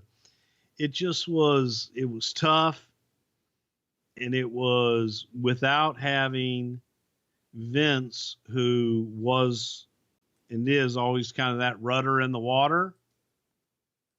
You think you can do it, and I do believe we can do it, and we have done it without him and been fine. This is the first time for me and Pat doing it without him, and maybe we were a little overconfident. Maybe we took a lot for granted. But for me, probably one of the worst pay-per-views I've ever been involved with. Oh, I love you. It was painful, man. It was really painful. Well, and I know this was painful for you today. I guess we should tell everybody you flew home for the emergency oral surgery, and your nightmare continued as it was one complication after another. You had that surgery first thing, crack of dawn Wednesday morning, more complications Thursday. It got way worse on Friday, Saturday, a whole new set of problems. And then of course, Monday, another set. You didn't get to make the pay-per-view or TV for WWE, but you sucked it up and you made it for our Something to Wrestle fan base. And we appreciate you taking the time to do it. And hopefully you can go take another pain pill, take a nap, and we're going to try to bring you guys some more great content this Friday at noon. Tell your friends Something to Wrestle is back with some brand new content. And thanks to Tony Schiavone for filling in the gaps last week. Yeah, I wanted to thank Tony, man, for stepping in and helping out on that. And I want to thank everybody for the well wishes. I have no idea at all what transpired in my life last Wednesday and Thursday. I have zero recollection. However, I will give you this one piece of advice. If you ever go into the dentist and you leave your wife out in the waiting room and they get in and they pull 6 of your fucking teeth, don't ever let her make that last decision about doing the last thing to drill up into your jaw and take out all the rest of that shit. No, she made a good decision, I'm sure, in the long run. But holy fuck. I asked the guy before I went in the week before when I scheduled the surgery. Everything had dropped on me and I was in a bad way. And I said, how long am I going to be down? He says, 1 day. You're in, you're out. You'll be at work the next day. I guess we should mention a lot of this is complication from when Brock Lesnar destroyed your fucking face backstage and Humpty Dumpty put you back together again. And so when you talk about having to have teeth pulled, people just think, oh, this raggedy motherfucker don't brush his teeth. No, your palate collapsed. Your entire the inside of your mouth fell and it's now on your tongue and you're holding it up like an asshole trying to make TV. And then eventually they say, get the fuck out of here and go get that fixed. And so here we are. And I know last week, you know, people are going to say what people are going to say. Oh, they don't care about the show anymore. Oh, he doesn't have a fucking mouth. This is not something we can do. So thanks for Tony for running his mouth. And although the live shows with Bruce obviously have to take a hiatus because of his WWE travel, somehow Jim Ross has found a way to schedule a live show with me. Actually, 2, we've got them coming up and I want to go ahead and let everybody know about those. Jacksonville, Florida on July 12th will be our very first Grillin' JR Live. And you can join us at grillandjrlive.com. And that is the night before AEW's Fight for the Fallen. So if you're going to be in town for that show, you might as well go ahead and check out Jim and I the night before right there in Jacksonville. Tickets are just $39 and it's grillingjrlive.com. Now, maybe you're more of a WWE fan. Well, good news for you, Philadelphia. We're coming to see you on July 14th, right before WWE puts on their pay-per-view Extreme Rules. We're going to be at Dave & Buster's. Tickets are only $39. Philly, come see us at jimandconrad.com. That's jimandconrad.com. It's the day of the pay-per-view. We're going to get started at 3. We'll be done by 5. Plenty of time for you to make it over to see the dark matches and everything that's happening at Extreme Rules. So check us out. July 12th, grillingjrlive.com in Jacksonville, Florida. July 14th, Philadelphia, PA, jimandconrad.com, right before Extreme Rules. So whether you're an AEW fan, you're a WWE fan, you're certainly a Jim Ross fan, and you got to go see him. grillingjrlive.com or well, you don't have a fucking live show to promote, but if you want to, hey guys, watch Raw and SmackDown. Bruce helps work on those now. He'll be at Extreme Rules. I'll attempt to get together with him and he'll say, oh, I'm too busy. I'm just too busy. And that's, is that it? Anything else we need to mention? Lots of stuff coming down the pike. We're going to have some fun and I'm just happy. I'm happy to talk to you again, Conrad. It feels like about fucking 18 years since we've got to just sit down and bullshit and talk. And this was nice because all we got to do is sit down and bullshit and talk. And I like that. Bullshitting and talking is what our friendship is based upon, and our friendship and relationship with the audience. So thank you guys for bullshitting and talking with us this week. And I know we dropped this on you, with really no advance warning, sort of out of the blue, but this is what we promised last Friday. We couldn't deliver it. So we delivered it to you today and we did it ad free with the exception of me plugging Jim Ross at the end. So stay tuned. Oh, we got to go back in and drop in some ads. We don't, Bruce. We're done. That's it. That's the end of the show. And we appreciate you guys' support here. Follow us on social media. I am at Hey, it's Conrad. He is at Bruce Prichard. Our show is at Prichard Show. And Bruce, it's the end of the show. You know what to do. Shaka Khan.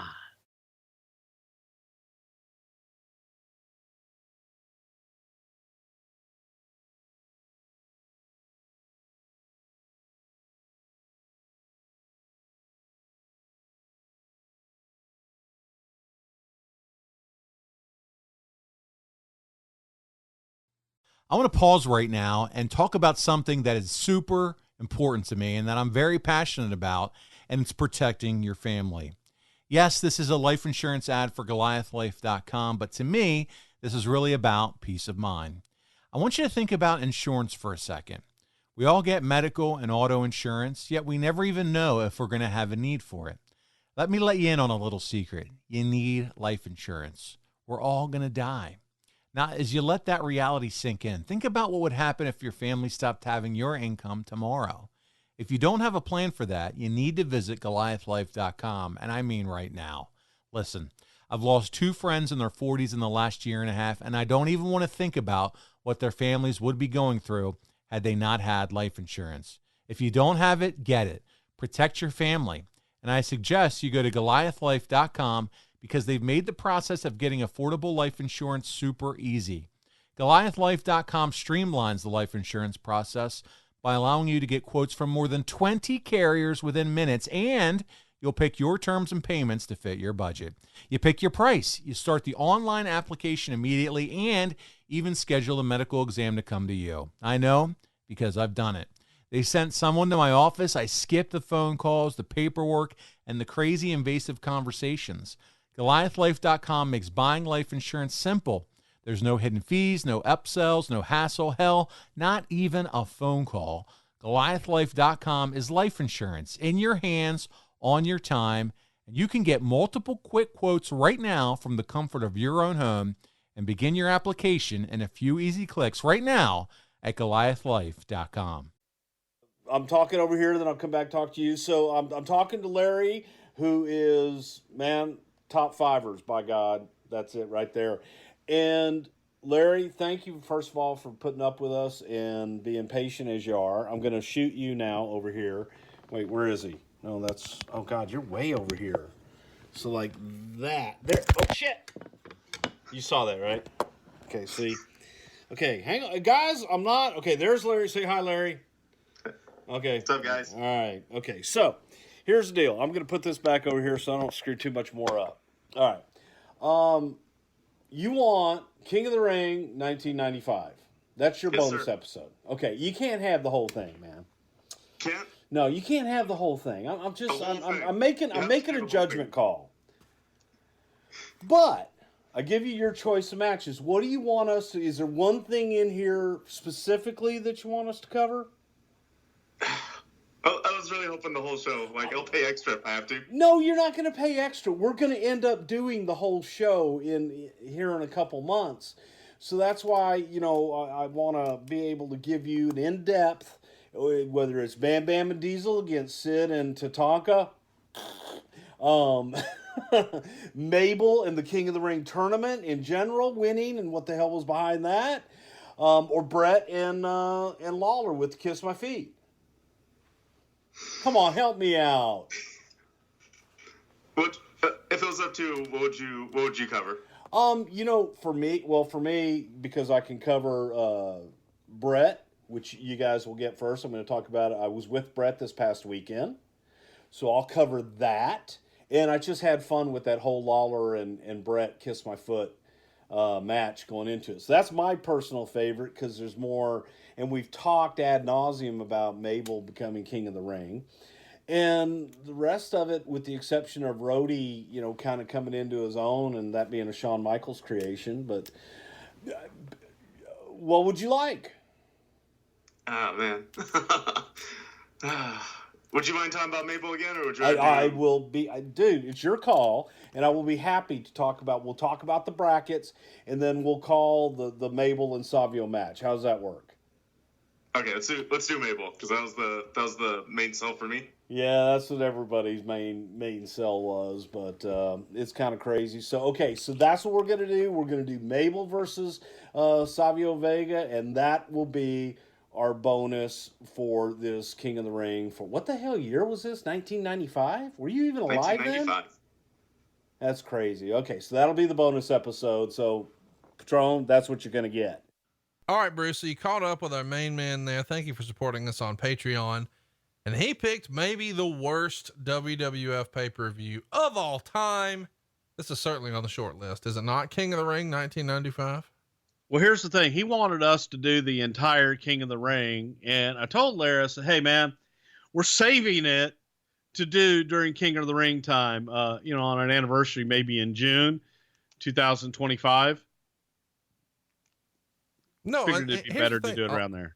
A lot of people think that's a joke, but no, it's not. Like, we do save things because here's the thing. If we just hit all the big topics, eventually we got to do like Sal Sincere, and nobody wants to hear about Sal Sincere for 3 hours. Nobody. No, I don't want to hear about Sal Sincere for 3 minutes. So let's talk about this King of the Ring show. The Wrestling Observer reader poll gave it 6.3% thumbs up and 85.8% thumbs down. They voted the best match as Shawn Michaels, that's where we are. And the worst match is Savio Vega MABEL, which is what we're about to see. But Meltzer wrote, so how bad was it? Bad enough that when it ended 11 minutes early, nobody complained. Bad enough that the fans were chanting the promotion's name during the bad matches. Wait a minute. What do you mean 11 minutes early? What do you mean compared to what? What does that mean? Well, the show is only 2 hours and 35 minutes and 29 seconds. So for a 3-hour pay-per-view, it was pretty short. No, it was a pay-per-view, man. We have a 3-hour window. This is a competition, Conrad. Sometimes matches just go a little bit shorter, and we can't control that because it's a competitive environment. And sometimes the competitors' juices get flowing, and they're able to go out there and just have whippersnapper matches in no time. Yeah. Meltzer would write, and you thought the WWF, because Jim Ross was on the booking committee, was finally into programming talent ahead of size. Think of Ross's upbringing in wrestling. It was under Bill Watts, who had been dragged kicking and screaming by Bill Dundee into pushing smaller guys. So lots of people think there's tons of blame to go around. Mabel Undertaker would be rated -0.5 a star. And the best match on the card, in my opinion, is the one we're going to get the end of here, which is Bret Hart and Jerry Lawler. And they're doing a kiss my foot match. And, I don't know, like, I thought they did a good job with this, putting together the angle and the storyline. Let's have you watch the end of this with us, this kiss my foot match. Fire it up. WWE King of the Ring, 1995, from June 25th, 1995. And I want you to find 1 hour, 43 minutes and 21 seconds. We're going to give you a minute to get there. It's 1 hour, 43 minutes and 21 seconds. That's where we're trying to get to here. And, Bruce, I think we should have you go ahead and give us a countdown and let's get going. I'm going to say count down from 5, and then I'm going to say go. When I say go, do it. So 5, 4, 3, 2, 1, go. And the Hitman getting ready to go up to the second rope here and come off with his patented fist or elbow drop. And man, I actually got to see Bret Hart this past weekend in Niagara Falls, Canada. Got to tell you, Conrad, it was great to reconnect with the Hitman. Not just saying that. It was actually a hell of a time. How about in the front row there behind Hebner across from the hard cam? You've got the two dudes from the ECW arena who were always front row. Absolutely. And this was Bret Hart has a sharpshooter in. Earl Hebner calling for, by God, he knows how to call for the bell when that sharpshooter is locked in, doesn't he? Listen to you. What? You just made up with him. And look, if somebody puts the sharpshooter on you, Earl Hebner's going to call for that bell. And he's telling Bret right now, by God, Bret, break it or else you're going to lose this match here. But this was the buildup for this was whoever's going to kiss their feet. Lawler didn't wash his feet for like 6 years. And it was some of the most entertaining promos back in the day. And I just loved the way Bret, gets up to the top rope and slowly undoes his boot with that just sly grin on his face, waiting for Lawler to have to kiss his feet. Beautiful drama. This is called it's storytelling, Connie. It's just classic storytelling. Lawler holding on to the referee, Hebner. You know where he kissed his foot, King? But Bret washed his foot. Where? Stinky though. Huh? How about the tights here? I don't think a lot of people realize that it would loop around the bottom of your foot. Here comes Hakushi, and who's the other guy? Shinja. Maybe I tell you, JJ. Kushi come off. Oh, diving into the king. That's the wrong Brett hit me. This was a nice way to get old Hakushi and getting ready to go with Bret Hart after this match. But no, that's the way that the long tights always worked, man. That's old school. So they would keep on. They would stay on. No, I get it. I just didn't know it. Oh God. Oh yeah. Get that toe in there. Get it in there. Oh yeah. And just the Lawler taking that whole toe. Looked like he'd done that before. How would Jamie Noble agent that? You gotta get that toe in there, Brett. Shove it down his throat. Now, King, just swallow that sumbitch. Take the whole thing in there. Go back for more. And then this was good shit here. Just now, here's the problem, man. That was me. I was King. You couldn't get my foot up to my up to my mouth here. But Lawler, after not washing his feet for all that time and all that disgusting shit, his feet look pretty clean there, don't they? Well, he knows he's not winning. So yeah. But that's not the point. Should have gimmicked it, made it look dirtier. Yes. The sock was gimmicked. The sock was dirty. Well, now he's just trying to get a little upchuck working on there. Just something. So I didn't have any problem upchucking in Niagara Falls. I upchucked all my sushi on Saturday night. It was wonderful. Why'd you throw up in Niagara? It was bad sushi. Oh, good for you. Oh yeah, it was just fucking. Here's the deal. Have you not learned from me? When we're traveling making shots, no seafood. You know what? I made that declaration after that. I swore no more ever again. When I rooster-tailed a year ago with you, that should have been a clue. Dude, it was the worst. Absolutely I mean, you're looking at the King right now, and that's exactly what I looked like that night. And I sat there for hours just Wait. You know what I just realized? What? This is the way the King looks after spending time with Bret Hart. Who were you with last Saturday? Oh my God. You think it was Bret? Did Bret put his foot in your mouth? Tell the truth. What were y'all doing? No, Bret and I shared really good conversation. And as I said, it was great to see him. And now we visit our friends over at the Special Olympics, who were big sponsors. We were huge sponsors of the Special Olympics. They're based in Connecticut. Atom Bomb, Diesel.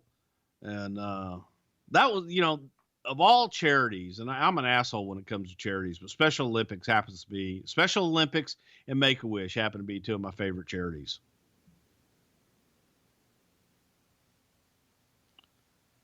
That's just cool, man. I wish this was on TV and not just pay-per-view, so they could have gotten a bigger crowd. But either way, it's cool to see. At the end of the day, we've had a lot of fun, sort of talking about some of the silliness of wrestling and blah, blah, blah. But you get to do a lot of good out of this. By the way, that crown right there, I feel like was made about 10 minutes before you went on the air. Yeah. So just so I'm clear, Shawn Michaels, the best wrestler in America at this point. Was that debatable by 95 that Shawn Michaels was the best in the world? I'd say Shawn and Bret were the two best in the world. Yes, definitely. So Shawn is eliminated in the first fucking round. Well, he went 15 through with Kama. Still. Best match on the card. He's out. And now. Look at that crown on Owen, though. By comparison, it's much better.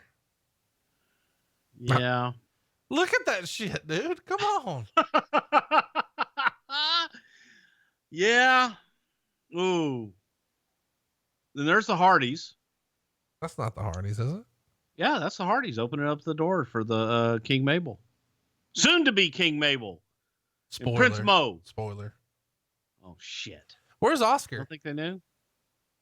Oscar was gone by this point. Say, come on, Bruce. Come on, Bruce. Come on, Bruce. Oscar comes and does our show intros every once in a while, man. He'll just show up somewhere and cut me a wonderful rap. And that's how he brings me out. Come on, Bruce. Come on, Bruce. I love that shit. Is that your second favorite rap song? Yeah. Next to Lil Yachty. And then the Sugar Hill Gang. I tried so hard at your wedding to get them to do the Sugar Hill Gang. Now, what you hear is not a test. I'm a rapping to the beat. Hey, no, we played that. You weren't paying attention. Really? Yeah. Oh, Cassio listened to me. Cool. I like it. He played it. Are you sure that wasn't the night before? No, I'm sure it was that night. King Mabel. Look at him. Look at that titty. Yeah, that's Jeff and Matt Hardy. Here's your main event. The guy coming out right now is the last wrestler to be introduced on the card, Savio Vega, and he's going to step through the ropes and take on Mabel. And this is the main event of an American pay-per-view in 1995. Well, it's the finals of the tournament of the pay-per-view. Yeah. Well, there's Rocky Balboa. That's exciting. Yo, Rocky. Larry, this is what you get. You ask for the king of the ring. This is what you get. He said, you know what he actually said to me, Conrad? He says, well, it's the worst show I could think of that you'll never do and ever win a poll. And that's what I want to hear about. Why Savio Vega? That's actually a really solid question. Why Savio Vega, dude? Razor was hurt, and we were and the thing was, Larry asked me a question. He says, was it true that Vince wanted Mabel to beat Shawn Michaels, Undertaker, and Razor all in one night to make him the biggest heel? I said, we were looking to build a big nasty heel. He did beat Undertaker in the tournament, but Savio was a guy we were grooming to be a top babyface as well. And we knew also that for the best match, he's going to get the best match on the card with Mabel involved in it was Savio. So what are the odds I could get you to cut BP in the back of your head like he has SV here? What are like the worst odds you could get? And then say never. But see, here's the other thing, man. People shit all over Mabel, and Mabel can move like a son of a bitch for a big man. Here's the thing. I don't think anybody's arguing that Mabel didn't have a spot on the card, but Mabel should not have been in the main event here. Well, he wasn't in the main event. He was just in the finals of the tournament. God damn it. It was just the king of the ring coronation. If you were here, I would fucking punch the shit out of your ribs right now because come on. No, it's not the main event. It's just the last match on the card. It's not the last match on the card. We're going to have a tag match after this with the Big Daddy Cool and Bam Bam Bigelow and Tatanka and Sid Udi. And it's called, what's the name of this? King of the Ring. And the winner of this is going to be called what? King Mabel.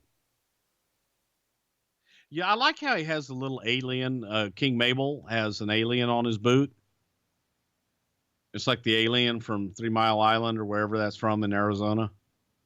You know what I'm talking about. Area 52. Area 69. That's a big man going over the top rope there, by God. This is crazy.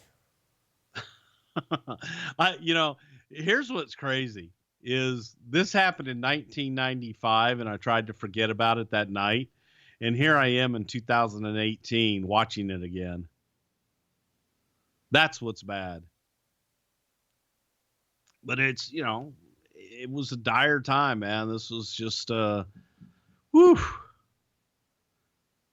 of those ouchie moments that you look back and there's not a whole hell of a lot you can say about it. It was the cards we were dealt and trying to do the best we can. What about a CT on the back of your head?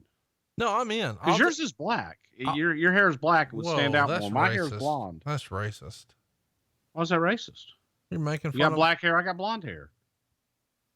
Really? Yeah, yours would pop if you had a CT in the back. So maybe, how about this? I'll do the CT in the back if you do the Mabel Mohawk. Okay. Deal. Yeah, that ain't happening either. No. Well, listen, you do summer cuts, so just buzz it, except right down the center for one live show next year. Yeah, no. I'll do a CT and you can do that, and we'll have Oscar there. Come on. So Bruce. you're gonna shave your head and do a CT. I'll do it. Shave your head completely. No, I'm going to have Except what for CT. Savio's got. Savio's got a little hair on top. Very little. Yeah, I'll do that. I ain't scared. And you're going to do the goatee too? I mean, are you gonna be in blackface? No. Well, I'm not doing it if you're not going to commit. Well, it's hair we're talking about here. Well, I'm talking about head hair. You're talking about facial hair. You need to calm down. Oh, well, you know. Look at how slim and trim Timmy White is. Yeah, by comparison. Come on. Hey, here's the write-up from your boy here. He says, 8 minutes, 32 seconds. Horrible match. Mabel held a long bear hug and then a long chin lock. Fans started chanting ECW. It wasn't a surprise to hear the chant, but just how many were doing it and how loud it was. Apparently there were several other ECW chants through the show, but this is the only one that was really audible on camera. Apparently after the show, in the front of the building and in the building, there were tons of ECW chants, which explained to me as more of a negative reaction to the quality of the show being presented than anything else. Because they thought it was ECW. Is that what it reminded them of? No, that it was much better. That's what, no, they're chanting. This reminded them of ECW. That's how I took it. Well, you're the dumbest fucking person I know. There were also tons of banners confiscated before the show for the ECW promotion and characters. Vince McMahon didn't know what was going on because he said, "Listen to the crowd," thinking they were chanting for Vega, and it was a very loud chant. They quickly turned down the crowd audio when they figured out what was going on, and the guys got up and went right to the finish with Mabel kicking out of Vega's spin kick, and then Mabel hit a power slam for a near fall before winning with a big splash. After the match, Ramon decked Mo and started beating on Mabel. Mo attacked Ramon from behind, and Mabel gave him a body slam, elbow drop, and dropped an elbow on Ramon's bad ribs. 1, 2, 3 Kid does a run in and throws a few kicks before Mo and Mabel laid him out as well. -1 star. And you just told everybody it was going to happen. Yeah, but I just wanted to give the recap so you could hear it. Also, he wrote, afterwards they did a long coronation ceremony with Mabel, which saw fans pelt him with garbage. Then God damn the heat. Then they aired a video of Lawler, which I won't ruin. But he did take you guys to task for the Special Olympics video. He says, video is also excellent, although there's something really pathetic about using the Special Olympics to get the company over. How about fuck you, Dave Meltzer, you piece of shit. Fuck him. Here's that chin lock. Yeah, get it in. Look at that fucking buried in there. Look at the goddamn, look at the size of those arms. Yeah, get it in there. That chin lock, get it in there. You could drive a fucking Mack truck through that son of a bitch. Yeah, that's kind of brutal. This was the King of the Ring final right here, 1995.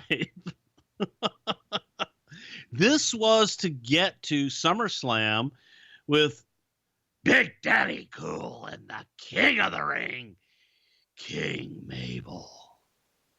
That's some good shit right there, man. See, look at the crowd. They're chanting. They're fucking clapping for Savio to, let's go, Savio. Savio, the Razor getting them going, man. What do you think he's thinking right now?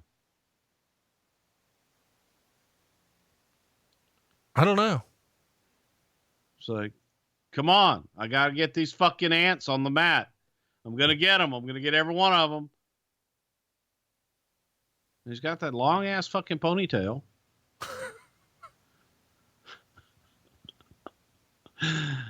I'm hot. You know what? I love Larry. And Larry's been to a lot of our live shows and he follows us all over the place and travels. I'm really pissed at him right now for choosing this. Yeah. But you know what? It is funny.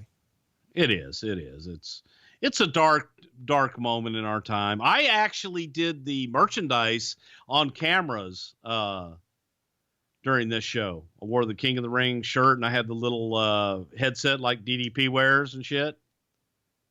And did all the throws for the merchandise. And no, it's not on the network, folks. I've looked. They edited me out. Yeah, I would too. It was a slimmer me. No, I did good. I loved it. It's great.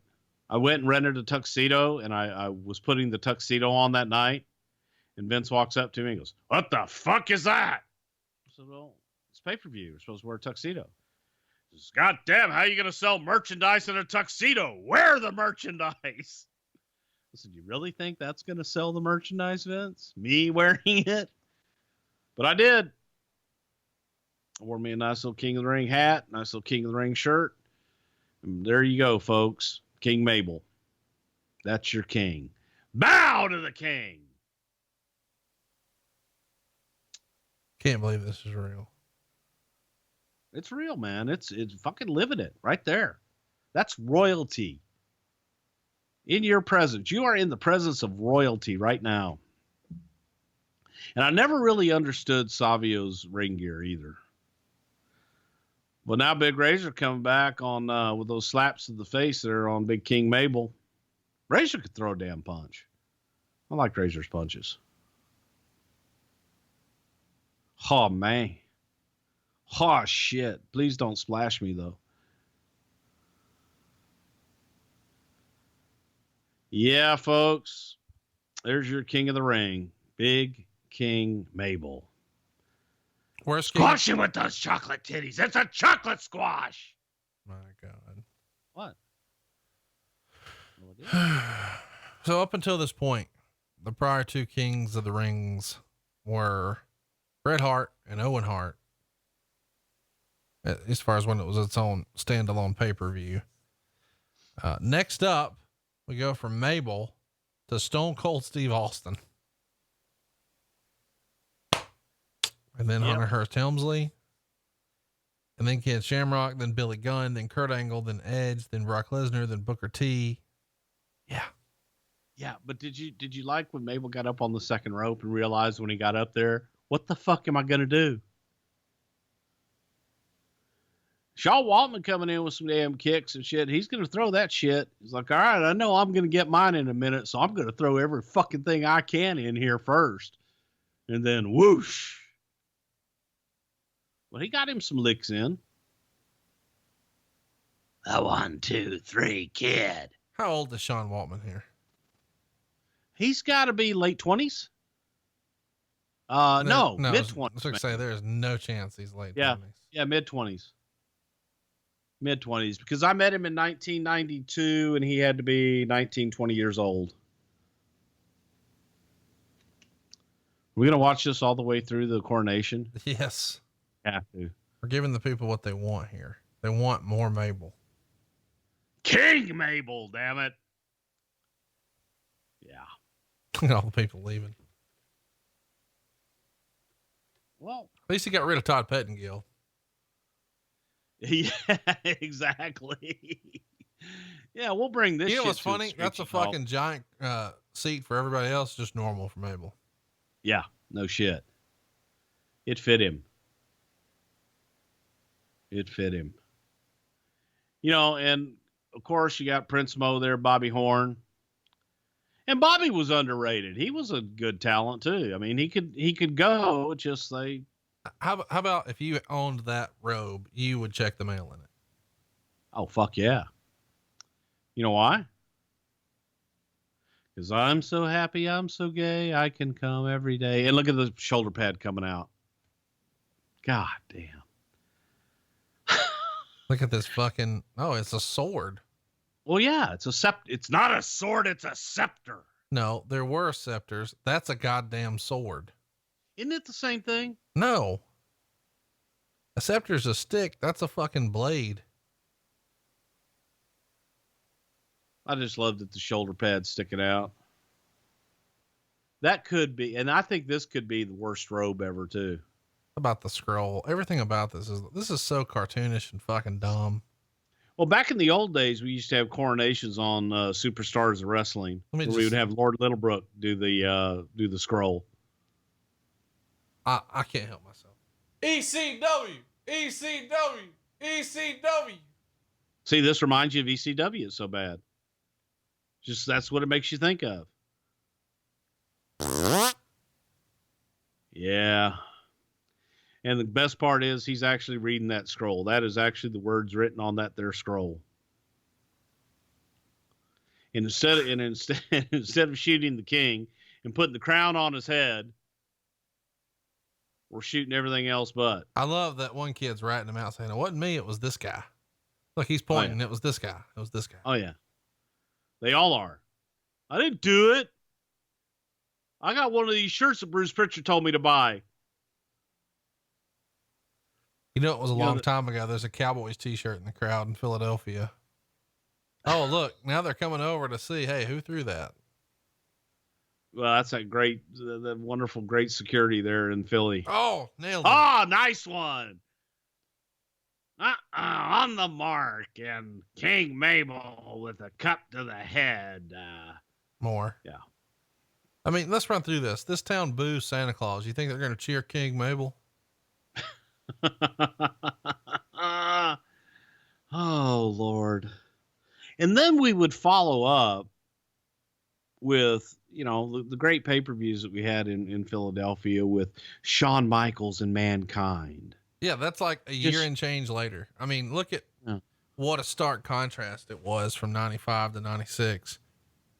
We wanted to give them something to look forward to. I mean, the like, trash is still this it? coming in. Look, the cameramen are like, fuck this. I'm bailing. Mabel's probably thinking here, well, at least these checks clear. Exactly. And he's thinking they're going to get bigger too. He's wrong. Problem is there's people are saying, but it's King Mabel. Look at all the trash. You know what? You guys were innovators. This is a year before people started throwing trash at the NWO. Well, no, this was real heat, man. This was just real, by God, wrestling heat. No, this is Roman Reigns This heat. is serious heat. And he's still reading the fucking scroll. You know what? Who wrote that? Who wrote that shit on the scroll? Probably Howard Finkel. He came up with the verbiage? He probably, you know what? He probably did, and then gave it to Vince, and Vince probably tweaked it. But I would bet you anything that this time, 95, I bet you Vince said, Howard, come up with a proclamation. And the Fink probably did it. Well, I'm happy Fink came up with the rest of them. I'm happy to proclaim that the crown is on. Look at this fucking crown made out of goddamn gold construction paper. But look at the WWF logo. It's so It looks shitty. like it's just pasted on there. Everything about this is shitty. That is the worst crown ever. I swear it looks like a fucking 4th grade project. No, 4th grade would have been better. How great would it be though if Mabel was like, fuck you motherfuckers throwing trash, and just went in the crowd with the sword, Chic style. Oh my God. Yeah, baby faces are hot, by God. Do you want to tell a fun Philadelphia story? What fun Philadelphia story you want me to tell, Conrad? What about the time when, check this out, by the way. Yeah, that's me Saturday night in Niagara Falls. I was thinking about, I don't know, maybe like a ring rat story from Philadelphia. I don't have any ring rat stories from Philadelphia. Not you, just other ones we may have heard. No, you probably have one you'd like to tell. Well, I you have one on the tip of your tongue. You tell it. I don't know what you, ooh, God. Well, I heard a story once about how one guy had his No, you can't tell that. No. All right. Maybe next time on Patron. Thank you guys for joining us for this very special bonus episode. You're brutal. What? I thought it was funny. That's brutal. It's the fucking funniest story in the history of wrestling. And I'm going to get you to do it one day at a live show. One day. But you know what? When I look at my clock, I feel like it's about that time. Hit up. It is about that time. You know what time it is? What? Shaka Khan. Plus, they offer 24/7 care and support. They have a network of expert medical advisors, prescribers, and care specialists to support you in making your hair goals a reality. Damn, it's true. It's unbelievable what they're doing. And they have low-cost treatments starting at just $10 per month. And Keeps offers generic versions of the 2 FDA-approved medications to prevent hair loss. Keeps has everything your hair needs delivered straight to your door with discreet packaging and proven results. Remember, prevention is key. Treatments can take 4 to 6 months to see results, so be patient, but you need to act fast when it comes to saving your hair. Save more, spend less. And if you're ready to take action and prevent that hair loss, go to keeps.com. That's KEEPS.com/wrestle to receive your first month of treatment for free. That's KEEPS.com/wrestle to get your first month absolutely free. KEEPS.com/wrestle. You take the double cheeseburger. You take the great double cheese. Well, you know. And then double mayo. You know, it's called chicken salad. Double onion, motherfucker. You're nothing but an egg-sucking dog. Throw it in your Google machine. Goddamn, kid. God damn it. What the hell show you got there? I need more. Ooh, yeah. What say you? Pronouns, pal. And now, something to wrestle with. Con Bruce Prichard. The second most recognizable athlete in the entire world today. Conrad Thompson. What happened when? Hey, it's Conrad Thompson, and you're listening to Something to Wrestle With. Bruce Prichard. Bruce, what's going on, man? How are you? I'm absolutely excellent. Well, I'm in a better mood now. We got to hear a little bit of that Jeff Jarrett sing-along clip from our live show in Orlando. If you were confused as to what you were listening to, it's at the very end of our show there in Orlando. We invited Jeff Jarrett on stage to sing what song exactly, Bruce? Spend my days working hard on the go, but the hands on the clock keep spinning too slow. I can't wait to be alone with my baby tonight. That's probably the first time that some bitch ever sang that thing live. I'm sure it was. It was something special, something unique, and all of our live shows are going to be exactly that. So if you haven't seen when we're coming to your area, stay tuned. We've got details on that coming up soon. You never know who or what is going to happen. We also want to give a quick shout out and a plug to Matt Kuhn for all of his awesome work on last week's episode. If you didn't listen to the very end of our WWE ECW segment, we really encourage you to. Right at the very end of the show, we played a Jerry Jarrett interview that had been remixed by Matt. The interview actually happened in Memphis on Cerrito Live. Dustin Starr, a huge fan of the show and a great contributor to the wrestling business, actually interviewed Jerry Jarrett and asked him about his favorite chicken salad recipe. And I think prior to hearing that segment, people thought that your impression was a bit of an embellishment. What feedback have you gotten about that interview, Bruce? Huh? Go check it out if you haven't already. It's available in the archives at the very end of the episode. Matt Kuhn is the mastermind who put it together. Bruce, what else did you discover was the feedback from our ECW episode? Any sort of good, bad, or indifferent feedback? Not nearly enough bingo calls. All right, it's time. We're getting right into it. Bruce, what happened when the World Wrestling Federation presented King of the Ring 1996? Now, before we get started, if you really want to follow us in a little bit of chronological order, I recommend highly that you go listen to In Your House, Beware of Dog. That episode is available now in the archives, and that was the pay-per-view that was directly before this show. And as a reminder, it's the show that famously lost power and chaos ensued. The main event here at King of the Ring that we're going to be breaking down is actually a rematch from that show. So it's worth a listen if you're going to be totally in the loop. It's In Your House, Beware of Dog, available now in the archives. But let's catch you up. There's a lot going on in the world of pro wrestling in both May and June. Hall and Nash showed up on Nitro in May, and the WWF filed suit against Turner, WCW, and Bischoff in June. Now, we're going to cover all that in long form another time, I'm sure, but I just wanted to mention it so you have an idea of what's going on across the aisle, so to speak. Hulk Hogan wouldn't become the third man until July. So if you're keeping score, we're still in June here. That hasn't happened. And at this point, there's lots of speculation as to who that third man is going to be. Will it be Lex Luger or the British Bulldog? Those are the two leading candidates in all the dirt sheets. But allegedly, Hall and Nash are campaigning hard for the third person to be Bret Hart. Bruce, considering Bret's contract was expiring over the summer in like June or July, were you guys nervous that there could have been a third man in the pink and black? A little bit, yes, definitely, because you had guys leaving, obviously Hall and Nash, and Bret was during his off time here. So he hadn't committed. He did not commit fully to us yet. And he gave every indication that he would, but at the same time, he didn't actually say that he would. So yeah, there was definitely concern because you didn't trust anybody at this point. Now, for those of you who are keeping score at home, Bret wouldn't show up and re-sign until October, but he had agreed before this to appear in South Africa in September for the WWF.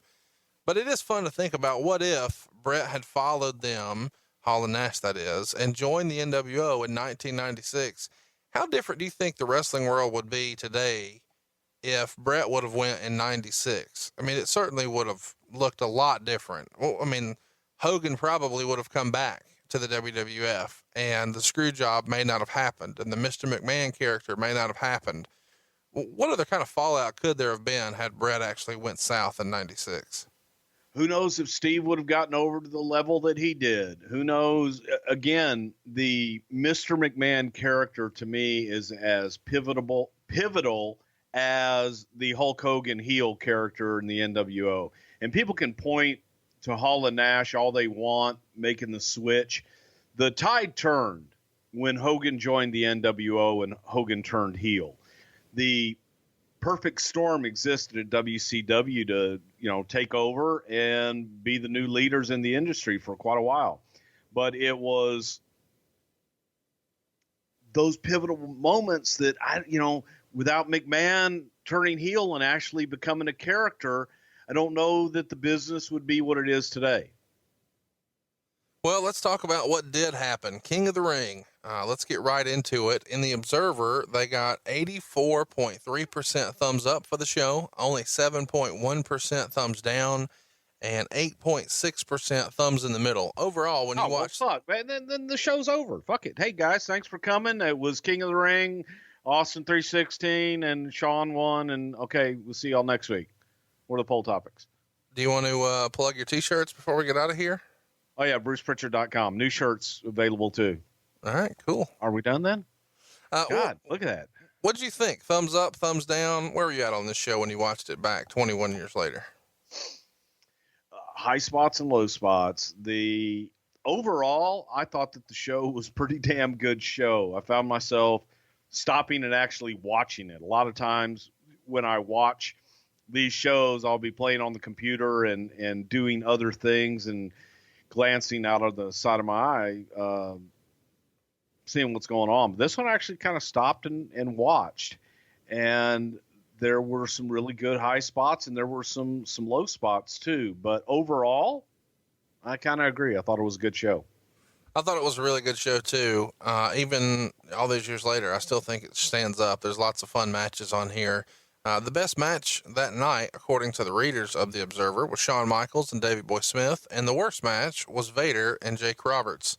What do you think the best match on the card was? I bet we have a different opinion. Actually, I thought that Shawn and Bulldog had an excellent match. I loved it. I sat there watching it just going, damn, it was good. I just thought it was a solid match. I'm a little weird, I guess. I really enjoyed Undertaker Mankind. I thought that was a great match. It was a great match, but it was watching the nuances of Shawn and Bulldog, I thought was tremendous. It was a great main event. This is the 4th annual King of the Ring. It took place on June 23rd at Mecca Arena. It's in Milwaukee, and it sold out 3 weeks in advance. You had 8,762 fans paying $142,000 and change. So I'm curious, Bruce, selling out 3 weeks in advance in 96, is this a welcome surprise, or by this point, business as usual? No, it's always a welcome surprise when you can sell out in advance. You like that. It's a nice advertisement to say, hey folks, we're coming. Sorry you can't be there with us, but enjoy it on pay-per-view. Dave Meltzer wrote that the show was, quote, highlighted by Shawn Michaels retaining the WWF title over Davey Boy Smith in a match that certainly made up for their subpar match on the previous show. Meltzer would go on to say he thought it was the second best major match of the year, trailing only Michaels and Diesel from Omaha. Do you agree that up to this point in 96, those were the two best matches, Michaels and Diesel at that In Your House, and then here, Michaels and Davey Boy? No, because I thought that Bret and Shawn had a great match at Mania. That's what I was going to remind you of. I mean, I feel like he kind of overlooked that one. It's not my favorite match, but I know a lot of people who still say that WrestleMania 12 match is people's absolute favorite. yeah, I mean, come on. Yeah. How do you forget that? And here's your expert, your wrestling historian that forgets what I consider probably the best match of the year. I gave it 4 3/4 stars. I love you for that. So the actual show itself here starts with a package about the Ultimate Warrior and Jerry Lawler feud.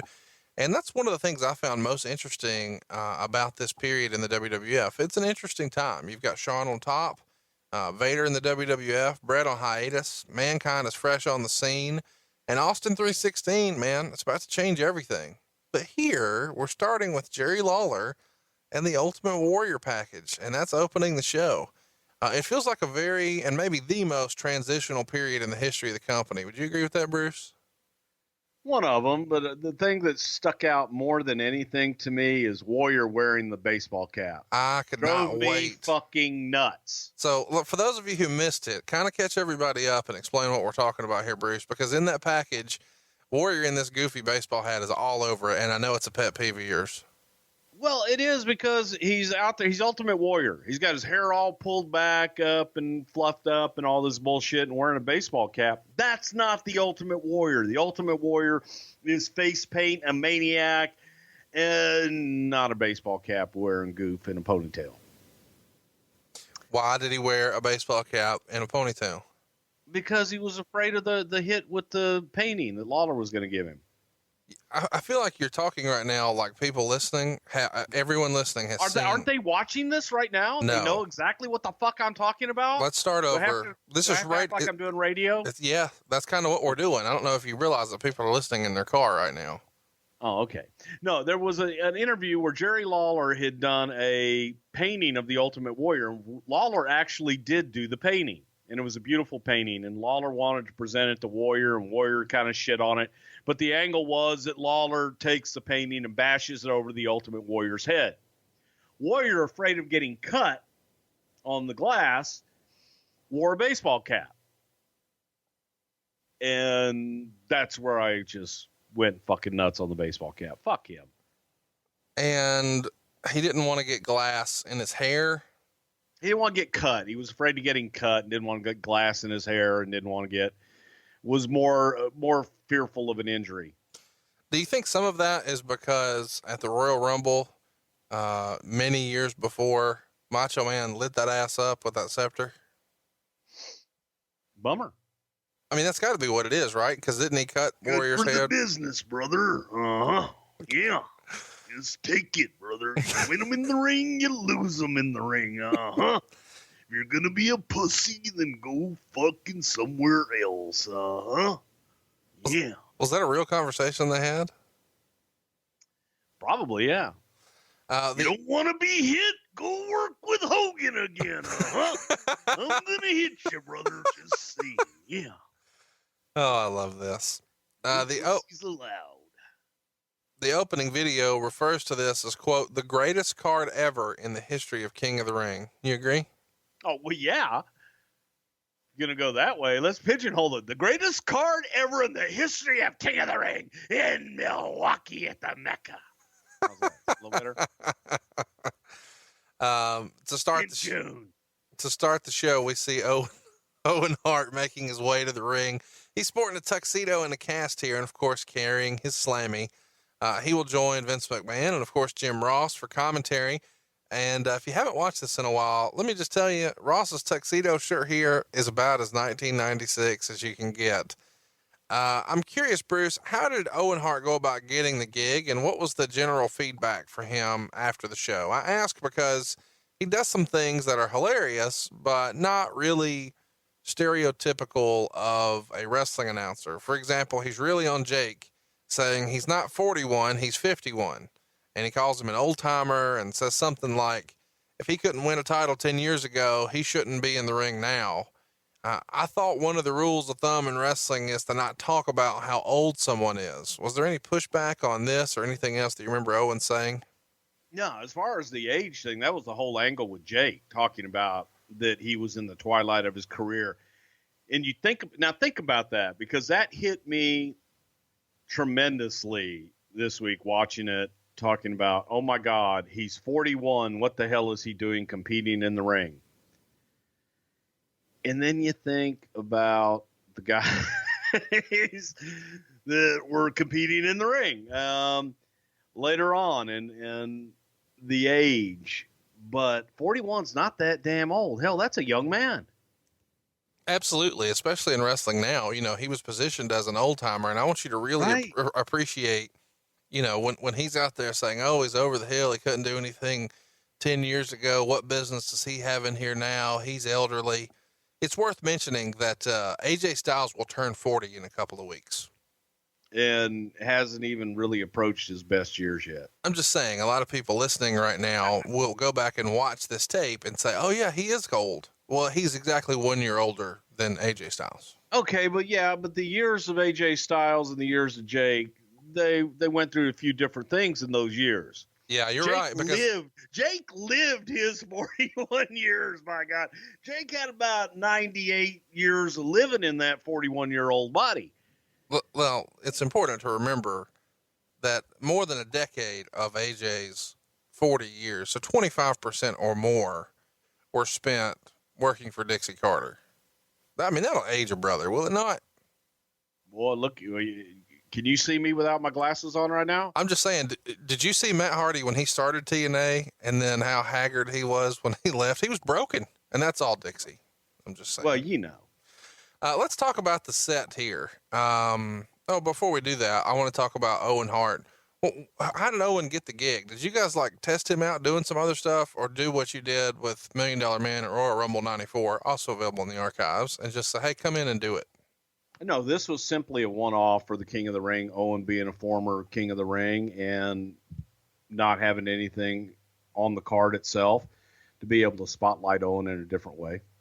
I guess the question is, though, who had a lot of confidence that he could do this and do well, because he's filling in for Lawler, who obviously can't do it since he's in a match with Warrior. So who had confidence that Owen could kind of carry his weight here? I think we all did. And that was the other reason, was the fact that Lawler had a match and would not be doing commentary. Otherwise it would have been Lawler and we would have moved on, but it was simply a position on the card. Let's talk about the set. Who made the royalty props for you guys? I know in 97, y'all used AFX Studios in Atlanta, and Triple H hated the crown. But I've always been curious how over-the-top goofy some of this stuff is. Are these designs approved by Vince, or does he see them the day of for the first time? No, it's all approved ahead of time by Vince and the TV people. At this point, Richie Posner was probably involved and different set designers. When I said Triple H hated the crown, you started laughing. Oh, he hated that motherfucker. He destroyed it. We had probably 4 different crowns made that Triple H would destroy every night, that it would accidentally fall and he would accidentally stomp on it repeatedly, or it would get eaten by his dog, or something would happen every single time to that crown, to where finally it's like, Vince, these motherfuckers cost like a couple $100 to make every time that we do it. He ain't going to wear the crown. The crown looks goofy as shit. And it was like a fucking Pope crown. It's ridiculous. It was the silliest looking goddamn thing you ever saw in your life. And other than Jerry Lawler, I don't know anybody that can get away with wearing a crown beyond 1976. King Haku. Yeah, but that was a cool crown. And Savage, okay, I'll give it Savage too. But beyond that, okay, so don't fucking be throwing logic back at me, motherfucker. Okay, sorry. What did you think the odds of Stone Cold Steve Austin putting on this goofy fucking crown were? Oh, yeah, that wasn't happening. I watched this show for the first time in a long time this week, and I had a friend in the room who had never seen it. And when he knew that Austin won the King of the Ring, but he hadn't seen the actual show. And when he saw the crown and the scepter and the cape, he's like, please tell me he puts that on. Please tell me they made him put that on. I can't imagine what that conversation might sound like if Vince were trying to tell Austin to put that on. God damn, pal, you look regal. Fuck. There's a royalty walking. Look at that. The purple and the jewels. Stone Cold. God damn, that's hot. But you know, the other guy that made the King shit work was Booker T. King Booker. I know he didn't wear it in the 70s, so that can't be true, because you just said a minute ago Okay. Who are the guys opening the doors for the entrance? I know everybody listening at least one point has asked, hey, who are those guys? Couple local guys. You don't remember who they were though? Fuck no. Come on, for the purposes of our story, let's at least give them names. Okay, that was Bill and Jeff from Sheboygan. Okay, cool. Bill and Jeff from Sheboygan. I like it. How would Vince describe? I think Jeff was from the Dells. Oh yeah, I could see how you get that confused. Yeah. How many buildings in 1996 had wooden chairs like we saw on the floor here in Milwaukee? When I was watching this back, it stood out like a sore thumb. Is that a wooden chair? That seems way, way out of place, even in 96. Was that pretty common back then? In the Midwest where it's cold and they have the hockey arenas, it seemed to be a little more prevalent. And in Buffalo, they had them too. I think, and this is strictly, I don't know if this is true or not. Maybe one of our historians out there can find out. But I do think that there is actually a method to the madness. That when they have an ice rink underneath and you put the metal chairs down, it's cold as fuck. But when you put the wooden chairs down, it's not as cold for the people sitting in them. Huh. For concerts and shit like that. So there you go. That's my theory. I just made it up just now, but I'm sticking with it. I think it makes sense. So fuck it. Yeah, that's why. Did you guys have a gold set of guardrails you used all the time for these special occasions, or would you just spray them before and after? Spray them before and after. I don't know why, but I knew that would be the answer. It seemed silly to have a separate set, but I know a lot of people would assume, oh, they just use those at WrestleMania 10 or King of the Ring. Nope. They're silver, then they're gold. Now they're back to silver. Sometimes they're black. Yeah, they are now. As I mentioned before, Owen comes to the ring with a Slammy. We haven't heard you talk about these much on the show before. Who made these and whose idea was it? I know they did these very early in your tenure there, but this actual design, do you remember who came up with that and who thought of this idea? The Slammies is the original design from the very first Slammies that Vince did. And it was simply a mold that they kept having redone over at Slammies R Us. Thank you for that. There's a crown around the lighting rig over the ring. This feels like a Vince McMahon idea. Is it? It's probably somebody from production. And I don't know who the hell that would have been back that time. Now it's Jason Robertson, I think is his name, who does a lot of that now. But I thought it was a cool idea. It looked neat for the big wide shots. Watching this back, I saw some anti-WCW signs, a few anti-Shawn signs, and a very prominent RF video sign that when Lawler is on the stage with all of the royal props, they're trying very hard to shoot around. When do you remember sign confiscations becoming a big thing? Ever since I was there in 1987, that was a big thing for television tapings. So chat me up, because the signs kind of get out of hand in the Attitude Era. They weren't as prevalent back in, the mid to late 80s. But when you're there originally, what type of signs would you guys go fish out of the crowd? Who spots them? What's the process to get them? Kind of talk me through that. Anything that was anti the baby faces or anything anti the company that, you're producing a television show. You want to create a certain ambiance. You want to create your heroes and your villains. So if it was going against what the hell you were trying to put out there, then they asked people not to display those signs and took them away. And so when they would, who makes that call? Somebody in the truck, Kevin Dunn alerts somebody on the floor, or how does that work? Usually, yes. If they're in TV view, yeah, usually that's what happens. What was the standard policy over the years about sign confiscation? Do they offer you T-shirts or say, take it down or get out, or what's the plan? No, they simply go up and ask them. They say, hey, we'd appreciate if you not show that sign. And if they continue to do it, they'll confiscate the sign. Especially early on, you find if you just are nice to people and ask them, hey, we're doing TV taping here. You're blocking people's view behind you, which that doesn't work when there's a lot of signs and people are doing it. But if it's annoying and obnoxious and obstructing views, you can ask people, hey, please don't put the sign up. You're obstructing views or it's offensive or whatever. But you just ask them nicely not to do it. And most people will oblige. Do you remember a particular story about a sign confiscation that got out of hand or a particularly memorable sign that popped the boys? No, not off the top of my head. There are people that didn't want to, and there were always the overzealous security guards when you would ask a security guard to go over and get a sign. So they think they've got to be the Gestapo. It's like, I'm going to go get the sign. Boom, and take the sign and tear it up and shit. And again, that's what I say, man. If you just go over and talk to the people. Say, hey, man, listen, your sign's getting in the view of the cameras and all this stuff. We'd really appreciate it. We don't want to see that on TV. Appreciate if you not put it up anymore. If you do continue to put it up, then we're going to have to take it away from you. And like I said, most people are cool. Those people that just want to be dickheads are going to be dickheads. They're going to take it away from them.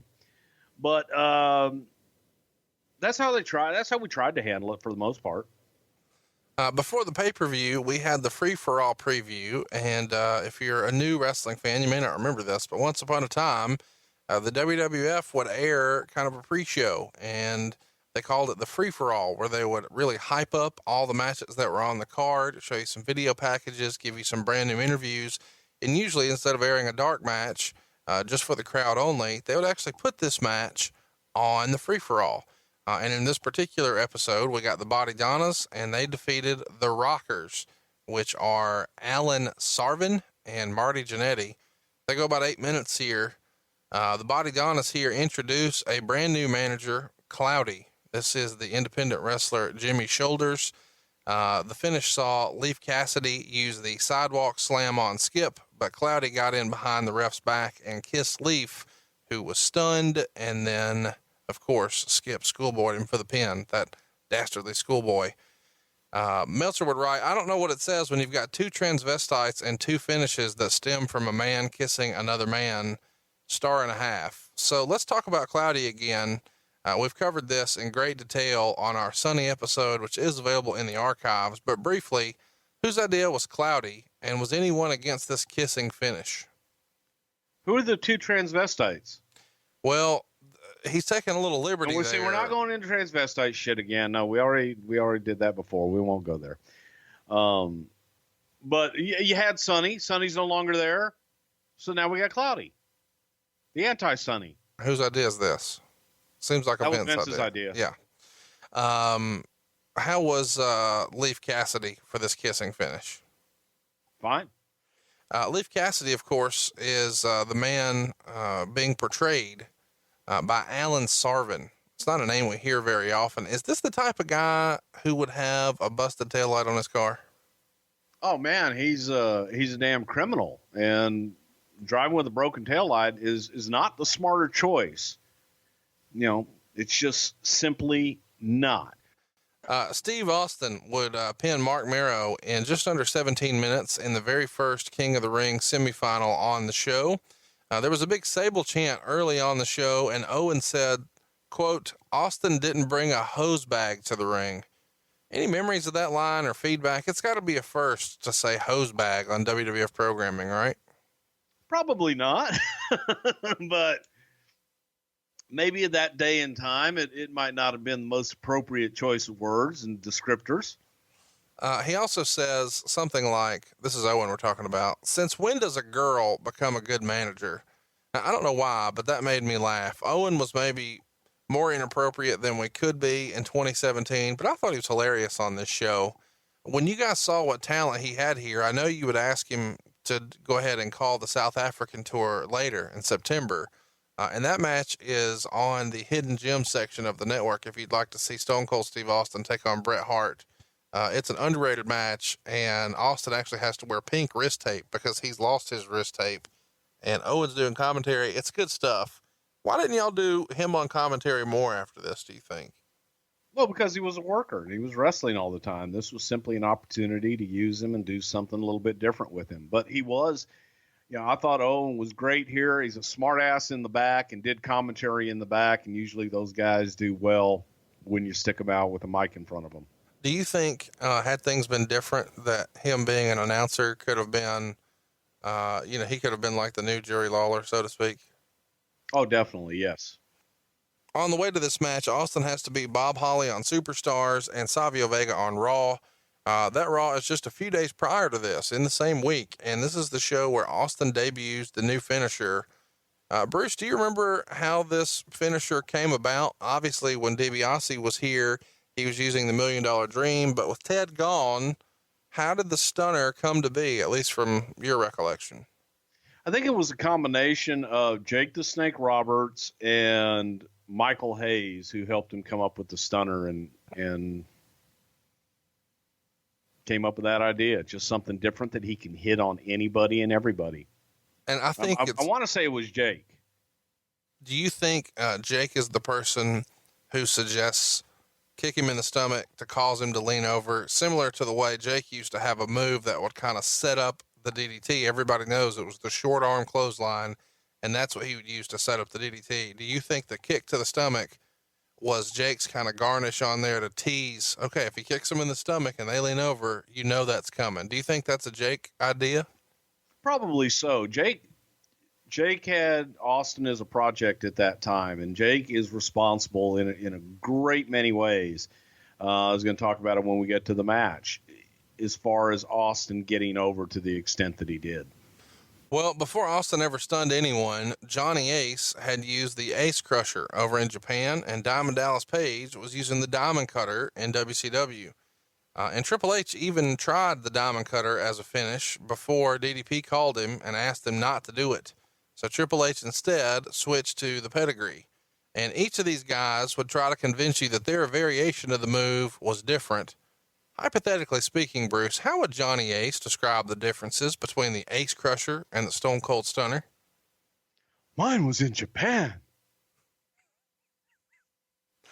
6 stars. 6 stars. On Miro's way to this match, he had to beat Skip of the Body Donnas, and then, of course, Owen Hart. We've talked about Owen a lot on our Owen Hart episode, also available in the archives, but I want you to chat me up about his cast here. How long was this an injury before it became a gimmick? You got a guy with an injured arm in a cast. God damn, it's a natural. Absolutely. Mean, as soon as you got a cast, it's a gimmick if you're a heel, and he's a heel. I guess what I'm asking is, how much longer would you estimate he wore it just for working purposes as opposed to rehabilitation purposes? Probably when it got to the point of Vader Stinky. And then it was time to come off. Then it comes off, yeah. Once you reach, there's Stink, then there's Stinky, then there's Vader Stinky. When you get to Vader Stinky and the shit walks on its own, time to go. New gimmick. That should be like a laundry detergent commercial, don't you think? Without a doubt. Do your clothes stink? Are they really stinky? Or are they Vader Stinky? There you go. Eliminate Vader Stinky by... Matt Coon's doing that in a couple of weeks. I can bet $1. It's a little thing I've always enjoyed in matches, and Austin did it here. When do you remember heels going outside and trying to call a timeout becoming a thing? A timeout in wrestling has always amused me. There are no timeouts in professional wrestling, Conrad. Everybody knows that. Gorilla Monsoon taught us that a long time ago. Shit, it just works. Unfortunately, they don't do it enough. Do you think, was that something they were doing in the business even when you started watching in the 40s? Oh, God, yes. Okay. So it's existed since color pictures. They had color? Yeah.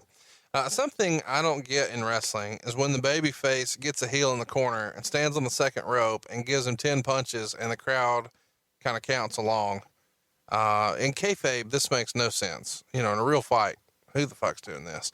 When do you remember first seeing this? And I need to know because I want to send them hate mail. I don't know, but I hate it as well. The only person I know that hates it more is Vince McMahon. It's totally illogical. Mm-hmm. It's just it's a crowd. It's like standing in the corner and stomping your feet and getting the crowd to clap or clamp, either one. It's just cheap and it looks like shit and buries the fuck out of your opponent. So I hate it. Now, when you're talking about standing in the corner and stomping your foot, are you saying Ricky Morton on the outside waiting for the hot tag? Or are you saying Shawn Michaels inside the ropes tuning up the band? I'm saying that when the guy starts the match and they sit there and they, start stomping their foot and get the crowd going because the crowd's not behind them. Tracy Smothers. I got it. Both guys are taking some big bumps here and doing some pretty innovative stuff otherwise. And I feel like I say this every time, but whenever I watch Austin 96, 97, I'm just reminded of how awesome he sold for the other guy. There's a spot in this match where Mero picks him up by the head, and as soon as Mero lets go, Austin just collapses in a heap. When did you guys know that Austin was the full package as far as promo, charisma, in-ring? This show really, to me, solidifies him as a superstar, and not just because he won, because of his promo, his in-ring. I mean, this shows you everything he can do. As soon as Steve came in and Steve was going around the horn working on top with Shawn Michaels as the $1 Million champion versus the WWF champion, you just saw it. He's just so damn good. And that was before the neck injury. He was just great. He really was. He was a top guy when he came in, and it just took time to feed that to the audience in the proper way. How crazy is it to think that this is 1996 and a year prior, 1995, both Mero and Austin were in WCW and nobody even knew who Sable was yet? How quickly was wrestling changing in 1996? Marco! Mero! It's crazy, isn't it? Yeah, and he was Johnny B. Bad. So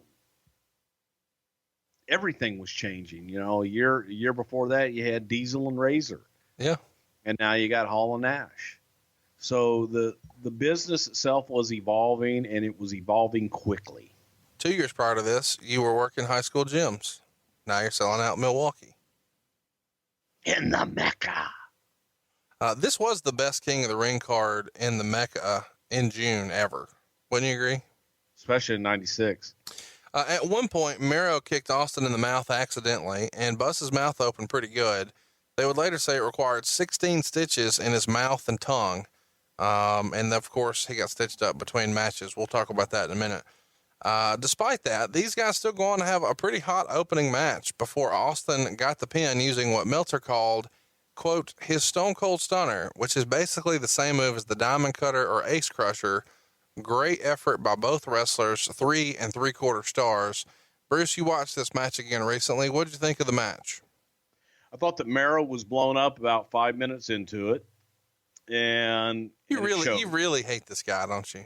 Actually, I don't. I think Mark's a hell of a nice guy. I just was so underwhelmed when the bell rang. I thought it was a good match, man. I think it's probably Mero's best match in the WWE. Can you think of a better one? No. So this is his best one. But also, yeah, I mean, the deal with Steve's lip came with a headbutt off of the ropes when Mero came off of the ropes backwards, bashed his head into Steve's face, and that's where the initial cut came from. But it was ugly. But no, the match was good. I just I guess I pick on Mark Mero. Austin in his but book, I like Mark personally. We're not talking about that. We're talking about his TV character. We're not burying guys individually. I will if you want me to. Just Jarrett, I think. Austin wrote in his book that it was a kick, that Mero kicked him in the mouth, and that's what did it. I think it was the shot off the watching it back because I was looking for it. It looked like the shot off of the corner rope where Mero hit him with his head, and that's when Austin came up with the blood for the first time. So if you're listening and you enjoy Stone Cold's podcast, please tweet Stone Cold and say that Bruce Prichard called you a liar. Don't tag me, but Bruce's handle is @BrucePrichard. You know, I'm gonna get the SCSA fucking thing come up on my phone. Goddamn kid, what the fuck? You kicked me in the goddamn teeth. Well, I mean, I told you what he wrote in his book, and you were like, "No, it was his head." He doesn't know. No. It was his mouth. The foot hit him. I said I watched the goddamn thing, and when Mero came off of the fucking top rope and headbutted him, basically coming back, hit him in the head, and Steve came up with a bloody fucking mouth. Steve doesn't know. Okay. Thank you. That's what I needed. Steve don't know when he got fucking busted open, 16 stitches, changed his goddamn career. So he comes back through the curtain, bloody mouth, mangled, in fact. Did you talk to Steve before he went back out? Or, I mean, did you see him when he was mangled backstage like this and they're trying to put Humpty Dumpty back together again? Yeah, man, you can see a great shot of it when Steve's walking back from the ring. You just see his lip kind of hanging there. It was gross. Tell me about calling the audible for his medical care and still keeping him in the tournament. Was there ever any consideration that we need to replace him and do something different? Or was the thought always, we can stitch it up and go? Was anybody trying to push one way or another? No, and I think that it was Steve's call to, fuck this. He wasn't going to miss anything. But there was time to get it stitched up and get him, Humpty Dumpty put back together. So let's go ahead and clear the air once and for all. Lots of people still debate this to this day. Did Steve get the stitches at a medical facility nearby or in the back? At a medical facility nearby. Steve says it happened in the back. So tweet Steve Austin and tell him that Bruce Prichard says you're a liar. Did we say that it was a goddamn medical facility nearby? No, I think he actually named the hospital. Okay, well then let's go with that. No, he got stitched up backstage. Who does the stitching and why is it Pat Patterson? What? Hypothetically, if Pat Patterson was going to stitch up Stone Cold Steve Austin, what might that sound like? Can you give me nothing? Fucking a little bit of super glue, you be fine. Go back out there. Do the thing you do with the Stever, the Steve thing, stun. At a pedicase, at a chase. I wonder if he would make stitches plural or if he would just have stitch singular. No, he had to get 16 stitch.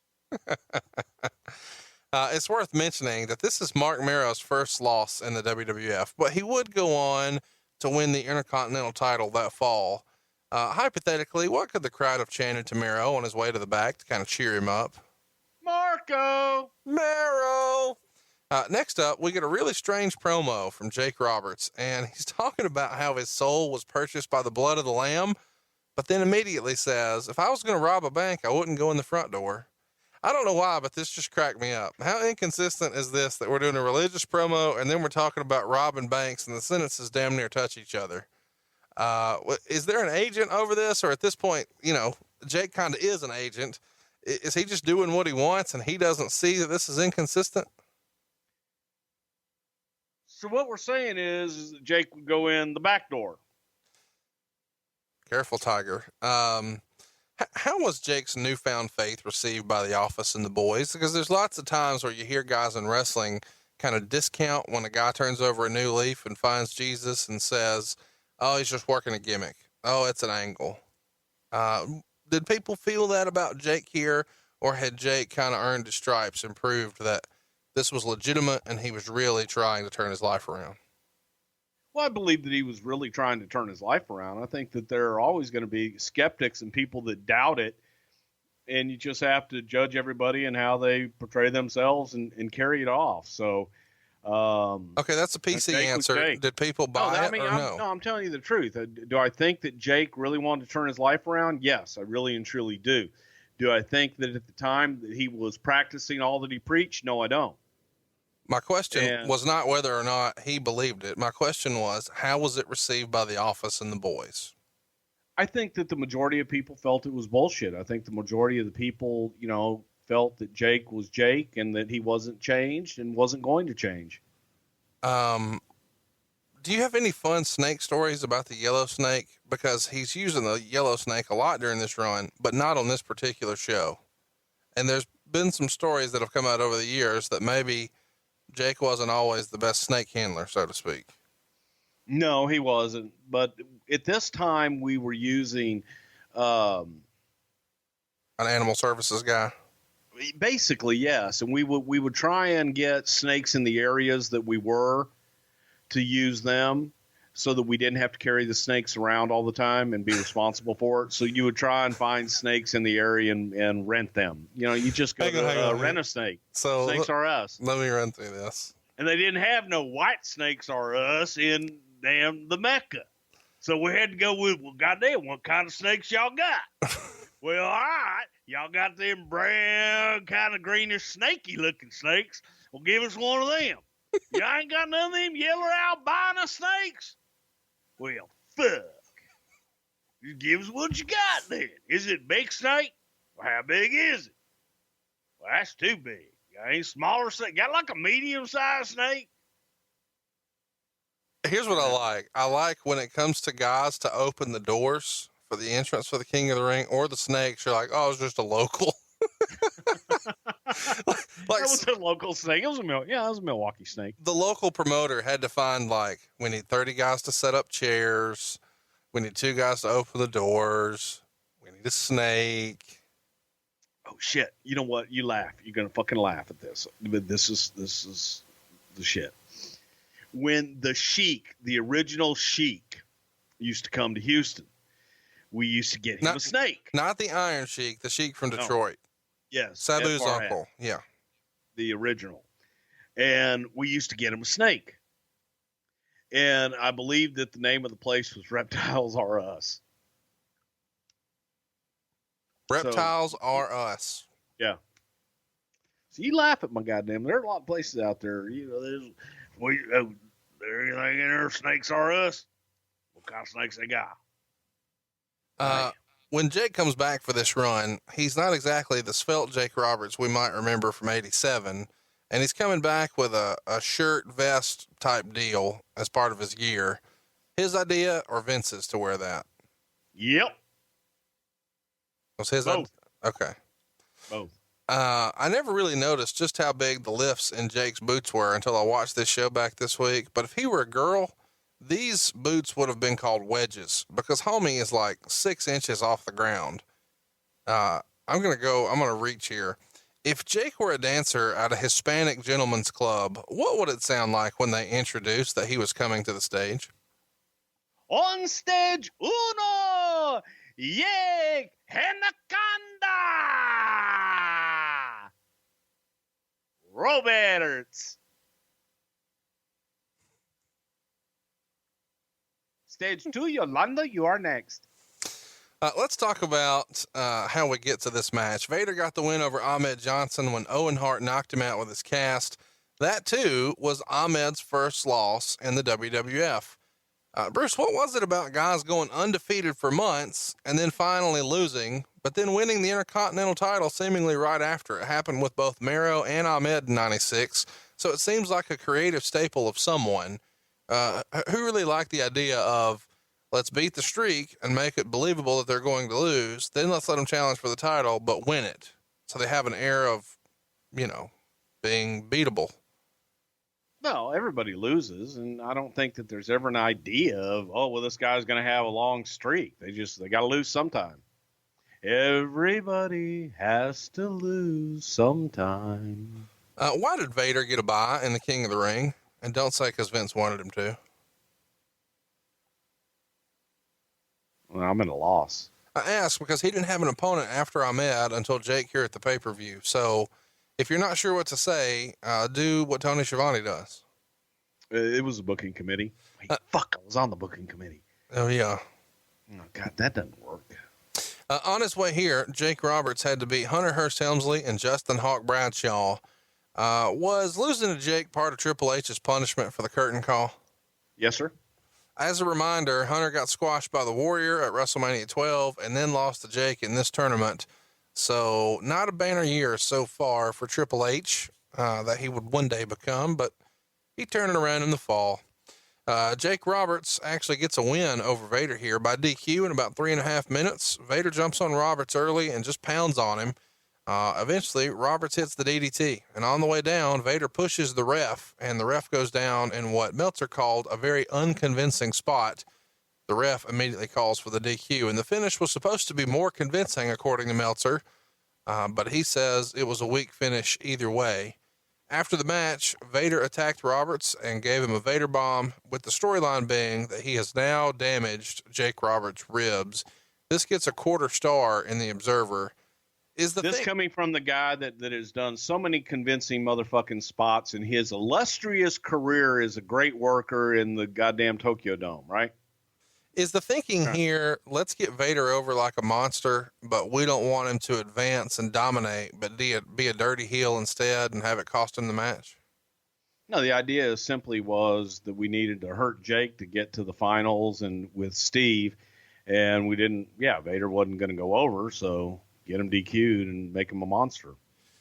Vader kind of no-sells the DDT here. Was that okay by this point? Because Jake was pretty much winding down the in-ring and the plan is for him to be more of an agent backstage, or what was the long-term plan here for Jake?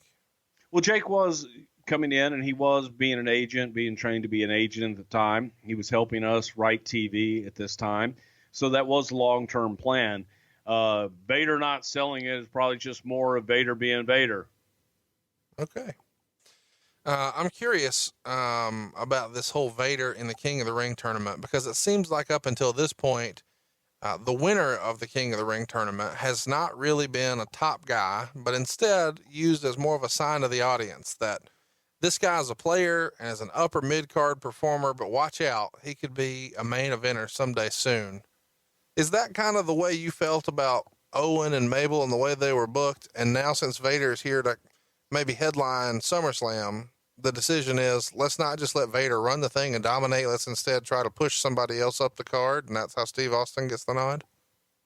Well, no, the original idea was to go there with Hunter, and the original idea kind of got trashed after that. But, Steve got the nod, and Steve was the guy that we decided, well, hey, let's sprinkle him with some King of the Ring dust and see how he does. Do you remember anybody specifically when the Hunter stuff happens campaigning for Vader to be King of the Ring, or is everybody in agreement that it needs to be Austin? Nobody, no, absolutely not. Nobody campaigned for Vader to be King of the Ring. The idea at that time was still to kind of move forward with Vader and Shawn. On the network, we get a Coliseum home video exclusive of Cornette and Vader. They're both flipping out backstage. The only thing that sticks out to me was the spot where Cornette wears his glasses on his nose, and they've apparently rubbed his nose raw. What's up with that? God damn. They rubbed my nose on the thing and the glasses got on my face. No, well, the funny part was Vader is a little cemento, and he's snug backstage grabbing Corny, and Corny was pissed. Goddamn motherfucker, stop grabbing me! And you see Corny a couple times, like trying to pull Vader's hands off of him and like pushing him off of him. Get off me, you fat motherfucker. Your gloves stink. And I had goddamn Kraft macaroni and cheese spaghetti dinner tonight, and I'm going to throw it up all over your goddamn stank-ass gloves that get my face anymore. But that's what that was my takeaway. I was just chuckling at how pissed off Corny was that Vader kept grabbing him and being around his throat and shit. Next up is a pretty awful promo with Sonny and the Smoking Guns. Oh. Sonny holds her own. Doc Hendricks is doot, doot, doot. Bart Gunn doesn't even say a word. But Billy, well, not good. How bad was Billy's promo here, Bruce? God, they were all bad. I thought Sonny was horrible too. Just didn't. There just wasn't any chemistry there with the three of them at all. I can give you two reasons why Sonny's part was not bad. Okay. Her face. This is so bad that Vince actually says, quote, "I think they're stalling," on the air. And I know there's lots of complaining online that the WWE shouldn't script so much. But when we see it without a script here, man, you got to think a script couldn't hurt. Who would have been an agent for this? And when Vince says, "I think they're stalling on air," can you translate that for us? Because you speak Vince. Wrap it up, pal. So, yeah, that was it. Who's the agent for this? I don't know. There was an agent. It was probably God at that point. Might have been me just telling them what to say and do beforehand. You should have been fired. I mean, what's he paying you for? I should have fucking been fired a lot of goddamn times, but I wasn't. Just twice. Next up, Smoking Guns retain the tag titles against the Godwins. They go about 10 minutes. Meltzer would write, basically no heat at all except for the reactions to Sonny. The finish saw Bart hit Phineas with the cowboy boot to allow Billy to pin him, star and a quarter. What did you think of this match, Bruce? This is maybe my least favorite match on the card. What did you think? Well, I'd have to say this is one that I was thankful that the bell rang at the end of this match.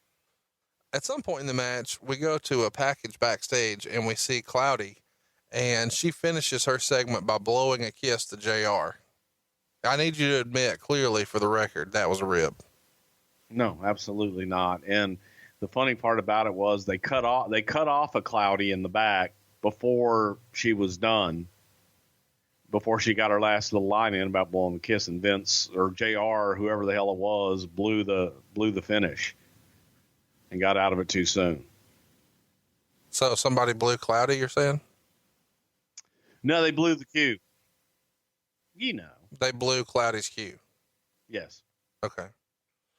Were you a fan of Cloudy's package backstage here? No, sir. Next up, we see a backstage interview with Cornette, Clarence Mason, the Bulldog, and Mr. Perfect in the background. And the tease is that Perfect is in the heel locker room, but he's supposed to be an impartial referee in our main event with Bulldog and Shawn Michaels. Bulldog explains that he's in this locker room because he'd get his wallet stolen if he dressed where Shawn was. What stuck out the most to me about this was two things, I guess. One, how useless Clarence Mason was. He literally does nothing. Did Clarence Mason contribute to this show at all? He wrote writs. He what? He wrote writs. I'm sorry. A writ. It's a legal term. He's a lawyer. No, I'm with you on that, but what was he doing on the show? He was there with Cornette and Bulldog. Standing. They were having legal proceedings. Yes, he stood very well, too. What's it pay to just go to the show and stand? Back in those days? Yeah. It depended. Does it have a comment in it? Yeah, maybe. Pay-per-view. He got $1,000 to stand there? For a pay-per-view, why not? Well, a lot of people listening line up to stand. The other thing I liked about this was Cornette's promo, where he referenced his great friend Dick Murdoch, who had just passed away from a stroke. Would he have had to get a name drop like that approved by anybody in '96, or Vince didn't care? No, not for Dick Murdoch. Next up, we see the Sega Saturn WWF blimp flying around the inside of the arena. I've always loved these little blimps inside the arena. This one's sponsored by Sega Saturn. Bruce, I'm curious, what was your favorite Sega Saturn game, and why was it Battle Monsters? Hedgehog. I don't think that's a thing. Yeah, it is. For the purposes of my story, your favorite was Battle Monsters. Okay, Battle Monsters. Thank you. Lawler takes his time coming out for the next match, stopping by the set to pick up the scepter and then insult the town, and then individual fans along the way. And this was a pretty fun part to go back and watch. I enjoy when the fans actually start yelling back. Their reactions range from sticking their tongues out, flipping him off, calling him everything from ugly to homosexual slurs. And someone says, "Fuck you." How great was Lawler at getting heat here in Milwaukee? Lawler's great at getting heat anywhere. Locker room, Milwaukee, Memphis, Stanford, softball Friendswood, fields. Texas. Ballpark the cost of the Warriors' entrance for his match here. He has pyro by the doors, special lights in front of the aisle, the Warrior logo lights in the ring, and then, of course, this giant Warrior symbol we see with pyro in the ring. Can you ballpark? Per entrance or overall? For this entrance, ballpark it. Just for the one entrance, or like for... Either one you want to give me, Bruce. You've clearly got an answer you want to give me, so give me one. $6,000. Per show? Holy shit. That's like 5-6 times what y'all pay Clarence Mason to stand. Well, you know. I think they could have saved some money here and just not done that. Next up, we've got the Ultimate Warrior. He pins Jerry Lawler in just under 4 minutes. Meltzer would describe it as, quote, some pathetic clotheslines and a shoulder block dud. What say you, Bruce? Can you rank the shoulder block as a finisher? Lawler knew how to protect himself. Lawler wasn't going to take that shit. Super dumb question, of course, but in kayfabe, when Lawler is attacking the Warrior with the scepter and then choking him with the wrist tape, why doesn't he get a DQ? I understand in real life the Warrior can't do a lot and he has a shoulder injury, so Lawler needs to fill some time with the insults and now this stuff. But in kayfabe, this is a DQ all day. You're fucking hitting a guy with weapons and choking him with tape. Well, you know. Yeah, it's illogical when you try to then have a match later on that you have referee have some authority or have a DQ. Doesn't mean shit. It's so that's what guys forget sometimes. Yeah. Along the way, Lawler nailed his awesome pile driver, which, if you're not in the loop, Lawler has one of the best pile drivers in the history of the business. But Warrior no-sells it immediately and pops right back up. Where do you rank Lawler's pile driver all time? It's up there with Paul Orndorff and who else? Terry Funk? Mick Foley. Oh, yeah. Mick Foley did a great pile driver. He has a great one in this show, too. There's a great 4 here. Next, we see a doctor who may or may not be Dr. Kevorkian in the back, taping up Jake's ribs in the locker room. And Gorilla Monsoon is there to say he's not going to stop Jake from competing in the final because the doctor doesn't have X-ray glasses. What would it sound like, hypothetically, if Vince McMahon bought X-ray glasses? Let me see those. Here, let me put them on. Oh, yeah, baby. Yeah. Give me another cup of coffee. Yeah, you know how I like it. Hot, wet, and sweet. Yeah. Bring that coffee to me. Oh, yeah.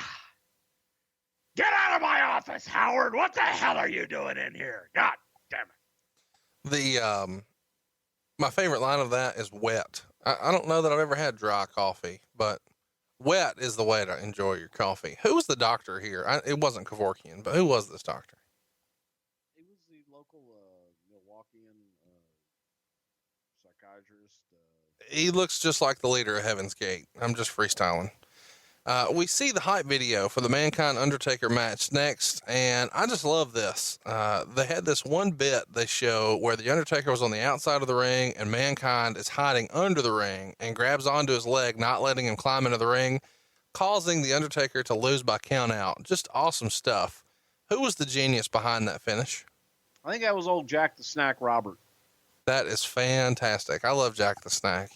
I also love this Mankind stuff very early in his Mankind character. I think it's some of the best stuff that Foley's done, and it gets overlooked because of everything that he's done in every other character. But I think his feud with the Undertaker actually brings out the best we've seen in Taker in years, maybe ever. Why do you think Taker was so motivated here? Did Foley push him? He finally felt like he had an adequate dance partner after all those years you guys made him wrestle Giant Gonzalez, or what really clicked here for their feud? I think simply what you said as far as Mick pushing the Undertaker was somebody that the Undertaker didn't have to just be that dead man zombie-like character. And he was able to grow in the character with his work because Mick could do it all. Taker could do it all. And in those two characters, they just merged so well that they really just accentuated all the positives of both. So, Taker was just a great dancing partner with Mankind. The opening sequence of the match has Undertaker get Mankind in the corner and start throwing a series of big right hands fast and furious. And that sequence has made like every highlight package for years after this. If you haven't seen this match, I encourage you to go watch it. I loved it. Somewhere in the match, we see Vince McMahon credit Dr. Sam Shepard with the mandible claw move that Mankind is using. A lot of people may have heard of that name, but they're not putting two and two together. Bruce, remind everybody who Sam Shepard was. Sam Shepard was a doctor that was accused of murdering his wife and actually got off for murdering his wife, was found innocent or not found guilty. And after the trial, essentially he was destroyed and he couldn't continue to practice in the medical field. So what does one do when they can no longer practice in the medical field? You become a professional wrestler. And he used the mandible claw as his finisher because he explained how it paralyzed someone when you put your finger, and it actually does, by God. Mick studied this and used the mandible claw correctly. But that Dr. Sam Shepard was also the inspiration for the television show and the movie The Fugitive. So there you go. I think everybody has probably seen that movie now. It's one of the more fun Harrison Ford films. So The Fugitive was actually a wrestler who inspired the mandible claw. The more you know. Mankind beats The Undertaker here in about 18 and a half minutes using that dreaded mandible claw. Along the way, these guys pull out all the stops, but Meltzer thought it went too long. I disagree. I love the match, but I love everything about this character too. I love the old Mankind squeals he would make, and that he would just pull the hair right out of his head and throw it in the air. Just great stuff. And there's a line in here somewhere that I thought you'd get a kick out of, Bruce, especially when I watched it back. When Taker was trying to take off Mankind's mask, he says something like, "Trying to get the mask of sorts off his face. I'm not sure we want to see that." What did Vince think of Cactus Jack's matinee idol looks? He's hideous. Ugh. Ugh. Ugh. Mankind pulls out all the stops here. An elbow off the apron onto the floor. Taker kicks a chair into his face. He backdrops him onto the floor, onto a chair. We get a chair shot to the back, a chair shot to the head. And then at one point, Mankind runs all the way around the ring to build up some momentum, and then knees the Undertaker in the face right into the steps at full speed. We have that great pile driver we talked about earlier, but he can't get the pin. So he gets the urn from Paul Bearer. Eventually, Paul wrestles it back from him. And finally, Bearer goes to hit Mankind with the urn, but he moves and it hits the Undertaker. The classic wrestling finish. Mankind then uses his mandible claw and gets the submission win. And Meltzer wrote, quote, "Fans were basically shocked by the finish. It's gutsy to have a babyface icon lose in such convincing fashion, especially a strong gimmick guy. But when they did it at WrestleMania 10 with Bret and Owen, it led to some rematches that drew the biggest houses in a long time, 3 1/4 star.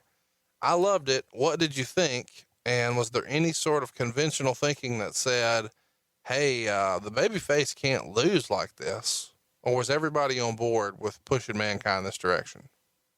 Everybody was on board, and even probably the biggest person on board was the Undertaker, feeling that it just led credibility to that Mankind character to beat him convincingly and give Undertaker an obstacle to overcome. So it made sense. It was a way to just solidify that Mankind character, and also, like I said, give Undertaker something to fight for. And it's not often that you have that strong of a babyface character having to fight from underneath and overcome. So I thought it worked great. I thought it was interesting that Owen Hart on commentary basically called the angle from SummerSlam before it happened, saying Paul Bearer didn't accidentally hit the Undertaker with the urn. He knew Mankind was the better man. He was tired of the Undertaker. Was there any heat on Owen for guessing that, or was that even the plan at this point? No, there's no heat. He was fed that probably.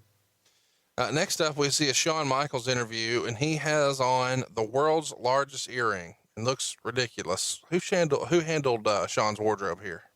Shawn. So he made his own gear? Yeah. By hand. He's in the back with a goddamn singer.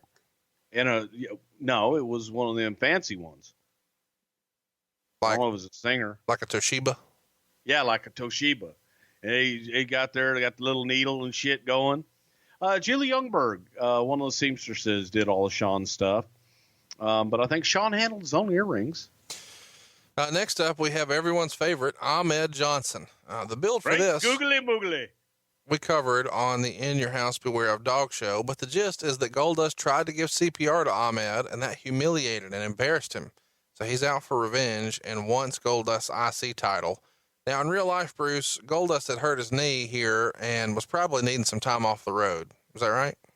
Yeah, and he was burnt too, but he was injured and burnt as well. So this was designed to give him a little away time.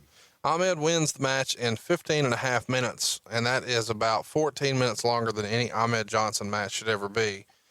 They start off with lots of hot brawling, and then eventually Ahmed tries to do a running dive over the top rope, but he misses completely and nearly hurts himself pretty badly. Goldust tries to save him as much as he can. Were you watching this on a monitor in the back? And what did you think of Ahmed trying to do a suicide dive like this? You're bringing this up on purpose, aren't you? No. Over all the dive stuff on social media and what have you. I kind of forgot because about that's that. exactly what I thought of when I was watching it, going, "Oh Lordy." Ahmed Johnson painful. doing a dive. Yeah, painful. Painful. 300-pound men like that shouldn't be doing dives. When The Undertaker did it a year later, though, you loved it. Well, he could do it. Okay. And he actually dove. This was more like a launch and a fail. Remember that time Undertaker fell on his head? Yeah, he meant to do that. That was the spot. At some point, right after he nearly decapitates himself with this dive, he just shrugs it off, stands right up, and then picks up the ring steps and throws them at Goldust, or so we would be led to believe. But he misses so comically bad that Owen says something like, Ahmed needs glasses. That ring post looks nothing like Goldust. I thought that was awesome. And there's another line in here that Meltzer has. At one point, there was a screw up as Johnson was in a sleeper and the ref checked his hand and it went down 3 times, which should be a finish. Did you catch this watching it back? Yes, I did. Does anybody ever tell Ahmed that if it falls 3 times, that's the end? Or are we all more focused on getting him the right thigh pads? Well, the issue then becomes whether or not you make assumptions. You make assumptions that people know how to count. You make assumptions people knows what comes after 1 and what comes after 2. Hypothetically, if Ahmed Johnson had to count to 3, what would that sound like?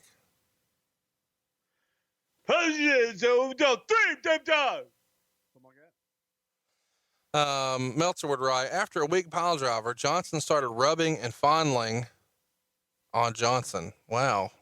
Johnson on Johnson. That's a different kind of movie. That's what Meltzer wrote, but I'm pretty sure he means after a weak pile driver, Goldust started rubbing and fondling on Johnson. Yeah, he did. Giggity. And after a sleeper, Goldust kissed Johnson again. Hey, you can't do that. There's kids watching. Didn't kiss him. He gave him CPR. That you shouldn't say it like that. That triggered the Superman comeback, and Johnson got the pin with the Pearl River plunge.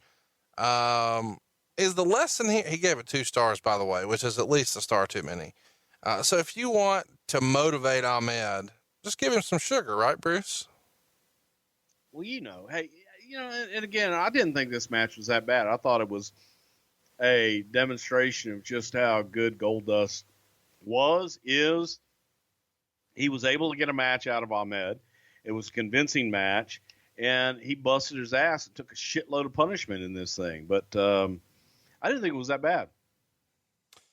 Ahmed wins the gold Intercontinental title here. And I say gold because Goldust had a strap custom painted gold. So the leather from Reggie Parks is actually gold for his run here. And as a note of trivia, there's only 2 folks who ever hold this gold strap Intercontinental, Goldust and Ahmed Johnson. This is something y'all did with Warrior years before, where you made the world title and the Intercontinental title very colorful. Whose idea was it to make the leather gold? Is this a Bruce idea, a Vince idea? I think it was something that just kind of evolved as we got it and thought, hey, wow, wouldn't that be cool if he turned it gold? And I said, God damn, that's a good idea. I don't remember whose idea it was. It may have been Goldust because he used to always be thinking about the character. The belt was looking pretty rough here, and Dave Milliken, a belt maker who has done work for WWE and is business partners with Reggie Parks, once told me that the WWF sent this belt back to Reggie for him to refurbish it, but Reggie instead just replaced the leather and then gave the ring-used leather to some neighborhood kids to play with. So if you ever wonder where some of the ring-used items from your childhood memories wound up, just check the Arizona neighborhoods. Hey, by the way, before we move on, how great is it to see that Ahmed Johnson was able to land that spokesperson gig? Which one's that? We have the meats. Tell me for a minute that Ahmed Johnson couldn't be related to fucking Ving Rhames. When I was watching this, my buddy who hadn't seen the show in a long time kind of forgot that this was Ahmed Johnson. And he says, is that the guy from Pulp Fiction? And all I could think about was those scenes from Pulp Fiction and how great it would be, especially since the Goldust character's here and what happened to Ving Rhames in Pulp Fiction. It's some weird stuff. Yeah, and I think that I take that back. I was going to say, I think that we actually I'm going to get medieval on your ass with Ahmed, but that's not true. I think that Undertaker was the first one that we allowed to use that. So I'm going to get medieval on your ass from from Pulp Fiction. And that was Undertaker that said that somewhere to somebody. I need Ahmed to call somebody and tell them that the wolf is on the way. Next up is the promo for In Your House International Incident. It's featuring Sonny and Adam Panucci. Some aliens. Who thought this was a good idea to promote a wrestling pay-per-view with aliens? What you talking about, man? They want to build a wall and keep us out. Oh, I didn't think about it. I forget you live in Texas, so this is something you're dealing with all the time. Man, Dave Silva and I were talking about this just yesterday because, he does that there, and he does the fake news with the ABC people. Then in Harlingen, he does the fake news. And they're trying to build a wall to keep the aliens out. But our favorite alien is already here. See? Brian Pillman is out next, and he's on crutches and in a boot to do an interview with Jim Ross. I'm sorry. I just to go back to that. For all you, we talk about Adam Panucci all the time. That was Adam Panucci in that ad. Who are the aliens? Hey, man, I don't know their name. Should have said it. One was Chewy. One was Dave. Thank you. The other one was Hector. Thank you. That's what I needed. I was hoping you were going to say immigrants, but you just went with naming them individually. Works for me. They had names, man. My apologies. Okay. We've covered Pillman's WWF run in great detail, also available in the archives. I mentioned that because I think it's probably one of our more underrated episodes. Pillman goes out of his way here to run down the town and then says something like, I don't remember how I forget this. It's easy to see why Jeffrey Dahmer tried to consume this whole city. Wow. And later he says he's going to rape, pillage, and plunder this entire federation. That's got to be the first time rape was said on WWF TV, right? Probably not, but live TV maybe. Yeah, Brian was given a lot of leeway and told to be controversial. That was the gimmick. And sometimes Brian, knowing that he was live, would push it as far as he possibly could. Does he get this stuff approved beforehand? And if not, why are you guys even employing agents? Like, a lot of that, especially the verbiage and stuff, was usually either me or Cornette or Vince or somebody going over it with them. And they had a lot of leeway. And Brian was told to push the envelope. So well, he did. He did. On his way to the back, Pillman would pass Austin on Austin's way to the ring for the final. And they exchanged a familiar glance. Of course, they were the Hollywood Blondes in WCW, and they're laying the groundwork here for what would come in the fall. You probably remember the whole Pillman's got a gun angle. We break all of that down on our Pillman episode in the archives. Next up, though, what we're really here for, Steve Austin beats Jake Roberts. It takes about 4.5 minutes to do so, and he becomes the king of the ring. The story of the whole match is that Roberts is working with badly injured ribs. The irony here is Austin is the person who's actually hurt. He got 15 or 16 stitches, depending on who you believe, in the tongue and mouth. It was done backstage, not at the hospital, like they said on TV. And Austin works on the ribs for the majority of the match. And Gorilla Monsoon comes in to try to stop the match, but Jake begs him to let it go, which he does. At this point, they started to get a lot of heat, and Roberts made a quick comeback before being cut off. And Austin gets the Stone Cold Stunner and the pin. Meltzer would write, he did a strong post-match interview knocking Roberts' religion and drinking problems, 0.5 star. On commentary, Jim Ross would say, this may only be the beginning for that young man. Talk about the understatement of a lifetime. Right, Bruce? I would say so. I might have had a little insight into that. Was this match cut short?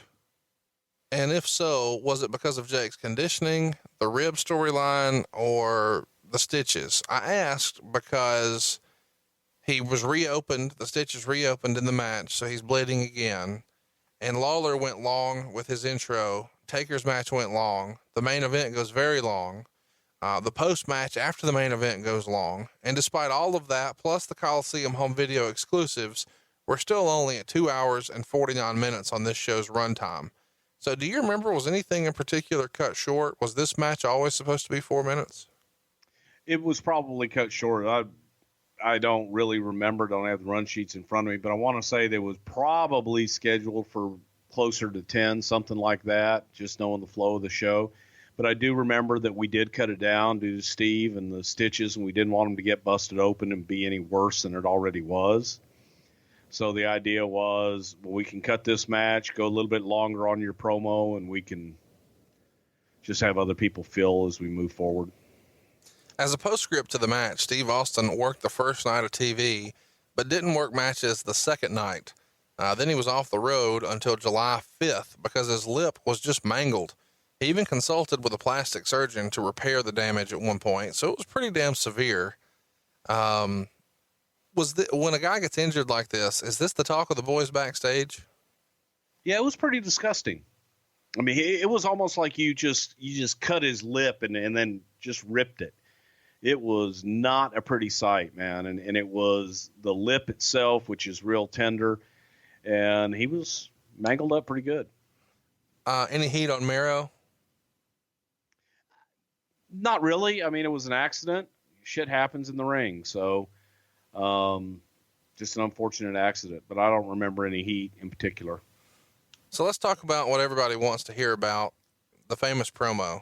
Austin wrote in his book that the kick was Mero's fault and that before the show, Doc Hendricks told him that Jake was going to cut a religious promo on him. He wrote, "When I did my infamous 316 promo after winning King of the Ring, that was a strong ass promo and none of that stuff was scripted. At the time that Doc Hendricks stuck the mic in my face, he had no idea what I was going to say, and neither did Vince, JR, or the guys in the TV truck. It all just came out." All right, so a couple things about the promo.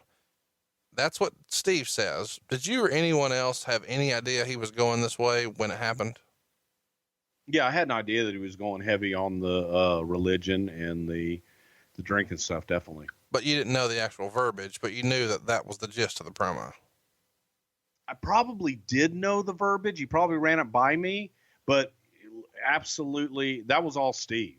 That was just 100% Steve cutting that promo. And he, like I said, he ran it by me, but it was more of, am I okay with this? Going this route? And I was like, yes, by all means, go for it, because it was a story we were telling with Jake. But I had no clue at the time Austin 316 was going to become what it was. Nobody did. I don't think Steve had any idea. It was a great line, and that 100% goes to Steve Austin. Vince Russo over the years has taken a little bit of credit for this, and that has annoyed at different times Michael Hayes.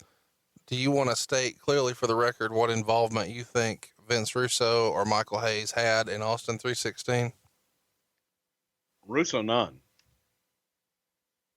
Hayes. Again, I'll give Hayes, probably Steve giving it to him beforehand, but I don't know if Michael contributed to that or not. Like I said, I do remember Steve asking me about the religion and the alcohol. Can he go there?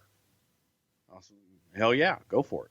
That was my next question, because leading up to this show, Jake was on TV and he was talking about his problems with alcohol and cocaine, but it was always insinuated that those problems happened when he was despondent over losing to The Undertaker and leaving the company in 92.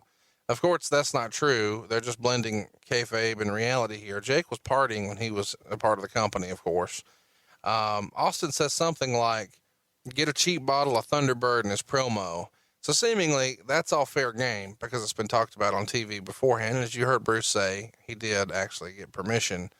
He also says, sort of under his breath, piss off. Probably another first for the WWF, I think. Don't you? That piss off was on air, that made air? Probably so, yeah.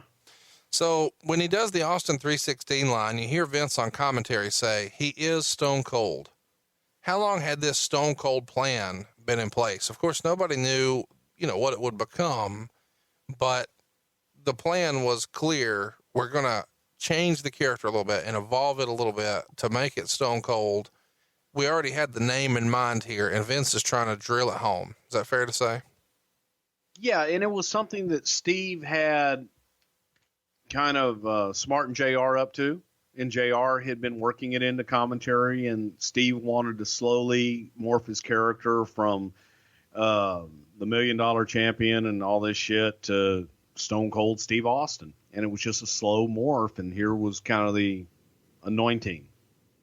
By the way, Austin credits Bruce Willis in Pulp Fiction for the buzz cut, but Woody Harrelson for the Natural Born Killer's smooth shaved look. We'll talk more about Austin's 95, 96 on a future episode, I'm sure. A lot of people actually overlook that he closes the promo here, this Austin 316 promo with, and that's the bottom line because Stone Cold said so. In hindsight, Bruce, that was probably the more planned line, and Austin 316 was more of a one-off that just became a super hot shirt and stuck, right? Well, yeah, the next night when we showed up and you saw these signs of Austin 316 and everybody's going like, oh, good God, we've got something here. I think that and plus he was a heel. So you don't do merchandising for a heel. Nobody's going to buy a heel shirt. Who would buy that? So when Austin 316 took off the way it was, if anybody was going to plan anything, it was because Stone Cold said so. You know, that's the bottom line because Stone Cold said so. That became his close, but Austin 316 became the brand. And man, it was the hottest shirt in wrestling. Austin says that the 316 shirt and design was his idea, and obviously it became the hottest shirt in the business for a while. He also says that Vince kind of didn't get it and was slow to market it. Do you remember Vince being at all hesitant or not seeing the value? Because it's a departure at the time. You see guys at this King of the Ring pay-per-view, like there's a guy in the front row wearing a Sonny t-shirt. It's a full color picture of Sonny's face and assets with a pool cue. Anyway, it's a departure for the way shirts were done. And so just a plain black shirt with white letters that says Austin 316. Do you remember Vince being at all hesitant? He hated it. Absolutely hated it. He didn't get it. You know, it was my argument, but it was an old argument. And it was something that I used to try to get across. I'm going back to the 80s. When they would do shirts, your number one shirt was Hulkamania. And it simply said Hulkamania. Randy Savage was a pair of sunglasses, with his image, but it wasn't a picture of Randy. And Vince felt that the babyface t-shirt should be like pictures of the baby faces because people want to support their favorite. My argument was you're going to get more people to buy the shirt if it doesn't have an image of someone on it. A dude's face. It's weird. Yeah. A dude doesn't want to wear another dude on his shirt. The pitch was, and I remember the meeting sitting in Vince's office, me and Jim Ross, and just saying with the merchandise guy saying, this is a shirt. This is merchandise. I guarantee you people will buy it. And the two pitches in that meeting were Austin 316, just simple white block letters on a black shirt. And then the other one was Sid's eyes. Yeah. And there was even a pitch, two other, and again, they were heels, which he just didn't see, was the Mankind mask, simply the mask, not Mankind's face in it, but the mask, and also one of Vader's mask, just the mask, which were both kind of cool looking on their own. Heels don't sell. God. But the overwhelming just response for that Austin 316, he finally gave in. We'll try it. And sold out everywhere immediately. He still kind of believes that heels don't sell. I mean, if you go over to the WWE shop now and you look at Becky Lynch merchandise, she's got 914 items. You look at Charlotte, she's got 4. And that's not anything to do with their push on TV whatsoever. It's just one was a heel. Exactly. And I think that the Charlotte Flair stuff, if they had cool, clever designs, I think that would sell just as much as Becky Lynch, if not more. Austin wrote in his book, quote, "That's why I think we need to get back to the way it used to be, with guys just spitting out their own ideas and learning how to develop a character, because Austin 316 would have never happened or even come up if I was waiting for writers to tell me what to say. It all came from my heart, and as soon as I learned what Jake Roberts did in his pre-match promo." What say you, Bruce? Should the guys have more free reign? I see this as a slippery slope. We saw Billy Gunn earlier with an unscripted promo. It was kind of stinky. And here we saw Steve Austin with essentially bullet points hitting a home run. Is there a happy medium? And if we have to go hard one way or the other, what would you pick? I agree with you. There is a happy medium, but I think that if you give guys bullet points, cream is going to rise to the top. And those that can talk, I don't know that Billy, especially at that point in his career, would have been any better with a completely scripted promo. I don't know that he could have delivered it convincingly. I think Austin, if he had been given a scripted promo that was well written and his character had fully been developed, might have knocked it out of the park. Might have shit the bed because he was doing a scripted promo. Steve was better at being Stone Cold Steve Austin. He created it. It came out of his head. He lived it, and it was natural for him. Some guys, if it's just not natural for them, they're not going to be able to pull the damn thing off. I like non-scripted promos. I like bullet points. So Shawn Michaels keeps the title here, beating Davey Boy Smith in about 26.5 minutes. To start the match, we see Mr. Perfect come out to be the ref, but Monsoon says he's now the outside referee since he was in Bulldog's locker room earlier. So Hebner is our main referee inside the ring. This was all teased at In Your House Beware of Dog, where Shawn bumped into Perfect backstage, and here he's the ref and teasing the heel stuff, but then actually doesn't do anything heelish. What's the point of all this, Bruce? He becomes full-blown heel over the fall, teasing that he's on Mero's side, and then ultimately turning on him and joining Hunter Hearst Helmsley in a quest to win the Intercontinental title. But what's the point of all this Shawn Perfect stuff that seemingly goes nowhere? Just planting seeds and being able to remind people of the Mr. Perfect character and to introduce to those that weren't familiar with him, to be able to introduce him to new fans, and for those that are old, reintroduce him. But it was just simply another character to get him involved in different storylines, and slowly but surely, you give him a swerve. Everybody knows the fix is in, but then it wasn't. So it's just trying to be unpredictable. Did you notice watching this back that when the doors open at the entrance, Mr. Perfect realizes he forgot to put his gum in his mouth? So he does it on camera and then just drops the wrapper on the ground. I did not notice that. No. How particular are guys about these little nuances of their character? Most guys are pretty good. You're ready before you go out, at gorilla position. You get everything ready and you're good to go. No, I don't mean that. I mean, like, would Razor wig out a little if he didn't have a toothpick? Would Mr. Perfect have felt a little out of sorts if he didn't have the gum? That's what I mean. Probably so. Yeah.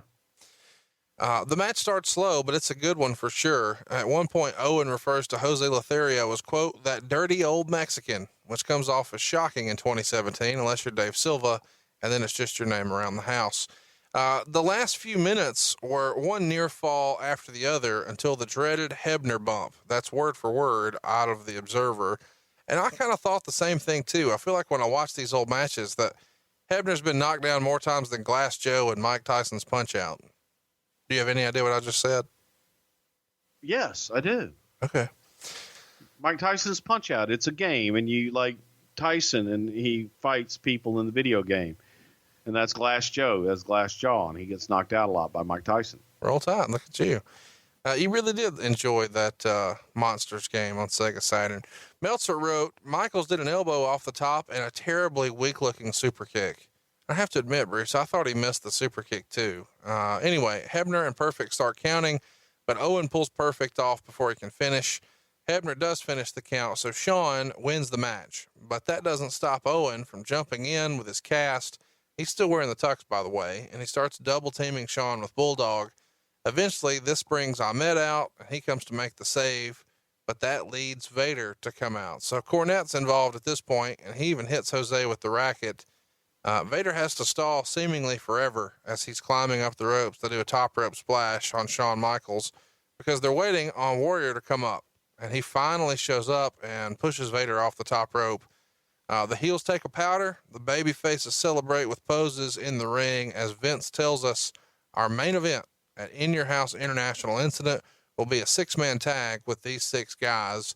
Meltzer gave this match 4 stars and a quarter, so he liked it better than I did. Before we talked about the post-match, what did you think of the actual match, Bruce? I thought the actual match was great. It was my favorite match of the night.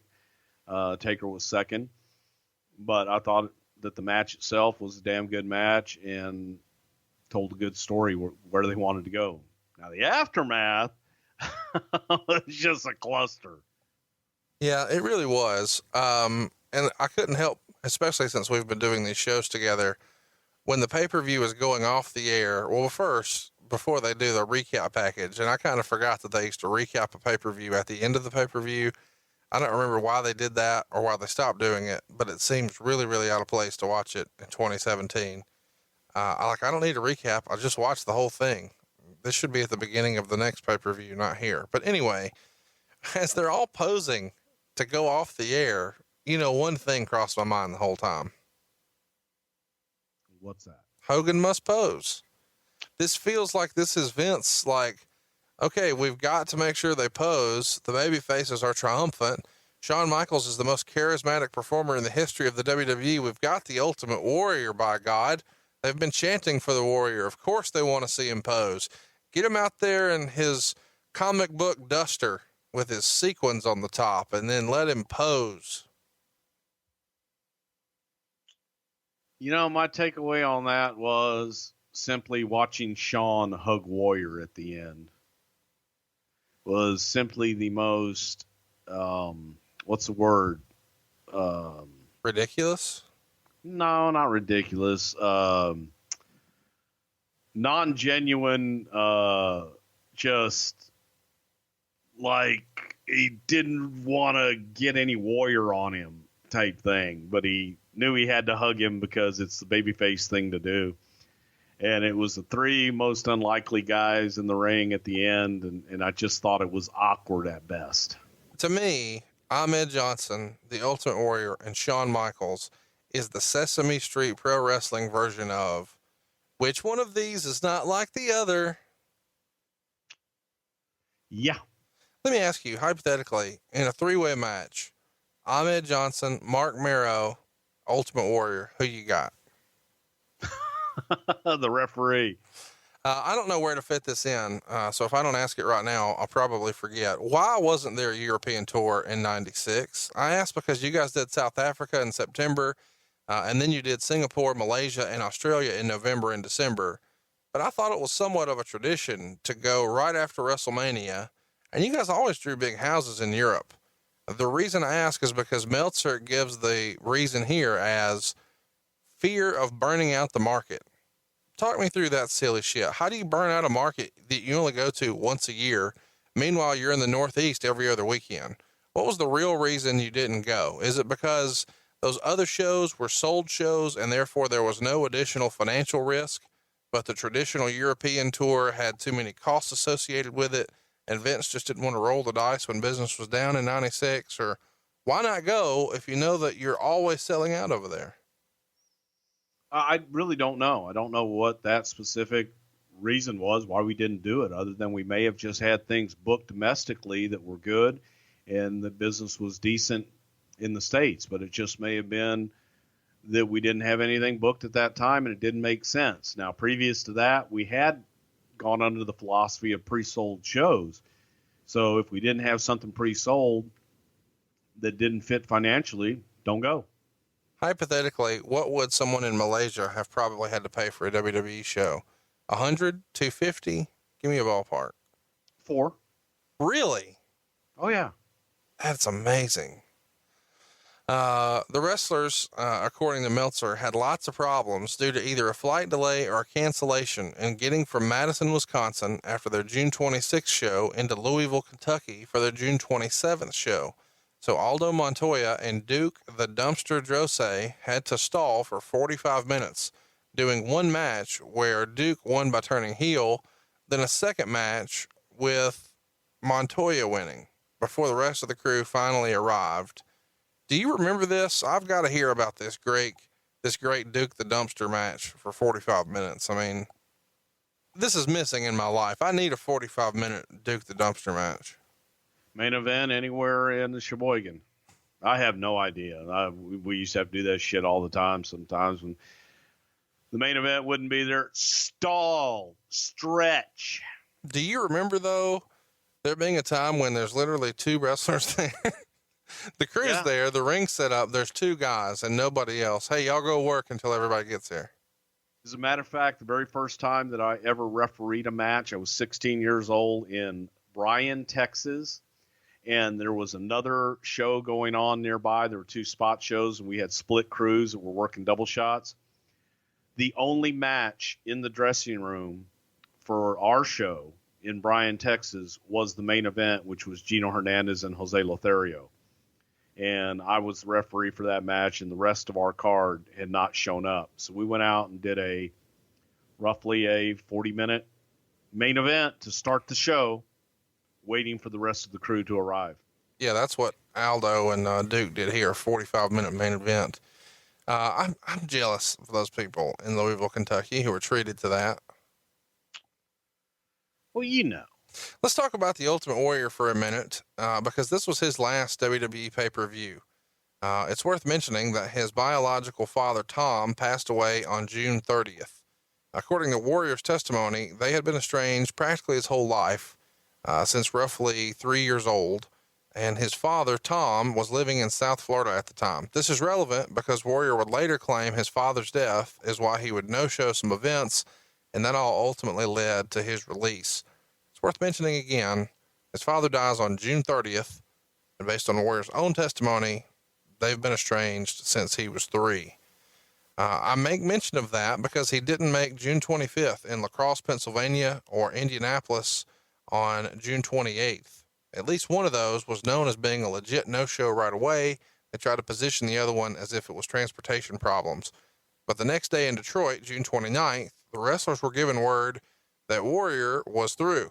He'd either quit or was fired, but nobody really knew for sure. Considering the war they were in with WCW, everybody starts to panic a little bit. But he has 14 months left on his contract. So if he were fired, maybe there'd be a loophole where he could go. Do you theorize that he was no-showing here to try to get fired and then jump?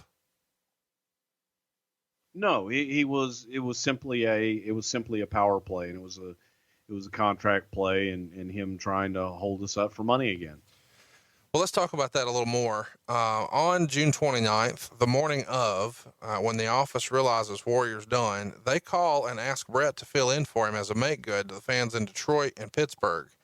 Brett passes. So when Warrior's saying, I'm not coming, and then you guys call Brett, who's not under contract, but you're trying to get him off the couch, and you really want him to sign with you and not go to WCW when you know he's had offers there in the past, and he too says no.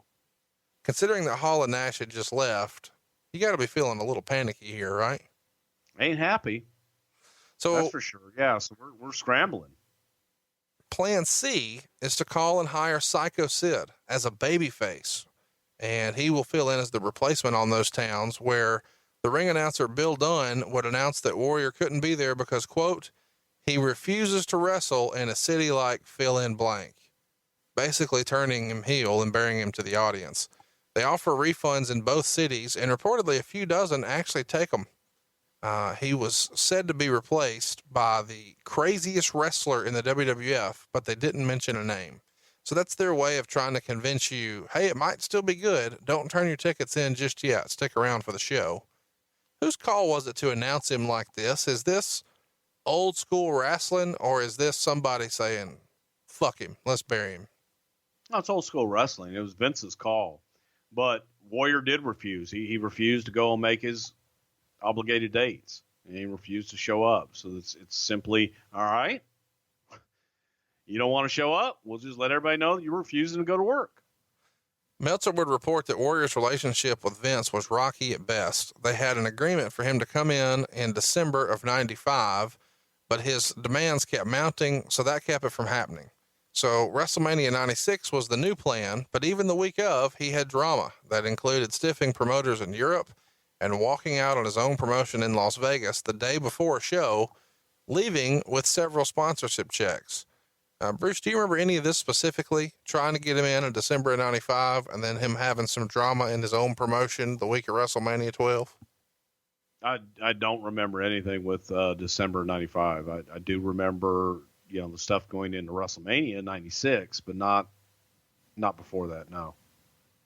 In the meantime, the Warrior does an online interview on July 1st and said that he missed the dates because his dad died and he was going to return on the 11th in Albany, which was his next scheduled booking.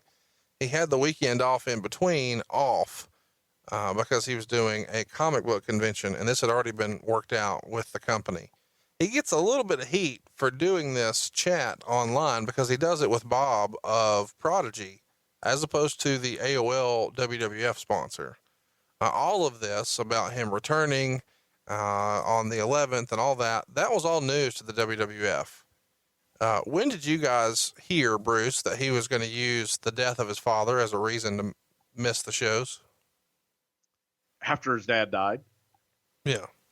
Yeah. It's like, my dad's dying. It's like, wait a minute. You've had no relationship with your father your entire life. Well, no, I get that, but I'm saying he would say his dad. I mean, after he died, he says, well, I couldn't make it because my dad was sick and he died.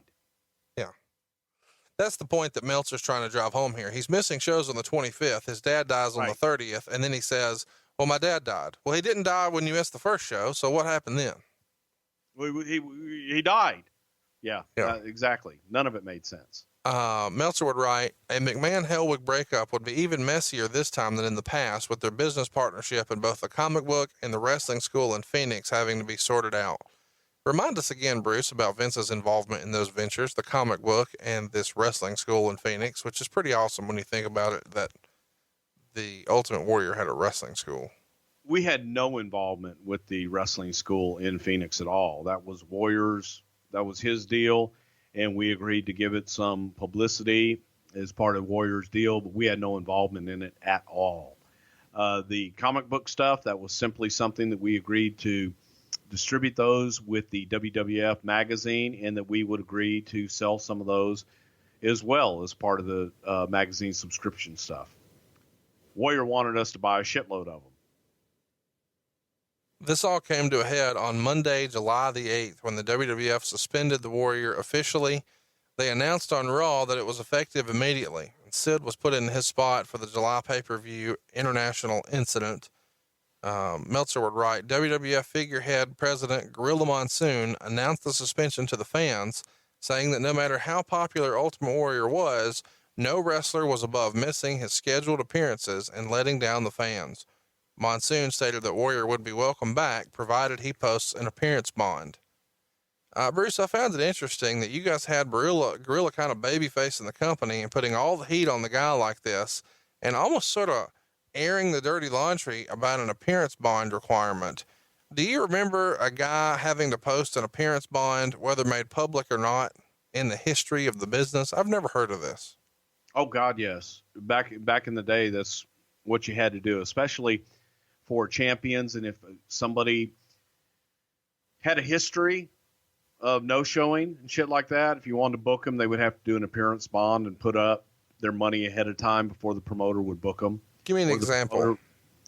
Well, for example, Harley Race in Houston, Paul wanted Harley to put up an appearance bond because Harley had no shown and ended up a champion twice before. It was different guys. It wasn't done a lot, but it was definitely done for guys that had a history of no showing. Let's talk about this appearance bond for a minute.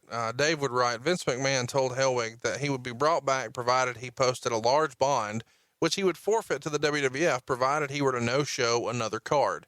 The exact amount Hellwig would be required to post is being negotiated, but it will be in excess of $100,000. Hellwig is said to have neither agreed to the price nor indicated that he won't meet the price in order to return, although there is the belief that he will return. Dave would later report that the bond was closer to $250,000. I know you don't talk money, but this is different, Bruce. What was the amount, and did anyone in the office really believe at this point he'd be back? Well, Warrior was talking about wanting to come back and making amends and saying he would do whatever it would take. And Vince's response to that was, I can't trust you. You've already told us that you were going to come back this time, everything was going to be good, and then you pull this crap. In order to do this, we've got to protect ourselves, and we can't go out. We lost a lot of money by advertising him. You got to change your advertising. You got to change all the bullshit, bringing Sid in. All that costs money. There is a cost associated with that. I don't know. I have no idea what the appearance bond was. That was so damn long ago. But there was talk of him basically putting the money up to be held in escrow. If you no-show, then you forfeit that money. This no-show situation and suspension caused some serious problems with TV because he'd already wrestled Owen on the same Raw where Gorilla suspended him because the show was already in the can. Over the weekend, he attacked Camp Cornette on the syndicated shows. Again, it was already in the can. Bruce, do you remember another situation like this offhand where a guy was gone, but you felt like you had to air the TV anyway, besides Rick Rude? Because there was such of a lead time on the syndicated shows, they were already out there. No, I'm not arguing that. I'm saying, can you think of another example of when that would have happened besides Rick Rude? When a guy's gone, but he's still on your TV and you can't fix it. There might have been times, but not to this extent. No. So if I can remember.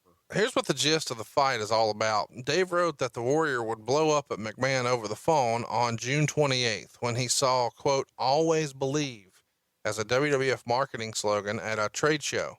He felt that "always believe" was his and that he should be compensated for the WWF using that. Do you remember this particular argument about the phrase "always believe," Bruce? I remember there being some bitch about that. Yeah. And that, Warrior had that trademarked and that it wasn't trademarked or something on the poster, some kind of bullshit like that.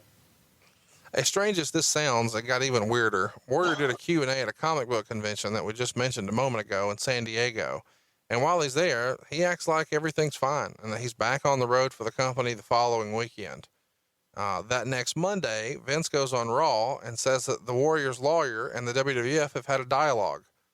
Warrior did another online message saying he missed the shows, not over a contract, but that the death of his father was the reason. And specifically, he wrote, "If resolving my personal issues and protecting the way I chose to believe puts me in the WWF doghouse as stated on their money-making 1-900 line, then so be it. Bow wow and kiss my ass. Always believe." Dave would again remind us, quote, "Hellwig's father, Tom Hellwig, passed away at the age of 58 on June 30th in Hollywood, Florida. And as everyone continually points out, Hellwig missed shows on both June 28th and June 29th. When did you know this was over for sure, Bruce, and that Warrior was not coming back? I knew it was over when essentially Vince told him to make his decision and either show up or he would no longer be a part of the company, and he didn't show up. It was just too much bullshit too soon, and Vince had reached his boiling point and was pretty much done. All right, so let's go ahead and talk a little more WWF 1996 here. There's lots going on, people coming and going around this time. A 36-year-old Barry Windham was signed here, and as we've discussed before, he would become the stalker. Meltzer would report that he came to the meeting about 20 pounds overweight. Do you remember that, Bruce? No, I thought Barry looked good at the time. We discussed before on the show how Brian Pillman had just signed, and the whole story around that is available in the archives right now. But Ron Simmons has also just signed a deal, and he's coming in as Farouk Assad. Bruce, I'm curious, at the time of their signings, who did the office have higher expectations for, Brian Pillman or Ron Simmons? Probably Ron Simmons. Really? I would have went the other way with that after there was the only reason I say that is because we know there was this bidding war for Brian Pillman. That's not happening for Ron Simmons. There was a perceived bidding war for Brian Pillman. But if you only knew how many years and how much bullshit I went through to finally get that call from Ron Simmons, damn, bro, I'm ready to talk. Every year on the anniversary of his 60-day window, I called Ron Simmons. "Hey, Ron, it's Bruce. How we looking, buddy? Ready to make a move? Can we talk? Damn, I think I'm going to stay where I am. And then there was that one day when he said, yeah, let's talk. Vince and I hopped on a plane to Atlanta, Georgia. The company was planning to repackage and re-debut Jim Neidhart, Tracy Smothers, Tony Anthony, Alex Porto, Tom Brandy, and Bill Irwin, all repackaged with brand new gimmicks. These wonderful gimmicks included Freddie Joe Floyd, T.L. Hopper the Plumber, the Pug, Salvatore Sincere, and the Goon the hockey player. T.L. Hopper actually debuted with some plumbing vignettes, and his butt crack was exposed. Who booked this shit, Bruce? It was simply done as a way to, we had enhancement talent, and we wanted to give them a persona. Guys in. What's that? You wanted to give the enhancement talent a persona. Correct. Yeah. And we wanted to just, build up our enhancement talent, and this was the way of doing that, bringing in a lot of guys that were great workers that we didn't think would be huge stars on their own, but definitely knew how to make stars. Why does Tony Anthony have to change his name and unclog toilets, but Alex Porto is an amateur wrestler who uses his real name? Because Tony was working as a plumber at that time, and that's what he did in real life, so make him a plumber on TV. And Alex Porto was an amateur wrestler in real life, so he would just walk around the Walmart taking people down with double legs. Yeah. Okay, cool. The biggest name in this group, at least to me as a Southern boy, is Tracy Smothers. He'd been on and off WCW TV for years. Why not let him keep that name? Why does he got to be Freddie Joe Floyd? Because Vince didn't want Tracy Smothers. Easy enough. Vince also didn't want the 1-2-3 Kid. They had a meeting and nothing was decided on in that face-to-face meeting. But a week later, he was released. Why was Waltman released from his contract in 96? You're right in the middle of a quote unquote Monday Night War. And now you're letting a guy just walk over to the other side who is going to join Hall and Nash. Why was the company okay with just letting him walk? Well, because Vince didn't really view him at that time as a top guy and that great of a loss. And Shawn wasn't the easiest to deal with at that point in time either. So Vince didn't want the headache and didn't feel that keeping him and the headache that came along with it was something, and felt, go ahead and give that headache to WCW if they want him. Rad Radford, who we now know as Louis Spicolli, was given an unconditional release this same time. And this likely only happens because the WWF didn't think WCW would want him or care if they did. He knew this was coming though, because Louis had a start date already worked out with ECW. He just needed to get released first. Why don't you think Louis made a bigger impact in the WWF? Louis had problems, and Louis had drug issues and drinking issues, and had a problem at that time, and he wasn't willing to do what it took to take care of those problems. So something had to change, so we had to let him go. It's another sad story, because ultimately that would lead to the end of his life, just like a year later. Dave would write, quote, Basil DeVito, longtime VP with Titan Sports, who left a few years back, was hired back as a consultant when it comes to business development. In a sense, he'll replace Lisa Wolf, who was another company VP in charge of business development and human resources. Bruce, we've mentioned Basil here and there on the show. Compare and contrast him with Lisa Wolf for us. Night and day, but Basil wasn't brought in to do human resources at all. Basil was brought in to basically consult and help out with promotions and help out with the marketing end of things, because with Lisa's departure and Osper, D'Arce, and Ed DeLange and all those guys, there was a void there. And Vince felt that Basil's familiarity with the company and promotional experience would be good to kind of help oversee all of that and bring the right people in. The Los Angeles Times around this time had a lengthy article about Olympic weightlifter Mark Henry, who Meltzer described as, quote, being sponsored by the WWF and will probably join the WWF after the Olympics. Henry isn't expected to medal. The story talked about Henry's childhood idol being Andre the Giant, and he said the WWF is more honest competition than Olympic lifting because of the WWF steroid policy, end quote. That is hilarious. Chat me up about Mark Henry's signing. Who finds him and how does that deal come together? It seems very unconventional for Vince to do something like this. Terry Todd, who was Mark Henry's, basically was Mark's second father. That's the guy that Mark Henry looks up to as his father. He was his manager. He was his trainer. Terry Todd is the strength and conditioning coach at University of Texas. I think that's his correct title. But Terry is a huge name, a legend in the world of strongmen. He's a historian, a writer, but just an all-around good guy to boot. But Terry had done an article for Sports Illustrated about Andre the Giant years before, and that was his introduction to Vince McMahon. So Vince and Terry had kept in contact. Vince was infatuated. He's always been infatuated with strong men and people of that ilk. Terry did a hell of a job selling Mark Henry. And Mark's a personable son of a bitch. And, when you meet Mark, the other thing about Mark was they sent a clip of Mark at the NBA, the slam dunk contest, and Mark dunking a basketball. And Vince was mesmerized this damn near 400-pounder dunking a basketball. And look at the athleticism on that big bastard. He looks like a silverback gorilla. God, what we could do with the world's strongest man. So he was infatuated with it. He was infatuated with the legit title of having the actual world's strongest man. Another guy who was in the real sports world, Dave would write, according to the Chicago Sun-Times, Dale Torberg, the son of former White Sox and Indians manager Jeff Torberg, wants to wrestle in the WWF. He played 2 years of Class A baseball, but was cut by the Yankees and failed to catch on.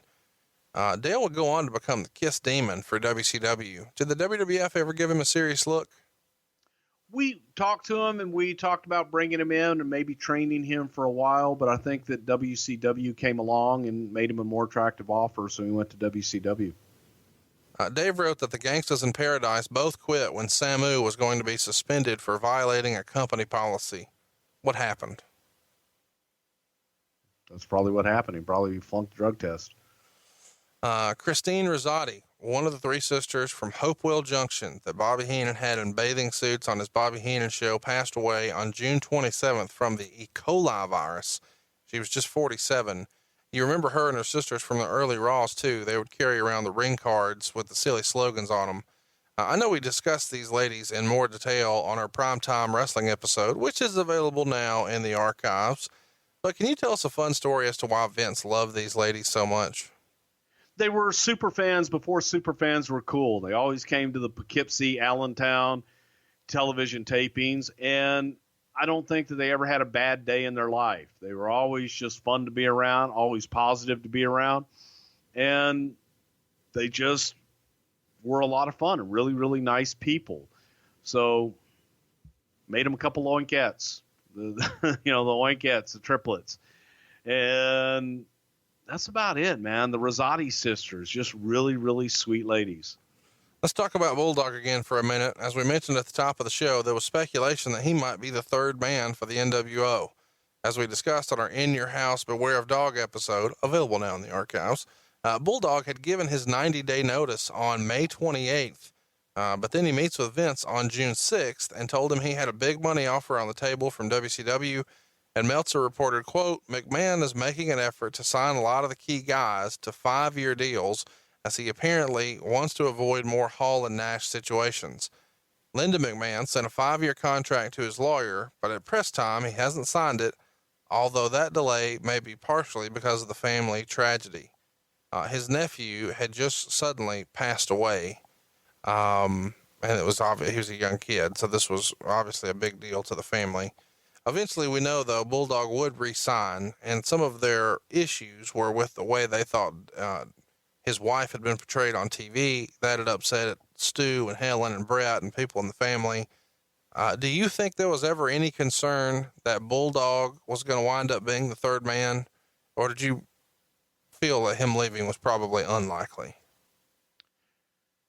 Look, we were concerned about everybody leaving at that time. We were trying to cinch up contracts and secure everybody to longer term deals. So if there was someone that was, on that line that we needed to sign, there was concern they were going to go to greener pastures. So there was concern without a doubt, but I don't know that there was any more concern with Davey Boy being one to go, because we did have an offer out to him and he had indicated that he wasn't going anywhere. Well, Kevin Nash said that in front of the whole locker room too, didn't he? Yeah, exactly.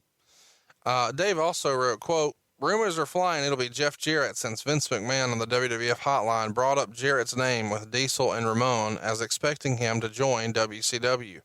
Jarrett gave notice to Titan and is working out his notice in USWA, and he is WCW bound. However, his WWF contract doesn't expire until the fall, so it probably won't be him.